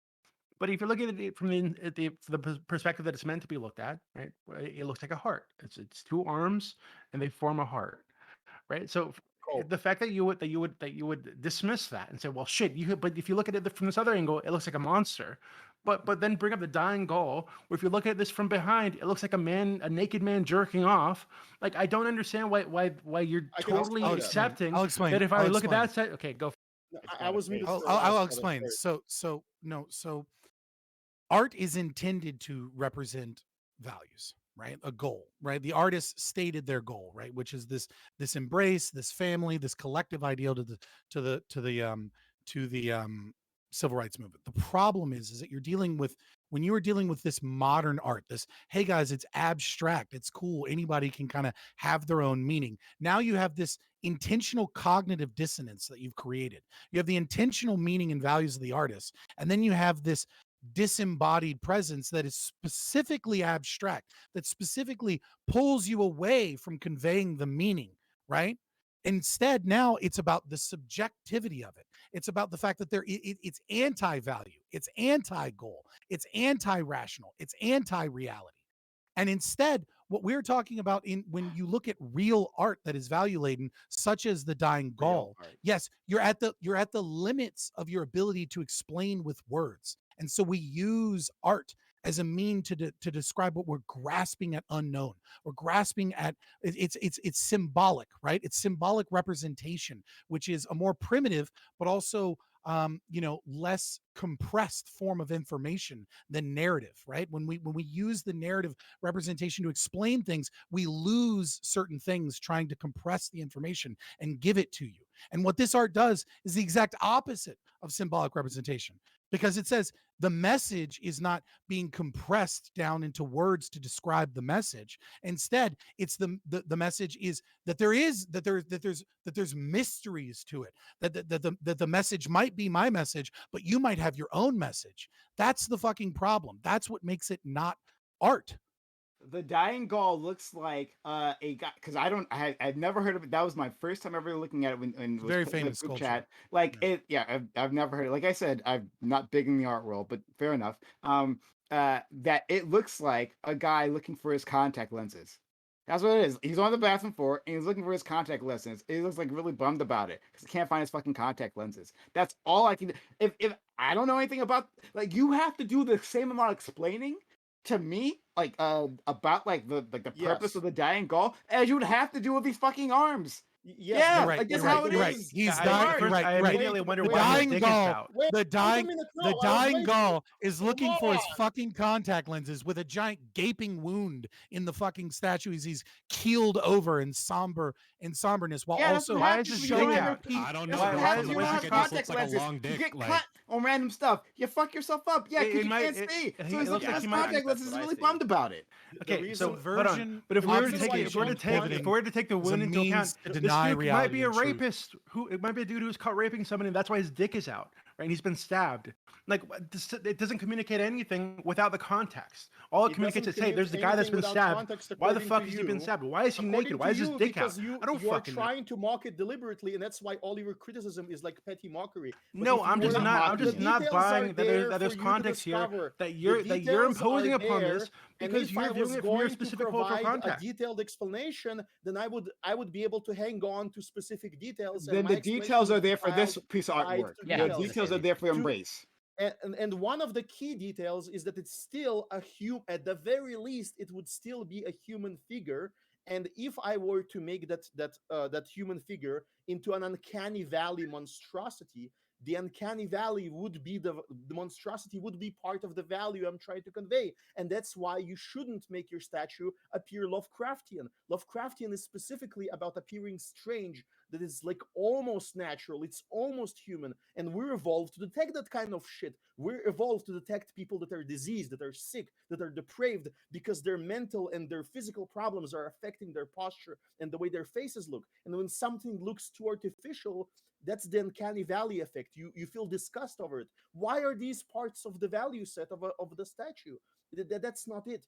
Now, the reason why Prime Case would disagree with a statue of a general riding on a horse when that general is part of the Confederacy, he's right to do so, because he doesn't want the entire like future view of history, which is built through these objects, to venerate a person that he considers a negative person. And I would agree with him. That person, if you want a statue of him, get him off the horse. Make him, the small man that he was for doing the wrong thing historically. And if you and you should potentially argue for that. That would be a coherent argument, because you know that certain values are objective. They're part of the reality of the thing. And so, but here, all of those things are missing in the statue. And if you present different statues, there are group statues. There are statues with supporters. There are statues with, the Empress with all of her lovers. There's statues like that.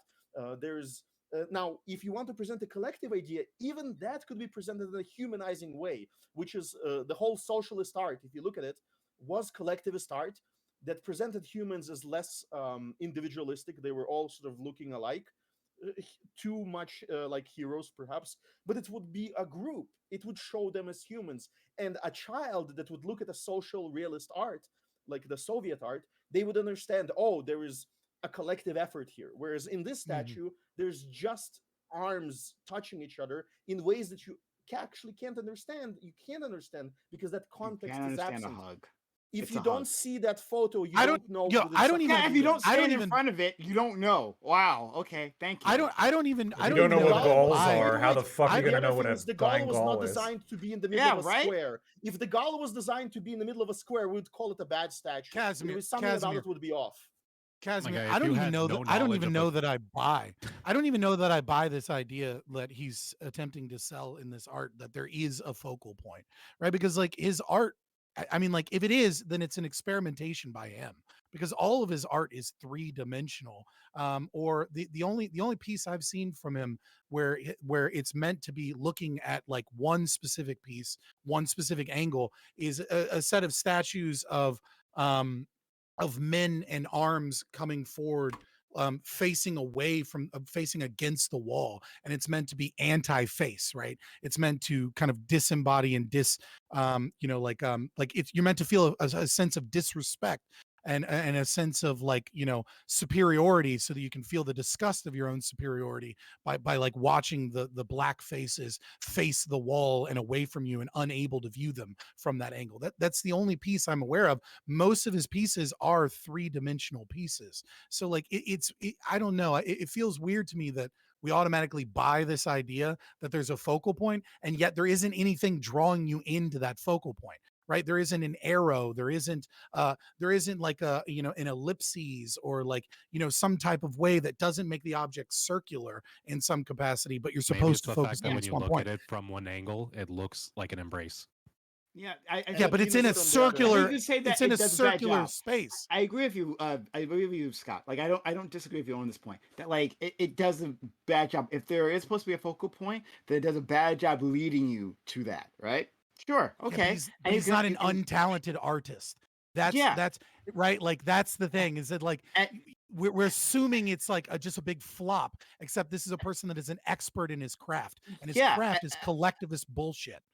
Yeah, and there's- but I think that anyone can make a mistake once for all, or just like just do a bad job. Doesn't matter if you're a expert, right? And like The the happy very little fact that it looks accident like a for 10 penis, million. right, from one angle. Well, look, I think if different people had seen this thing before the statue before it had been deployed, they would have like been able to spot this, right? But like reason most you people know why who they saw it, I don't know. Sorry, Soren's talking over me. So mostly who saw it was like the creator, right, and the people who helped work on this. And first of all, when you're looking at it from a small perspective, it might not have been obvious. And when you're looking at it in a complete perspective, it's that like you already know what it's supposed to be, so you don't see what other people might see in it, right? These things happen all the time, right? Like, hey, like, mommy, I drew this fucking photo, right? I drew this I drew a rocket ship. cartoon, and then it looks like something obscene, right? It looks like something crazy, but that's not what they intended it to be, right? They don't see that. That's okay. But like, Primecast, you're right. There's a very small chance, right, that the artist fucked up so royally and couldn't understand his own art, right? But what is far more likely when dealing with an expert in his craft that has been making art since the 80s, right? That what is far more likely is that the design is intentional, because it's an intentional design. It meant to look like dicks. When you I'm not saying that it meant to look when you like dicks, but design- that it meant to be ugly. That it was But meant when to you be design- when you people- disembodied. That it was but meant to be people- so horrific. People are interpreting it as ugly, right? So it must be No, meant to be ugly, or maybe not. Maybe it is meant- it's just that like it appears that way from certain angles, and the artist didn't catch that. Like, hey, from this lighting, from this angle, it looks like dicks, and people are gonna make fun of it. Like, I think if he had known about this, Prem, but I don't think that's true though. A famous So if you read the- artist who's been doing this for decades makes the what is dicks. likely to be his seminal piece. makes what is likely the piece by which he will be judged for the rest of his life. And you're saying maybe he didn't think to, to look at it from this perspective. Well, Doobie's Maybe Yeah, saying but that's maybe not he true. didn't. Sounds like No, not that he bullshit. didn't Doobie's look saying at it. that's Hold on, not It's that true, he right? didn't see it. Maybe he No, wasn't no, that's designing the different. thing, Yo, right? Not that Doobie he is didn't saying look that's at not it. true, though. You guys He are arguing saw on something that might not be from true.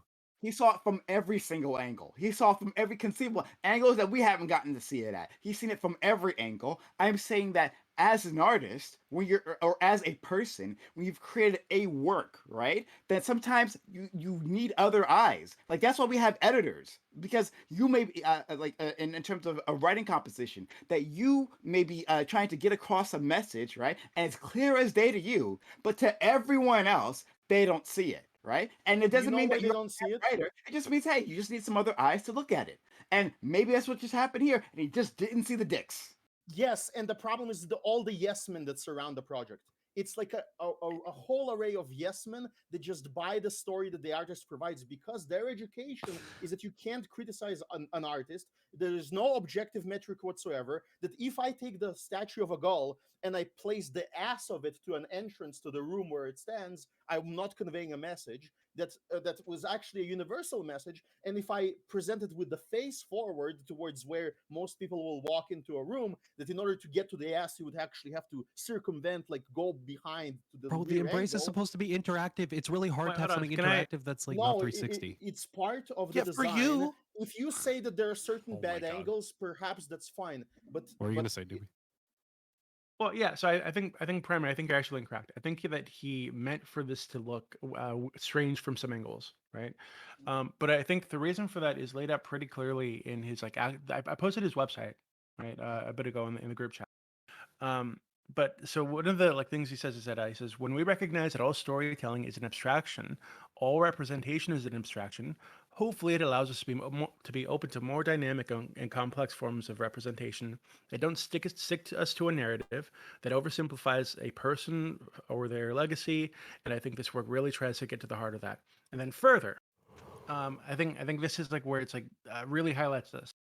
It says, by highlighting the act of the embrace, this sculpture shifts the emphasis from a singular hero worship to collective action, imploring those curious enough to investigate closer. So if you're driving down the street and you haven't heard that this statue was put up, and you see this weird fucking lumpy thing in the middle of this park, I'm like, hey, what the fuck is that? Right? So you investigate closer, and then you see the plaque that's there, and then you look around and you say, oh shit, from this angle, it's a heart, and oh god, hey, there's a wedding ring on the finger. Oh, look, it's meant to be people embracing each other, hugging each other, and it's meant to be about love, et cetera, et cetera. Right? So I think that it's meant to catch the eye and to get people to investigate closer and to really find that the core of this on their own, which is love, right? Which is what he's trying to highlight, that there's love at the core of this movement, and he's inviting people by encouraging them to walk into the embrace, walk under it, to be part of that love. That the civil rights movement isn't about a hero; it's about people, normal people, choosing to be part of that love that drove this movement. I hear you, but just like one correction, then like I want to answer that particular part. Sure. Then you can go next. But like, do you think that specifically a dick? Now to be clear, when I first saw the photo, I didn't see a dick, right? Like, yeah, I had to squint at it. I'm like, oh, I guess, yeah. I mean, I guess maybe that could be a dick, right? Like, I didn't see a dick. But do you like? I see what you're trying to say. That like he wants it maybe to be misshapen from different angles to invite investigations. Like, well, why is this up here, right? And then you walk around and like, oh snap, it's a heart. Like it's like maybe a shocking moment. I could see that. But like, do you think that specifically he was thinking like, well, some people are going to call this a dick? No, but I don't think it actually looks like a dick. I think that the only time I've seen it where I thought it might look like a dick was like a picture taken from like above it, like and off to the side, where like you only see like the two hands holding on to like the one I think it's like a bicep. And that I guess if you were to only see it from that like one perspective, yeah, it looks kind of like someone holding onto a giant dick or something. Sure. But again, if you're on the ground walking around this thing trying to figure out what the fuck this is, you're not going to see that. You're going to see some like weird misshapen thing, and then eventually you get to the side where it looks like a heart, and you realize, oh, there's a wedding ring on the finger. Oh, these are arms holding each other. And then again, then you see the plaque nearby, and you read what this is actually about. And you probably Google it, and then you take a nice photo, and then you go like on with your day, kind of like with any piece of art in a city. Yeah, and to be clear, like Imagine so being able to there's learn the with space around context. it. The space around it is specifically meant to invite people to sit around this thing, talk about it, but then talk about the message, right? Which is, hey, we need to come together, stop waiting for a hero to pop up, and we need to be part of this movement. Doobie, you're slowly proving my point, right? Like Casimir, like slowly. Casimir Yeah, wanted to fair jump enough. in, so Fair we'll go to enough. Fair Casimir enough. and then Listen, to you.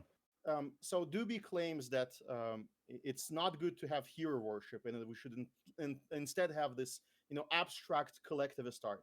And I think both positions are the position he presents, of my view, is ridiculous, but his position is also ridiculous. These are two ridiculous extremes. Obviously, human action and the human history is not it's a history of collective action. But the way collective action is initiated is that somebody makes the first move and is often killed for it and is often suffers for it, or takes a risk. And in order to inspire humans to collective action of some sort, you need to have them empathize with the idea of heroic action. So you need a combination. You need both the spark and the flame. You need the hero and you need the crowd.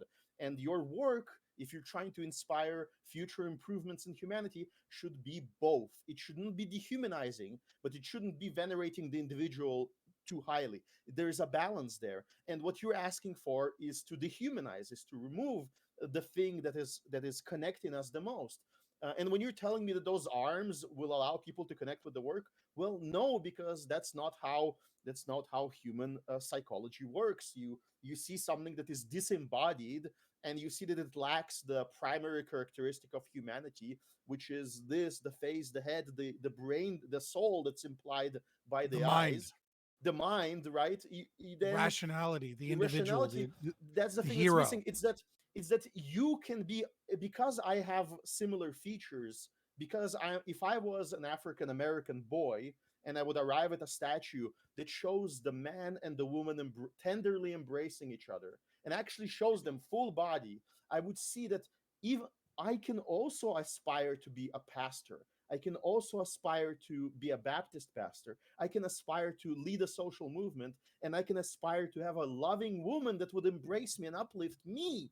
Not everybody in the crowd, but she would choose me, and I would have a child. Yeah, but you're making about it. But that's about the individual again. That would persist even after I die. But this wasn't supposed to be about an individual person. It was supposed you just to want be a different idea. statue. You want a That different is statue. right. And plenty of those statues exist. No, there are plenty no, of like inspirational MLK statues where you're standing there looking really serious. You're literally proving my point slowly as you argue around, right? Which in the very beginning was that this is anti-art, that this is evil art, because the entire point is to take a Marxian ideology that this man has and subvert the heroic figure of MLK into a collectivist mindset. It's not about aspiring the individual to be great. Instead, it's about aspiring the individual to shackle themselves to the collective. It is altruistic, and it is cognitive dissonance, and it is meant to fucking shock you. And from different angles, it's meant to be disgusting so that it pulls you in to the collective embrace and destroys the sense of individualism that we as a society should be striving for. Okay, so you just disagree. And it does all of this through the vessel of MLK. But MLK is a heroic individual. On this piece of art is the objective opinion on how this art piece was meant, and you're not going to take it all how this author or how this creator felt about it. The amount of fucking Kathy Newmans in this debate that refuse to actually set forward a fucking vision and instead simply go, wait for it. So what you're saying is, like, if you don't have anything to add, like, shut the fuck up. My guy, you're getting mad that this statue doesn't look exactly how you want it to look. You're getting mad that art doesn't represent that's what I exactly said. what you want art to represent at all times. That's what you're getting mad about. That's not what I said at all. By mocking Boston, debasing their own city by spending money on statues that, without that little plaque that you have to come up and read, actually looks like an abomination. Abominable buildings, abominable statues, and they don't believe that the psychology of the people gets affected. Because when a person is surrounded by humans, by humanoids, by human structures, by structures that uplift the human mind, then the human becomes Uh, becomes an individual that is hard to control. I'll put forward. I'll Start put forth. movements for Sure. justice. But when you create It's simply monstrosities, Scott's. Oh my God, no! Scott is just saying that like he doesn't like the values that are being put forth. That this collectivist values, he doesn't like them. And I see you, DB. You're unable to articulate my position in Steel Yeah, Man, so sure, don't that's try. nice. That's nice. It's cute. But anyway, There are a he lot of doesn't marks. he doesn't like the values, and so it's evil art, right? It's anti-art, because he just doesn't. Nah, I don't like it. But anyway, that's fine. But like, Yeah, you got to put forward- because, and that's- then you it's you. stammered Shut up, because Scott, you I'm cannot talking. steal Scott, my Scott, position. you know I'm talking, so you need to shut up. Thanks. So like, I'll put forward my vision of what statues should be, our ethos around statues. I think we should I think putting up statues is a fine thing to do. If that's what you want to do with money, if a city wants to do that, sure, okay, do so. I think that you can put more literalist statues up, and that can be great. And you can put more abstract statues up, and that can be great. I think that us as a society, and I've talked about this many times before, have the ability to reevaluate statues constantly, right? So even if the original message of a statue might have been benign, right? That we can, as a society, understand that our culture has advanced to a certain point where maybe the statue does not represent that anymore, and it's something that is against our collective, ethos or whatever, right? So then, at that point, we can remove that statue because statues aren't meant to be.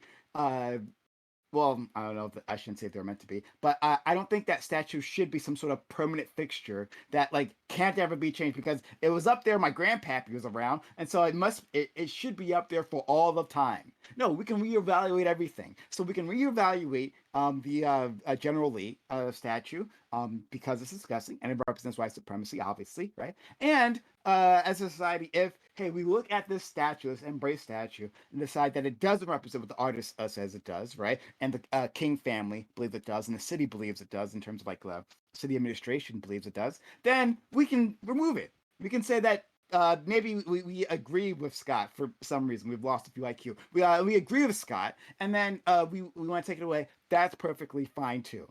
But to say that and this is not strictly what Scott was saying, but like to imply that like you lose something like integral by not having a face, right? That not having a more literalist interpretation of what you're trying to do, like just like showing a full body statue of MLK and Coretta Scott King embracing, and that be it. Like, did you lose something important that you can't have something a bit more abstract to have a larger message that is somehow a danger to society? That I fully reject. That's my proactive argument, right? So there you go. Doobie, that's what they are. Doobie, then Jay Chow. So Scott, I think that you are you and Casimir actually seem to be like very focused on this like great man thing, right? That we're downplaying the individuals of like the accomplishments of great individuals. Where like the reality is that Martin Luther King was one in a sea of fucking pastors at the time who were trying to do similar things.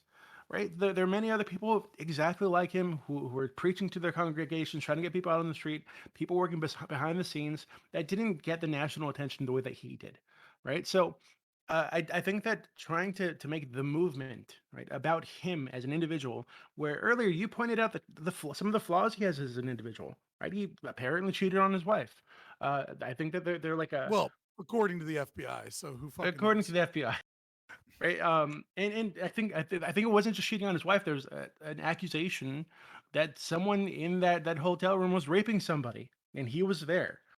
Right. So if that is even like a 10% true, that's a huge reason we should not be focusing on the individual here, because he as an individual is not that special.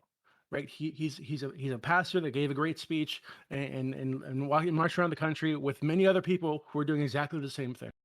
What's important here is his contribution to a movement, to a collective effort. That is what is important. That's what's being highlighted, right? So I don't understand why we should be like, because it sounds like you guys are upset that we're like downplaying his work as an individual, but he's like a cog in the machine here. right? What we're saying is we should focus on the machine that actually drove this movement, that actually caused this thing to make any progress. Which this doesn't do. And again, even if it absolutely does. Even if I agree with, of course, by the words of people describing it, like the words describing the clothes on the naked king, that everybody can just point to and say, no, he's actually naked. Because if you wanted to present the generic pastor, generic Christian that was preaching to his congregation, like there were many, then you would do a statue of the generic Christian preaching to his congregation. You would present those ideas. And if you wanted to present Martin Luther King as a symbol of all of those people, which is what we're arguing for, that he is a symbol, we're not placing the symbol or his individuality above all of the collective effort. We're saying that he was part of it, and it is a combination of concepts. It's both him as an individual and the entire movement. Now, if you're saying we're presenting MLK too much, and there are so many more important figures to the African American community, I agree with you. Let's have another generic or specific, other pastor and put his statue in that circle. And so now you're just asking for a new piece of art. You're asking for another great. You're asking for like another great leader statue. But Casimir, the reason it doesn't make any sense is because elites people sitting around and waiting for a great leader to show up. If you were to compare yourself to someone like MLK, you could. I can't imagine anybody in the country would say, "Oh shit, I can be MLK one day," right? I can do that. That's a fucking hill that I don't think anybody can feel like they can aspire to. But if you say, "Hey, I'm gonna be part of this movement, and I'm gonna fucking try," right? I'm gonna learn how to give a speech. I'm gonna try to inspire people. I'm gonna try to inspire efforts toward like this great goal that I'm working toward. If you say something like that, and you make it clear that anybody can do this, and MLK was just another guy doing this thing, and he did it really well. Was a physical figure who helped embody the spirit of the movement. Right. So hold on, but it's much better to highlight the fact that anybody can be part of this movement. Anybody can do this thing, right? That MLK did. We don't need to wait for a great leader or a great man. Like any human can do this. And the statue is not human. Yes, it's disembodied. It's maligned human. There's a concept. There's a very human concept being embodied by the statue. No, right? Which is the claim love. That it is embodied, but it's actually not. God. Because if it was, then it would humanize instead of dehumanize. And it is doing the fundamental method of dehumanizing. Humans are more than meat. Okay, humans are more than meat. There's a spiritual essence here that has been expressed by the statue. That's fine. Statue that's supposed to be a full human. Want to jump in, and then I think we're gonna wrap things up soon because we're not making any progress. This question, can you answer it once? Would you accept this panel? Would the audience right now accept this panel if we all didn't show our faces? And why? I don't show my face. That happens all the time. Doobie's not showing his face. Look at Doobie right now. Frog. and he compensates for it by being more important in other ways. Hold on. What? There's users who are VTubers that don't show their face in the first place. There's a bunch of people who just don't show their faces. And if you had an entire panel of them, it would be a lesser panel. What if we just showed my arms? This is a different medium. Yeah, like this is a different medium. But bro, there are bigger VTubers. This is a different medium with a different purpose. So I don't. DB is an exception because honestly, DB has contributed so much to this channel, and just been a really good friend. That's why DB can do this. I don't let other people come on in VTube, right? Because I don't I agree with you. I think it would be a lesser thing if none of us showed our faces, but that's okay because this is a different medium, right? Different purpose of what we're trying to do. And the particular medium that is art, I don't know, statues. Yeah, it's okay to have abstractness, especially when you're trying to de-emphasize the person. That's the point, is to de-emphasize the person, and instead put forth this more communal, loving message, which is why you have interlocked arms. Simple. Jay Chow, go. Pretty much Doobie just took the cake, so I don't know why you called me out. Oh, I thought you said previously that you wanted to go, but all right, let's go. All right, so we'll just leave it here because it's not going to make any more progress. Thank God. But I appreciate it. We were in bonus time, so we were so you could have left if you needed to leave. But you already know that you're not new here. But yeah, so anyway, guys, thanks so much for being around, talking to the audience. I hope you enjoyed this, right? And if you did, look, we gave you a lot of content today, right? If you are out there and you enjoyed yourself, we talked about dog fucking, right? That was a bonus for all of us, really. And we talked about this statue very passionately, and we don't really like talk about art in this forum, like in this particular space, much. So it was actually quite new here. Like this is an interesting conversation to me, and I appreciate the different perspectives here, guys. If you enjoyed that, this help support this panel. Like if you want to see this continue, then I do need your help. Subs to the channel. Just $5. That's how we continue this panel. It just doesn't exist without your assistance. So if you're out there and you're sat here for hours at a time, you're just yelling at each other about like dog fucking and then something that from some angles look like a dog turd, right? Very dog focused today. Then then be so kind. Help us out. Sub to the channel. You get our emotes, you get our ad free video, you get all that good stuff. We survive if you help us out. Consider giving us or using Amazon Prime/Prime Gaming here on this channel to assist us, right? That it's a huge help when you do. Or resubbing, all that good stuff. So I'll say it again later on because I think we're in commercials just now. Hey, now I'm Skipper. Thank you for gifting a sub. Hey, Z somewhere, thank you for gifting a sub. We get one more person. Gifting to the hype train. We can start ourselves the hype train. Sub to the channel, give bits or give subs. Once again, if you liked all the content, we just gave you so much freaking content. Dog fucking and dog turds, possibly, from certain angles. Subs to the channel, give bits or give subs. Okay, I'm gonna give an outro to all these people. I might interrupt if someone like gifts, help us out for this hype train. But yeah. All right, so hey, someone did help. Parlax, thank you for gifting us up to Wick TV. Great, we're in a hype train now, so assist the channel. If you want to see more of this, if you want to see more of all these people, right? If you want to see me get annoyed with people, right? Maybe you like that, and you're like, fuck Prime, right? I want to see him agitated. But keeping this going is a good way of doing that because I'm going to keep inviting Scott back, and so my agitation is inevitable. So let's go to our friend Lactoid. Lactoid, thanks for being here, friend. Hate watchers are views too. I get hate watchers are views too. Exactly. Yep. Be mad. Just be mad in chat. Be mad. Chat engagement too. Friend Lactoid, thank you for jumping in, being such a great guy. Altogether, I love it when you're passionately arguing for something, and the most interesting things make you passionate. So, thank you, friend. Yeah, I have just a few conclusions I would like to say, and feel free to interrupt me if some stuff comes up. But the first thing I just want to make clear, I am not a dog fucker, contrary to a lot of people in chat, but I am an ally to dog fuckers, hashtag Naughty Princess Life Matters. The level of blue-haired outrage in the Twitch chats about that topic, I think, shows that even the right or the quote-unquote reasonable centrists can be just as irrational, emotional, and disgust-driven as the worst lefties. And I think we're better than that, and we should act better than that because we are better than them, okay? As to the second topic, the art conversation, I think nothing emphasizes how subjective value or what subjective value is as much as art does. There is a reason why art is used as tax vehicles. We talked about the take the money and run, and if it happened here, we would have felt ripped off. Here, we get something that I think is ugly, so I feel ripped off. This is the natural result of forcing people to buy a product as insanely subjective as art. Lots of people are going to feel ripped off, and here, a lot of people feel ripped off because a lot of people think it looks awful. The only underlying nefariousness, I think, here would be that the crowd that believes that all art is a political statement also tend to think art should be government funded.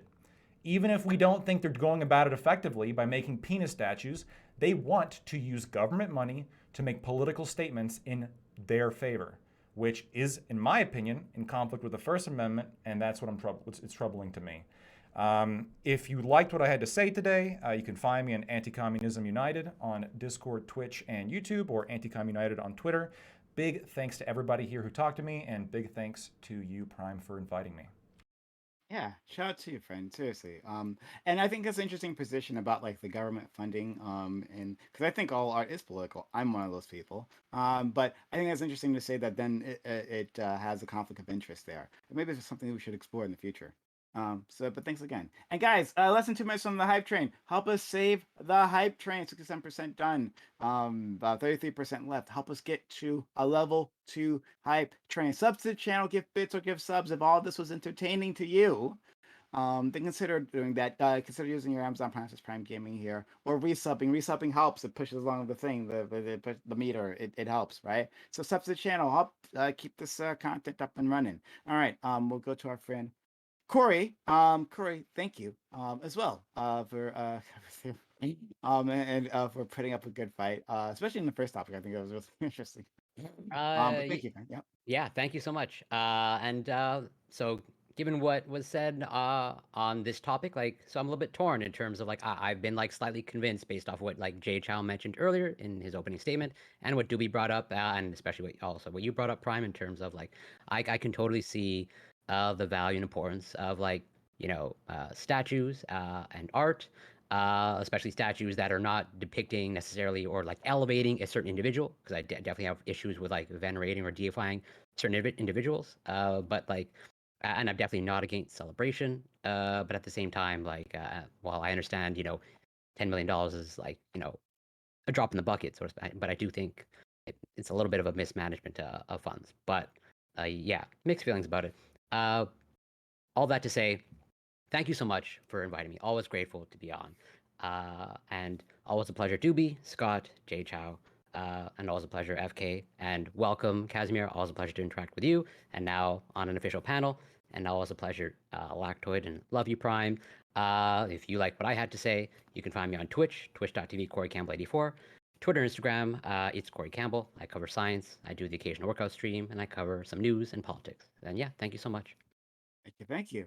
I always appreciate friend, and because shout out to Z Somewhere who did save the hype train. Now of those 5 get the subs. Thank you so much, Z Somewhere. Always being a pal to this community. Hey, we are at a level 2 hype train, 30% done. 62% left. Let's get to a level 3, guys. Help us out. This is how I power this, right? I bring all these people, like, or at least they like, usually they find me, right? like Casimir here. Found me, wandered into my channel. Was extremely contrarian. I'm like, this guy's a superstar. I got to bring him in. So if you want me to find more diamonds like him, right? You're welcome. Then okay, yeah. Shout out to you, Scott. Then fair enough.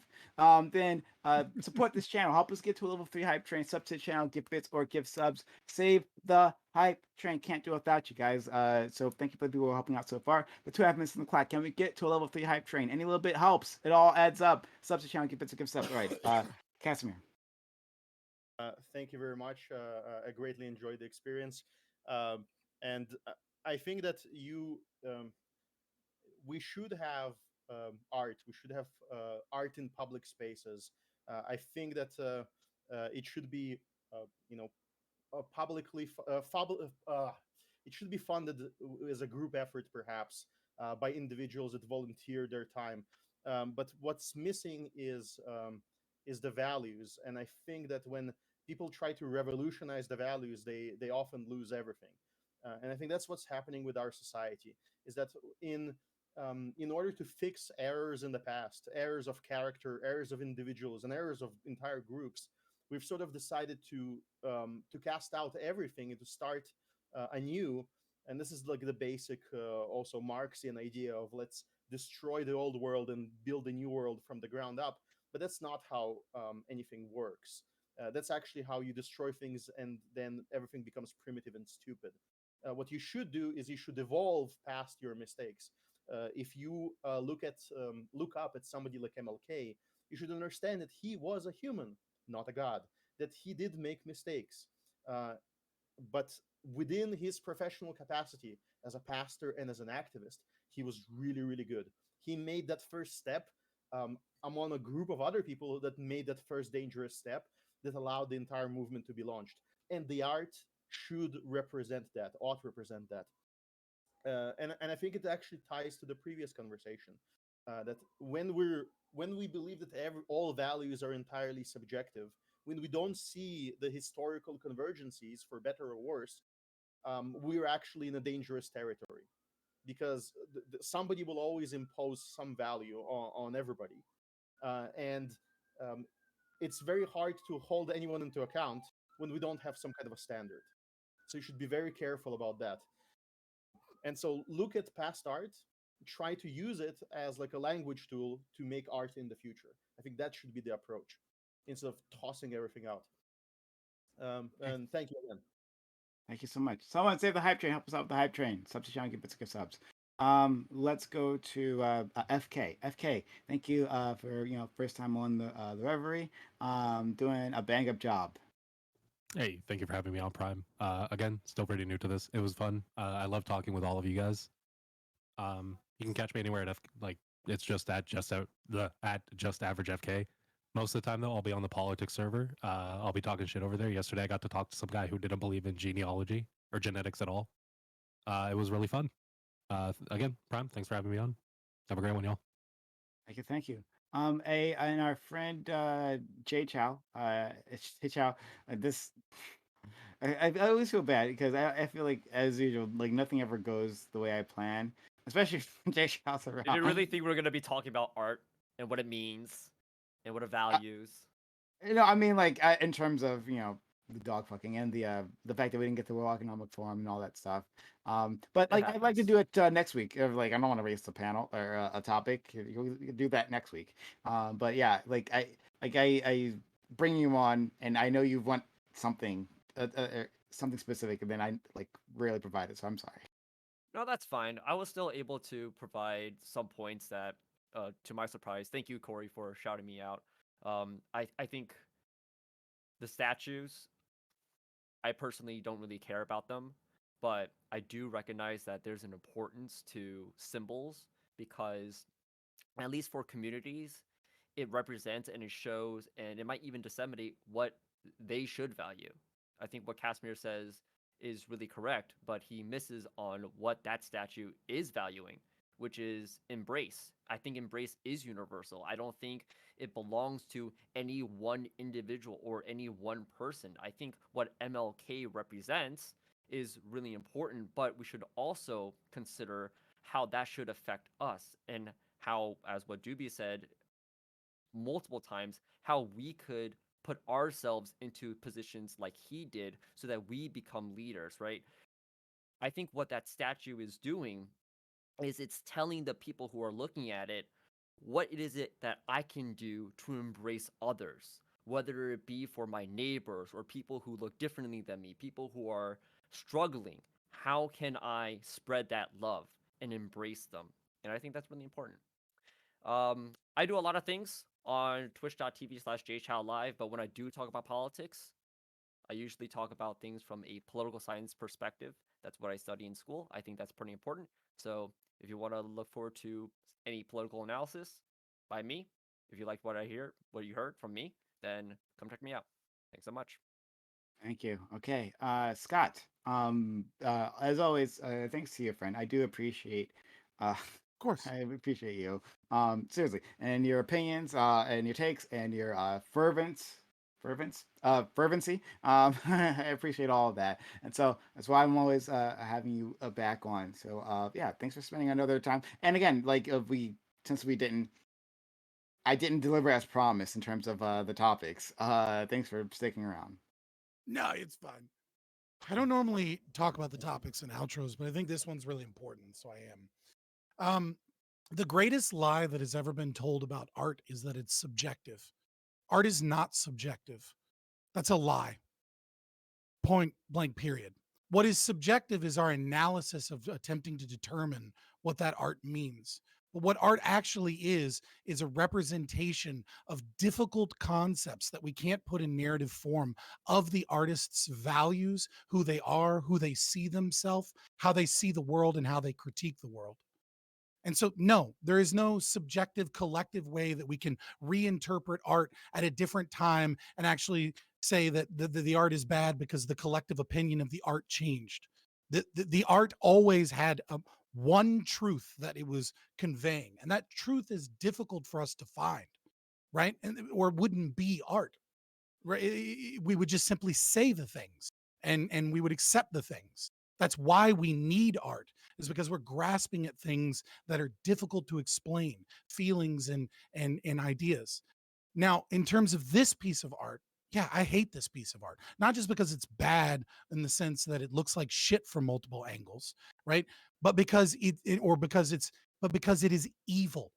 It is using the vessel of Martin Luther King to try and present a new collectivist ideology. It is supplanting the great fucking hero that he is. I do like all of this talk about like, yeah, but he's all part of a collective. Yeah, sure. John Lewis is a civil rights leader. Yeah, sure. Stokely Carmichael is too. But there's a fucking reason that we remember Martin Luther King. It's because he was like, good men are a product of their times. Great men are great in spite of their times. He did amazing fucking things. And it is up to us as a society to value great individuals and attempt to build upon that, to be a great man. I don't want to fall into the loving embrace of a collective ideology. I want to be better than everybody else. I want to be the best fucking version of myself that I could possibly fucking be. And all of you should want that too. And this art subverts that. It subverts the hero that is Martin Luther King, and it subverts the will of the individual to go out and achieve the greatest self that they can be, so that we can all, collectively embrace. And on top of that, it's shitty and partially taxpayer funded. I'll leave it at that. But, I'm Scott from Fabian Liberty. You can check me out, Fabian Liberty, pretty much everywhere. And Saturday, I don't know, FK might be there. Doobie might be there. I will do a politics AMA 7 p.m. Eastern. So you can check that out on my YouTube, but definitely join the politics Discord. I think that's oh my god. Fuck. I think it's super interesting what you said about great men. I disagree with why great men are remembered, but I think that might be a really fun conversation for us to have. But thank you so much. And then Dark Lord and Savior, for a reason, provides nightmare fuel every time, whether it's visuals or the arguments, and where they will inevitably lead. Doobie, thank you for stopping by and being part of all this, friend. Yeah, thank you for having me on. I'm Doobie. I help run the politics server on Discord, discord.gg/politics, where you can find Scott this weekend. And yeah, again, I totally support lactoid fucking dogs. Do what you got to do. I mean, I think we all support lactoid fucking dogs. Oh, I forgot. I'm sorry. Really quickly, I noticed something when I was doing extensive research into the dog fucker lady. I'm gonna put it in the group chat for you guys, okay? But she actually posted on the 8th that she is done with dogs and she wants a man. So lactoid, now's your chance. I'm already in her DMs, dude. Hey, I don't know. Look, I already barked in chat. Look. Dogs don't count, so she's technically like a low mileage woman. Okay, like she's good. Do dogs not count? Actually, dogs don't what count. Does the dogs don't do count to the hymen? Dogs do not count. Well, they count for like in dog years. There's like some calculation you can work out. I'm pretty sure. Okay.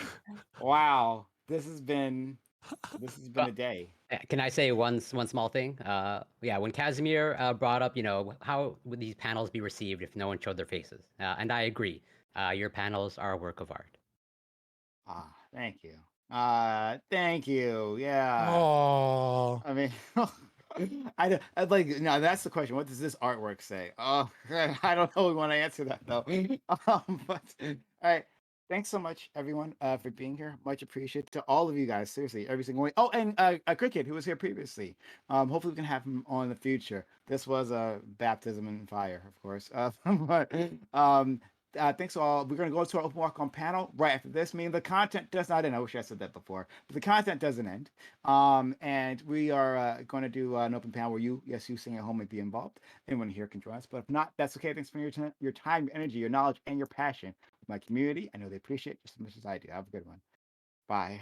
Always a pleasure. Bye. Take care, guys. That was fun, Take care. Take care, guys. Hey, have a good one. Take care, Scott. Catch y'all later. What's up, Corey? Yeah. I appreciate you, coming face to face with all of like the typical anti-vegan arguments that are just so tired. And I And just bite them. you- I just fucking, you don't think I can eat meat? Oh no, I can eat meat. I'll show you. Yeah, you handled it well. And so, Look, yeah. there's a Mexican restaurant near me, and they have this I don't know what it's like a stone bowl, and in the stone bowl they have cactus, they have shrimp, they have pork chop, they have beef, they have chorizo, they have everything, and it's the most delicious thing I've ever had. And if I have to bite some uncomfortable bullets to continue eating that every weekend, I will. Okay, Corey? You don't know how brave I am. No, I know you will. As much as I don't agree with it, I respect it. It's so interesting to me that you come up you come up against Scott and you share the same ideology. You're both both hyper rational, but there's a clear clash there that I think you're better able to reconcile. That I'm not sure. Well, obviously Scott and Casimir would disagree, but it's so interesting that clash where it's I get I back you up in terms of you're going all the way. Look, man, so I want to talk about this a little bit to you, just so because this comes up a lot, and lefties do this a lot too, which is there's a question of what does libertarianism mean, right? And I am of the opinion that that libertarianism is kind of like a big tent party, right? How you can have anarcho-capitalists on one end, right? And you can have non-anarcho-capitalists, but you can also have weird little discrepancies in which the non-anarcho-capitalist takes the position that you think the anarcho-capitalist would take, and then vice versa, not necessarily. It's complicated, it's messy. At the end of the day, I don't really care about the political label of libertarian. Okay, I only call myself a libertarian because I think it helps convey. Convenient. Yeah, it's convenient, right? It helps convey if you have to give someone a summary, who are you? I can either sit here and explain all of my opinions to you and take 20 hours, or I can say, look, I'm mostly closely aligned with libertarians. Well, okay, now we have a general idea of who you are. So in that debate, though, I think I took the libertarian position. I do. People, I understand some people think it may think it looks bad, but I don't know. I think it's the most consistent. I think it's the most consistent reason, unless you are one of these super hardcore, no, I don't own pets, I don't eat meat, I don't buy animal products, I am fucking not. And even then, though, Corey, there's been something there was something about that was brought up that I brought up on Wick's panel that I want to ask you about, because presumably you're not okay with animal bestiality, but you're also not okay with eating meat, so you're kind of more consistent on that. And the question that I asked Smugbug, who bit the bullet, by the way, and said, yeah, we'll kill all carnivores, just genocide them all. The question I asked was, if we value animals, right, and we don't just value what we do to them, we also value what other people do to them, wouldn't we also value them? We value them in their own sense. So not only do we protect them from harm from humans, shouldn't we also protect them from harm from other animals too, if we actually value their well-being? Yeah, I suspected that would be the line of argumentation. And I haven't fully fleshed it out. My current position is that, to use their language, where I would even kind of use your position of I would recognize that generally speaking, we generally consider us as humans as the moral agents, but then just as we become caretakers of, let's say, other humans who can't really participate in the full moral sphere. Yes. I would use sort of that same argument of I would probably extend it to animals to a certain extent, It doesn't as track well. 1 to 1. It doesn't track 1 to 1 though, because we also protect children from other children, and we also protect mentally disabled people from other mentally disabled people. But we Yes. don't protect animals from other animals, like out in the wild, right? When a lion's chasing down a gazelle, we normally don't intervene. But like when like a mentally ill person's chasing after another mentally ill person with a knife, like even though both are mentally ill or both might be children, we're still stepping in and we're saying no, don't you don't. I imagine if an animal's endangered, then we would actually protect that animal. Well, that's what Smugbug believes, and his solution is carnivorous animals need to go because they exist as killers, and they're Well, so what I would say, because like the vegan argument is not necessarily, at least not that I represent all vegans, but generally speaking, like vegans aren't, because like the typical scenario that's like outlined is like, okay, whatever, in a burning building, like what do you save, like the human or the dog? Like you can elevate, and vegans would still answer like I would save the human in the burning building, and I think the same thing can hold true in that scenario. Where, yeah, there's like, first of all, there's like intentionality, where, you know, how much intention do animals actually have? I don't think that's an open question. But also, there's the fact that, vegans don't advocate for like, yeah, if you're a starving child in Africa, or like you're starving from famine, that you should go vegan because like you need, like if your only access to food, is an animal product, then like, yeah, we would allow that. I think the same thing holds true with like animals, where if like I think, I don't know for sure, but like a lion needs another animal to survive, and they don't. That's so bizarre because now what we're saying is like your right to life only depends on like ultimately it's Machiavellian at the end of the day, right? If I need you to live, I get to take you. And that's what you kind of have to assume here, because like I agree with you, animals don't have intent, but we usually only measure intent when it comes to consequences for actions, not stopping the actions from happening in the first place. So if a mentally ill person stabs another mentally ill person, we're probably not going to punish them in the same way because they don't have that intent, but we still are going to step in and like if we see that happening, like maybe tase them, or we want to correct it, correct the behavior, or at least prevent the harm from happening. And so when I see like a lion chasing down a gazelle, when I think, well, like just let the lion eat the gazelle, I guess the implicit statement there is that the lion has more of a right to life than the gazelle does. Yeah. Because so of strength. Yeah. So like, what gives that right to life more? Like the strength, the predatory nature, might makes right.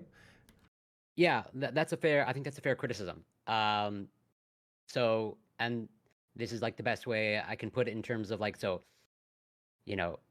I would use like fur coats as an example of like, there are certain communities that like where depending on like the environment that they live in, where it's like, freezing cold, and they only have access to, in order to like keep themselves warm, it's like access to like whatever animal products in the form of fur.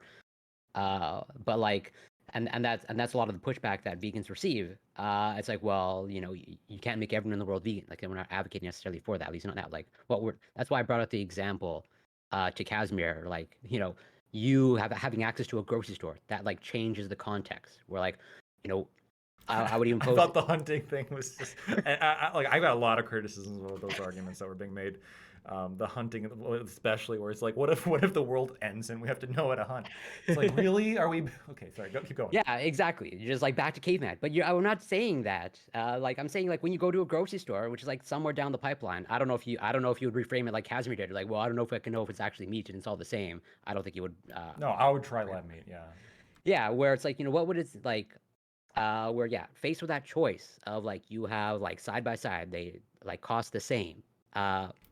And it's the exact replica of meat, at the molecular level. Well, it's safer, right? You don't have to worry about the pathogens. Yeah, exactly. Mad cow disease, and presumably more sustainable. Like, I'm assuming, knowing that you would choose the lab-grown meat, for sure, right? 100%. Yeah, and so then what does it? So let's say you come across a person, okay, and they're like, super traditional. Like, well, or what if it's like the reverse, where the animal-based meat is like more expensive? Like, would you? Oh, and they bought it just because, like, I like to know it's suffering. exactly. I like knowing It just makes you feel better. Would you say these two individuals are morally equivalent? Like, yeah, I'm going to choose lab-grown meat. Like, I'm pretty sure you'd view the other person that chooses lab-grown as morally superior. So to a I certain would degree. not legally intervene.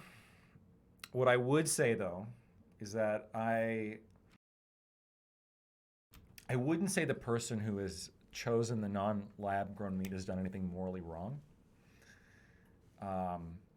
I would be worried about their risk factor, and like I would be concerned that they pose a risk. I liken this somewhat to like, I don't know, let's say you have somebody with like schizophrenia, paranoid schizophrenia, and they haven't done anything wrong yet. They just suffer this. I'm not going to, they're not wrong. I'm not going to like morally condemn them.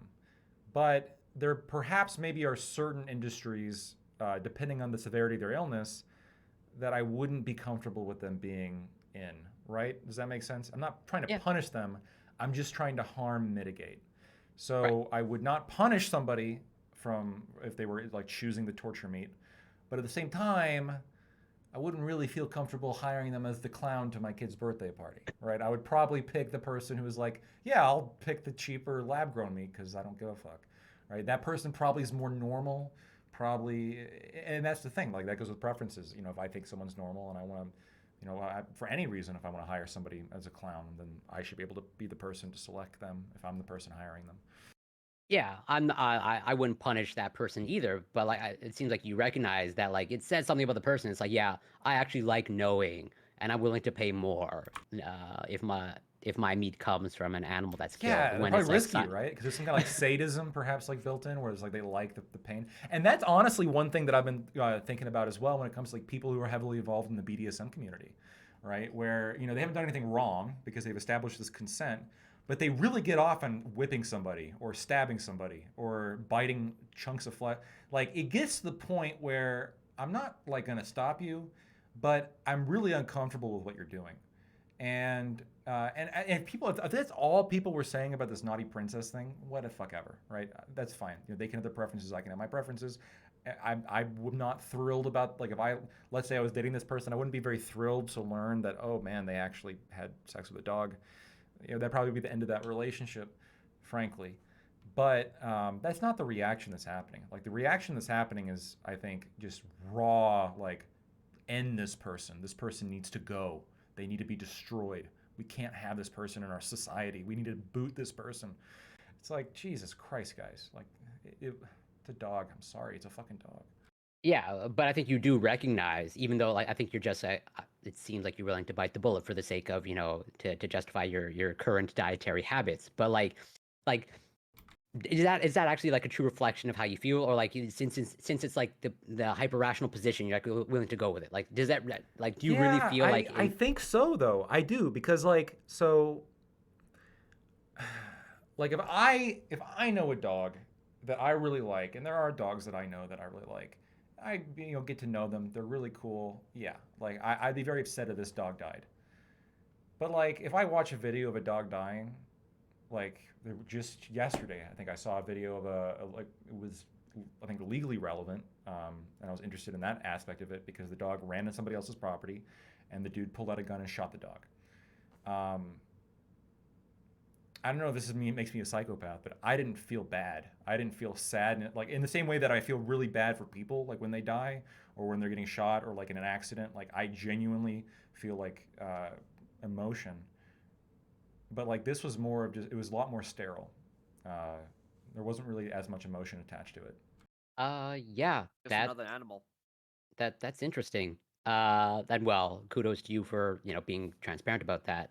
Where I think that kind of like, yeah, that tracks. There's a lot of women who are like pity moms. I mean, well, yeah, Jay Chow. I mean, I don't think so either, right? I mean, I value humans for sure, but I mean,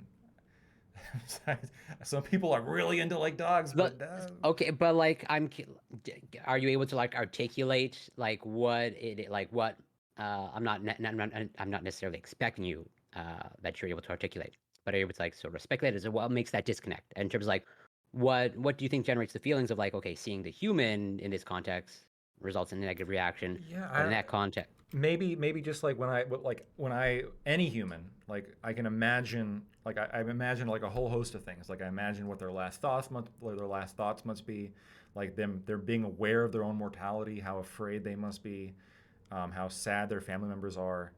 And when a dog dies, like I do feel bad for the family member who's like upset, or I guess the owner in this case.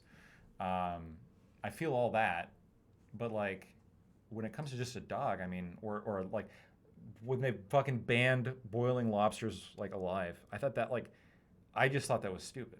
I don't feel any emotion for the lobsters. They're just they're unlike our favorite psychologist, Jordan Peterson. Yeah, huge lobster fan. Huge lobster fan. I don't care that much. Carnivore though. Yeah, I don't care that much about the lobsters. Like if anything, like my priority is what makes the lobster taste the best. And if boiling it alive makes it taste even marginally better, then that's what I support. Unironically. Oh, that is super interesting. And I think that tracks, at least in my opinion, with like the empathy like aspect of like I just don't think you have strong enough feelings. For animals, for humans, I have very strong emotion. I would even challenge that. I don't know for sure. Cause like I'm just thinking out loud in terms of like trying to speculate as to the reasons why, seeing a dog in a certain context or, certain, let's say, distressing context doesn't result in negative feelings. What if like, a human is so disfigured? This somewhat relates to, I guess, the panel topic that we're just on of like, they're just so disfigured that like they're unrecognizable, or like, you just like visually, they look like, not human. I feel awful for them, and that actually would have been a really interesting point to bring up. I don't know how you would have worked it in, but there's so many studies that show like people who have their face burned off or like have severe like facial deformities, like the stigma and the psychological effects of that are crushing. They're absolutely crushing, and I can't even begin to think how awful that must be. And I feel really bad for them. And yeah, okay, that makes it's a big fear for me as well. Like yeah, no, that makes sense. But then so going back to dogs and like the video that you watch, but like can you speculate how you feel, or if you've seen similar videos of like, what, like someone just like, hitting a dog, striking a dog like harshly? What about just like, you can get really out there in terms of like the types of visuals, like as in like if you watching animals being tortured, like at like some of the Commission slaughterhouses. I don't watch animals being tortured. Okay, well, like how do you think you would feel if like I Clockwork Orange you, and I think that's telling. Like I think you don't watch them for a reason then. Like I don't know though. Like so, but like like if you go hunting or fishing, or you've got a live animal that you're like preparing for food. I mean, that's kind of the same thing in a way, right? Because I catch fish, right? So I pull a fish out, it's alive. How do you do you let it suffocate, or do you like bash it against like I throw it in the bucket. Whatever. Okay.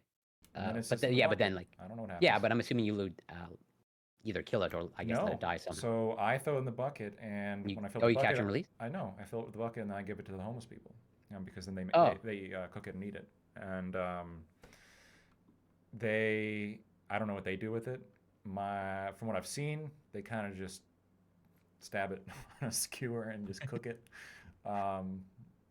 But I feel good about it. I'm not thinking about the fish at all. To be frank with you, I'm just like, oh look, I got to do a fun activity, and homeless people get to eat now, and I get to walk home, and I mean that directly tracks with like I think the study that I sent you before. Like if you put like vegans and vegetarians like an fMRI and you show them like pictures of animals in distress, like their brains just like light up differently. Did you ever burn ants as a kid? Not that I recall. No. Oh, Lactoid, is this real? Is what real? You burning ants? Yeah, I used to burn ants as a kid.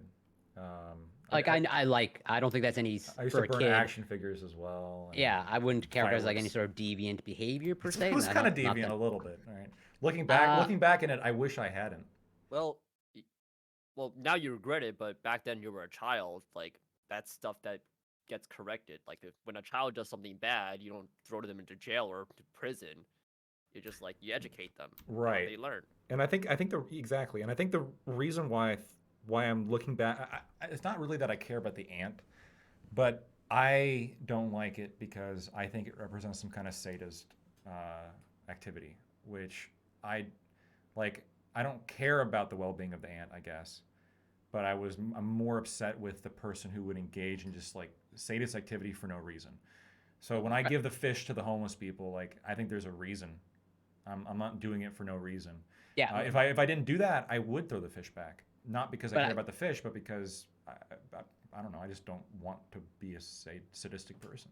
Yeah, it was. You would probably feel differently because, like, yeah, you give the fish, and I can totally understand where it's like, your intent is to like, provide nutrition and food to the people who don't have as much access to it. But you probably feel differently if like you just if you like followed up and like you just saw like the person they just like molesting the fish. Yeah, they weren't eating it, right? You would probably feel differently. What I'm assuming. I'll have to think about that. Native American philosophy that really they all respect nature to a really high degree, but when they do use nature for their own benefits, such as consumption or cutting down trees or whatnot, then they do it as ethically as possible as they think. That just make sure that you don't do anything unnecessary, such as molesting a fish. No, you catch it, you eat it, you use its bones for tools, use it all, and then you thank nature. Carries on. Which like me, and I think generally speaking, like most vegans are like, generally okay with like indigenous communities of like they have their practices, and like if that's the only source of food, then like they don't advocate for indigenous communities starving, if that's the only source of food, and so it's like, yeah, I think I really think the vegan argument like just extends like if you have access to a grocery store and you can walk like and you're faced with that choice of like a piece of flesh that's from a slaughterhouse, then I think it's telling that you don't watch slaughterhouse footage, or like I think you wouldn't enjoy watching a bunch of slaughterhouse footage. I think that says something. I actually no, I think I don't know. I think I have probably seen it. I mean, I think I have seen it, some from like there's some really specifically, but like I mean, there's some pretty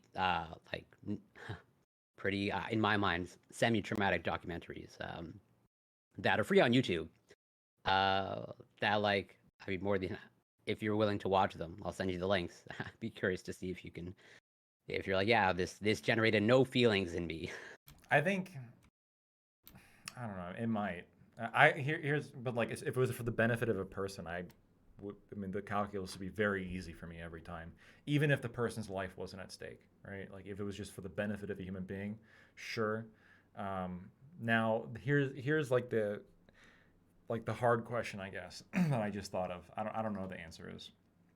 Let's say I'm fishing, and a lot of homeless people are mentally ill. It's just the way it is.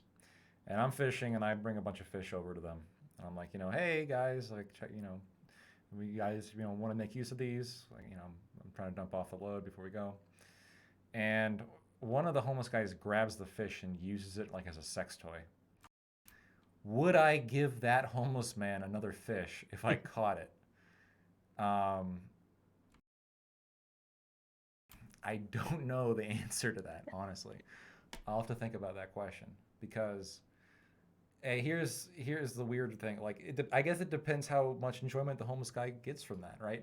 What if the homeless guy doesn't have any joy in his life and the only joy he gets is jerking off with a fish? Who am I to deny this person the meaning of life for them? It's like, fuck, what if they prefer this to life? Fuck. Well, you're the one providing the fish. I'm the one providing the fish. You're right? So I guess I have the power then to like. You have a moral obligation to continually supply fish? No, I have no obligation, and I have like the power to like basically enforce my own preferences there. But I don't know if I have a strong enough preference to care about the fish. I don't know. I guess, but then I guess they're also doing that in public, and I'd be concerned of like a child saw, and I care about children. So, yeah, I don't know.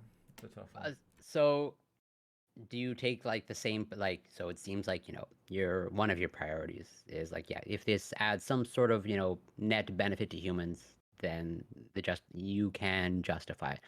So would you use this same framework when it comes to like fur coats and animal fur coats so like I can literally have like 101 Dalmatians type scenario. Yeah, look, I've had a fur hat. It was superior to any other hat I've had, and I lost it, and I've kicked myself every day because that genuine rabbit fur.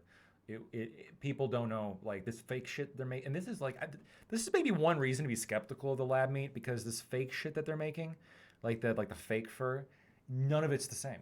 Like even if it's high quality shit, like you feel it, and it's just not as good. Man, I mean, at some point, there's probably going to be a lab grown fur. Sure, yeah, and then at that point, like if I'm like, oh, really can't tell the difference, then easy decision for me. But I'm just saying, like right now, fur hats are amazing, and I can imagine. I mean, look, fur coats are mainly for women. I wear leather. Have you seen that episode of Seinfeld? I wear a leather jacket, right? That's I'm not animal. for leather. Yeah, and that's real leather, by the way. I think we have fur hats of fur from animals that just died naturally. They weren't killed, weren't hunted. They just died. Well, I think Corey, if that's how they did it, would you have a problem with it? Probably not. No, it's just as like if you come across some roadkill. Not that I'm advocating that people intentionally, drive over animals, but like if you come across a dead animal in the wild, there might be some health and safety issues with that, but like. Morally, I think I think most vegans find that permissible. Same thing with like if you happen to stumble across enough dead animals with the appropriate fur, I guess you can harvest it. It's more like the intentional unnecessary killing of animals. I think is generally like the guiding principle of at least the vegans that I know of. And I'll agree with you that if you live in a first world country and you have disposable income, eating meat's a choice. Their vitamin B12 supplements exist, right? You are choosing. Well, I'm very curious since you're hyper rational. Like, so what is supplementation? There's a vitamin that you need that is missing from your diet, so you take the supplement. Like I take vitamin D and vitamin C every day. What distinguishes it from food?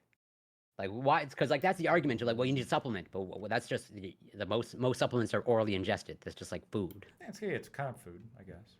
Right. But it's food in which the primary purpose is not caloric intake, but like supplemental of giving you amino acids or vitamins that you would need, I guess. So are you like supplementing with water when you hydrate? I mean, maybe, but not colloquially, right? Right.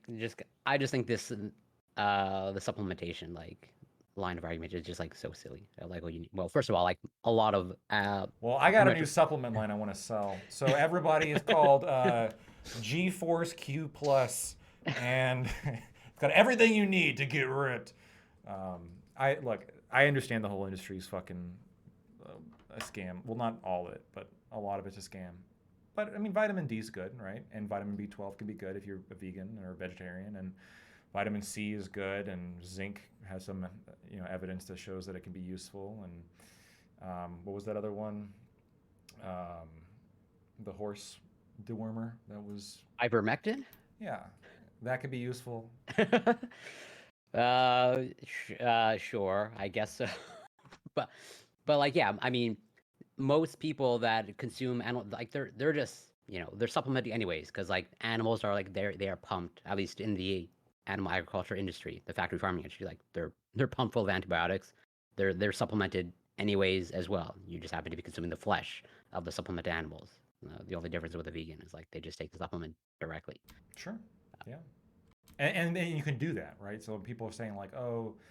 And I'm sure that if some people, like, let's say they're chronically underweight and they need to find, like, a different diet, like, at that point, you could maybe justify the Mediterranean diet. But again, you're not anywhere close to, like, beef, which is... And the lines we draw about this are so stupid, right? beef, it's okay, right? I'm from the dairy state. There's cows everywhere. There are cows everywhere. I've interacted, not sexually. I interact with cows all the time. Okay, this is people don't understand how complex cows can be as creatures. Absolutely. But horses, no, that's immoral. We can't let you eat horses. It's illegal in this country to eat horses. Yeah, and I'm assuming you're okay with. Yeah, I agree with you. I agree with you based off your line of argumentation, and like you're going. You just want to ban the eating of cows as well. I get it. Yeah, and well, just as you sort of like are whatever an ally of the individuals who want to engage in sex acts with dogs, like you're probably okay with eating dogs as well. Or rather, I'm like highly confident that you're okay with eating dogs, whereas like most people. Some cultures eat dogs, right? A friend of mine, South Korean, growing up, he used to eat dogs, and he was like, "Yeah, it's pretty straightforward. They just look like it's like very much like pork." And I was like, "Oh, yeah, I guess that makes sense." The fact that it's purely cultural, right? It's purely like they are our best friends. We can't possibly eat them. That's the only reason, and people just need to accept that. I don't disagree. If you want to be anti-vegan, which you are, so but can you see yourself like just as you catch a fish, and whatever you give it to the homeless and they presumably kill it. Can you see yourself like catching a dog and ending its life? Do you think you have that in you? So it's illegal. No, unironically, I'm not asking. Yeah, unironically, I would. Yeah, I would. Unironically, I would absolutely. And thinking about it, even if I was to eat it or give it to a homeless person for food, I don't think I would have any issue shooting a stray dog. Not only like, I think shooting is a little bit. What about like stabbing it? Well, I'm not gonna fucking catch it. It's a fucking. Well, I'm chasing after a dog with a knife down the road. No, I'm not. I'm not talking about the practicality of it. I'm not like. Well, first of all, maybe you underestimate yourself. I have no doubt, Lactoid, that you can catch a dog. It depends on the dog, right? If it's like an old dog, right, that's one thing. But if like it's a spry, like it's gonna fucking bite me. No, I'm just asking you if you think you have it in you to like 100% stab a dog. One of the things I actually thought it'd be interesting to do would be like chase it. Like you could never catch it, but like knife hunt a deer. I think that'd be super interesting. I just don't think it's possible. Yeah, I'm not talking about the like your capability. I'm just talking about like. Yeah, could I? Yeah, like 100%. Yeah. Well, like I think that like because like I have no problem admitting I don't have the capability of like catching a dog or a deer. But I think that's where the disconnect would lie. You're in better shape than me. Where like if I'm faced with a choice of like, okay, we both have knife in hand, like I wouldn't be able to penetrate his skin with the blade because I'm not as man enough as you are, Lactoid. And I'm more than willing to admit that. Where it's like, and I think it comes down to like probably that empathy factor. Oh, you love the dogs, I get it. There's like I've met a lot of animal lovers, and I there's a very strong correlation, by the way, between animal lovers and left wingers. I think that's but even among right wingers too, like they love their dogs as well, right? I mean, but yeah, most right wingers, as I think you might have encountered on the panel, like they won't go down the dog route. They'll be like, they love dogs. Everyone loves dogs. That's mad. It's like they're bred for humans and all that. They're stuff. cool. Like they're like when and this is the thing that I think about too. Like when I think about owning a dog, the very first thoughts that come to my head are like the utility that would come with owning a dog. Like I'd want a big enough dog to protect me, to bark if somebody broke in, to chase down somebody who I'm chasing, right? Or like if I'm hunting or something. I'd want a dog that's useful. I don't want like one of these like fucking little dogs that can't do shit. You don't like a lap dog. Or something like that. I don't need a lap dog. So, I'm curious. Can you see yourself like just like chilling, like cuddling with a dog? Oh, for sure, absolutely. Okay. if it's being friendly, yeah, they're cool. Like I said, no, they're awesome, right? Like they can be really cool, and you can build an emotional bond. But I also think that people can build emotional bonds with non-material or non-living things as well, right? There's people, absolutely. There's people who've married their pillows, and they can be they want to marry and have sex with their pillow. good on them, right? They can I'm do what more they okay want. with that than the dogs. Right, you're more okay with that, right? But at the same time, like, I am not going to put any more value on that pillow, other than the moral value it has being associated with the person, and the person is what I care about. So, yeah, I'm not going to go around killing dogs because I think you're hurting people at that point. But if it's a stray dog, and you're actually doing the city something of a favor, I think, at that point. Well, I mean, yeah, if I saw like a dog like in attack mode running towards like a child, where it's it's like salivating, like yeah, I would, Easy. I would, and I think every vegan will make that choice too. I don't think that's like a hard decision. I don't think that's any like dunk against vegans. I'm assuming based off what you outlined with dogs, like yeah, you can understand the utility, and forming a bond. I imagine that like you probably can't see yourself getting a cat then. Not really. That makes sense. I did catch a mouse in my basement the other day, so Yeah, but with utility, like, I yeah, might get a cat, right? Because I read online that like having a cat is one of the best ways to keep mice out of your house, Right. Because they pee, and like just the scent of their pee is enough to drive a mouse away. The fear factor. Yeah, okay, that makes sense. Again, That the tracks. utility. Yeah, and I know that you're all about utility. I'm all about that sensible pragmatism, which is why I'm not in favor of spending $10 million on a fucking dick statue. Come on. Hey, I was more or less on the same page. I have like conflicting, and I'm okay with taxation. And I also take your point in Chow that like in the grand scheme of things, like $10 million is like a drop in the bucket. But like at a local level, like I don't know for sure, but I do think you can make $10 million go a long way. In Hey, 2.5 from taxpayers. Sure, yeah, that's totally fair. But then I would also say like that the nonprofit like has maybe some of their priorities a little bit off. Where Their money, let them do what they want. yeah, no, I'm not I'm not saying like Ultimately, yeah, yeah. we need to, but I would just say like yeah, they can probably spend it more wisely and have a Right. greater Yeah, impact, perhaps. I probably should have argued more of my conclusion that there is meaning to symbols. Like, I personally don't find it to be that important than actually increasing the material well-being of those marginalized communities.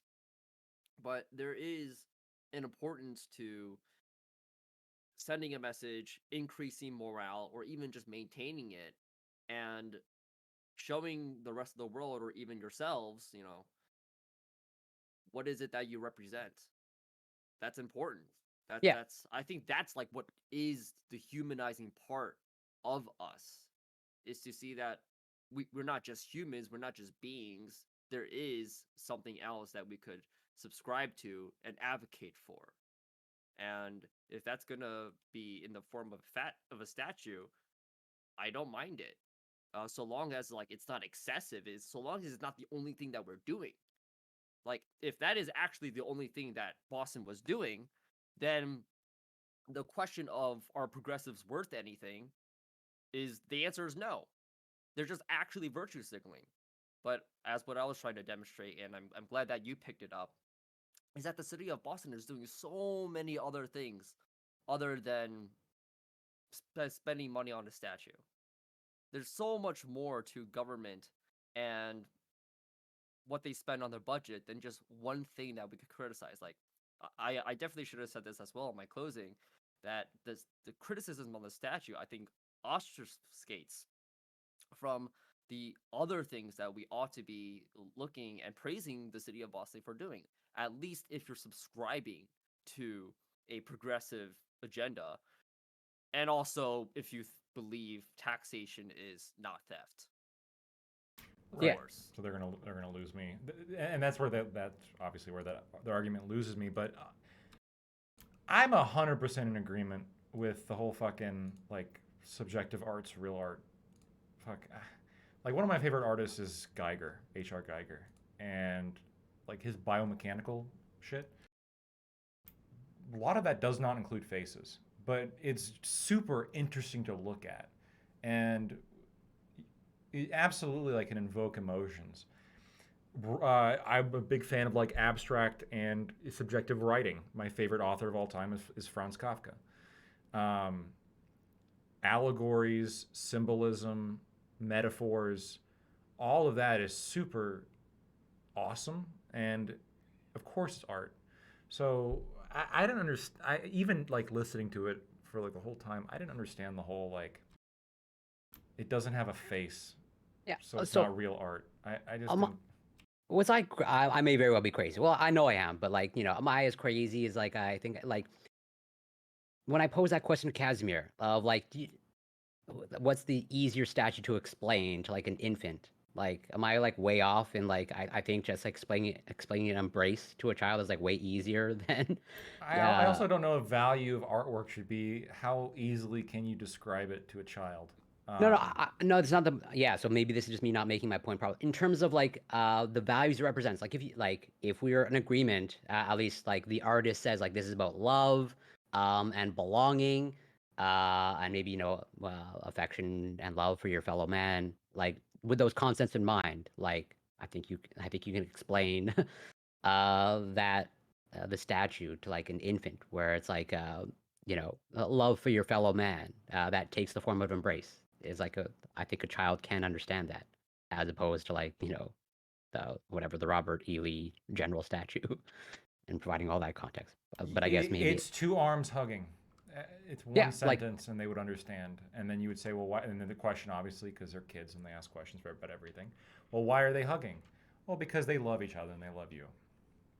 Yeah. Fucking 2 sentences, and now you're there. So, yeah. It's so not that hard. Jesus Christ. Yeah, I don't think it's that. So I guess I'm just not articulating my point properly to Casimir. That's all sort of like, yeah, like if you want to explain like love and affection to a 6-year-old, it's like it's a hug, and you can recreate it on the spot there. It's like, oh, these arms are embracing, just like we can embrace right now.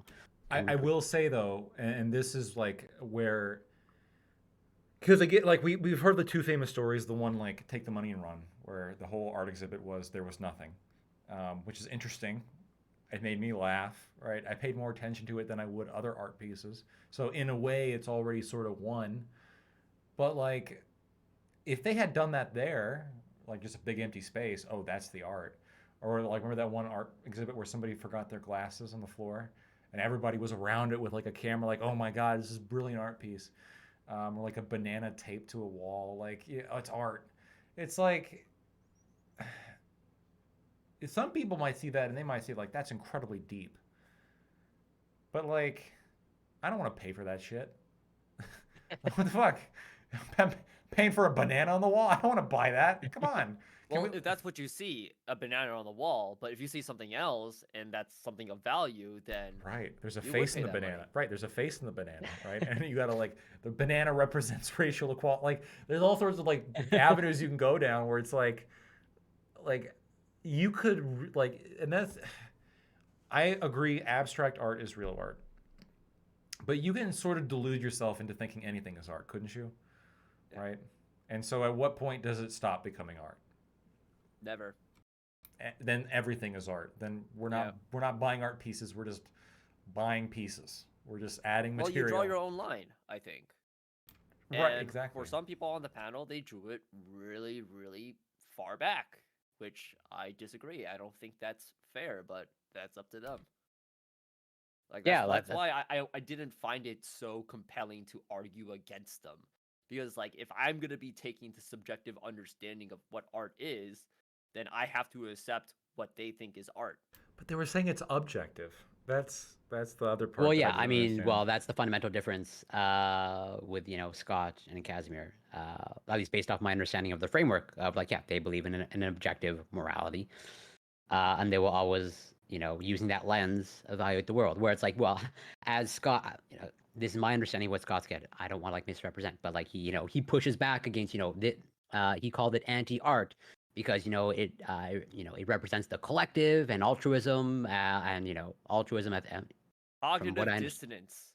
Yes, exactly. Where Scott is vehemently opposed to altruism. Where he I think he views it as immoral. Like any sort of altruism or collectivism, like that is to him like I think from my understanding, based off the many conversations, like that is very immoral to him. And so like with that in mind, that's why I think he calls it like anti-art. Therefore, it's not art. Yeah.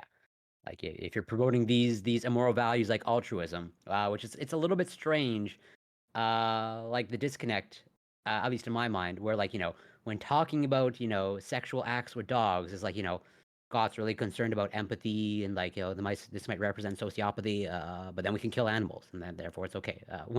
But the evidence shows that like vegans and vegetarians like they have like pretty much like the most empathy, at least in compared to omnivores. They are not the most psychologically stable, though, statistically. Well, it depends on what you mean by psychologically stable. There's evidence showing that vegetarians might have that increased risk of like, let's say, maybe anxiety and depression. Yes. But we don't know the causal nature because at least from it's probably a correlation than it is a causation. Because from what I remember some of the studies, at least the one study that sticks in mind, like this took place in Brazil, which is like a heavy meat eating culture, although most cultures are heavy meat. And like they speculate that it's a large portion of that is driven by stigmatization and the fact that food plays a huge part in how we socialize and gather, and therefore like vegans, vegetarians are very often feel excluded, and I think that is I don't know for sure, but I think that is likely the driver. There is social exclusion. I get that because you go out to a restaurant. Oh, is there going to be vegetarian options? Well, let's just not invite them. Like fuck, I don't want to deal with that. People crave convenience. And I think most people I think vegans, although understandably so, can get framed as like very, very negatively and preachy. But I think there's a fair amount of like anti-vegan hate that is put forth that I think also contributes to the slight increased rates of anxiety and depression in that demographic. Probably. I think if we all converge on vegan and vegetarianism, those rates of anxiety and depression would go down. Probably. No, I think probably what it is people who are more predisposed to have anxiety are likely going to be more vegetarian because more concerned, I think. Yeah, that's probably true. Yeah. That might be a bug in their empathy network where they might be too overly concerned, where they might have too much effective empathy. But yeah, I got to go to bed. All right. Well, I'll catch you both later. It was great talking to y'all. Good Always a pleasure. Lactoid and Jay Chow. Yep. Catch you later, Corey. Catch you later, Jay Chow. Have a good night. Sleep well. Good night. Be well. Take care.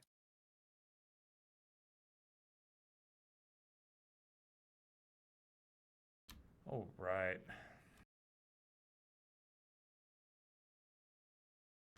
So, thank you all for tuning in to my stream today. I thought it was super interesting. We got to touch on fun topics. Come on, it was fun. Really, really good shit. And I thought, we made the positions. There was a whole line of argumentation in the second topic that we just really didn't jump into too much, just based on,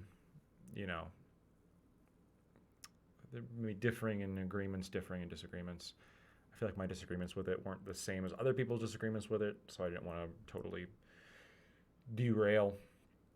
But anyway, we are going to rate out.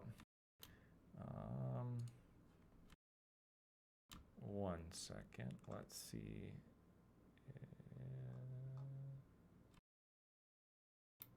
We are going to raid Prime because Prime is already talking about the first topic. So we're going to raid out into Prime. If you haven't given me a follow yet, please give me a follow so you can see when I come back on. And have a great night.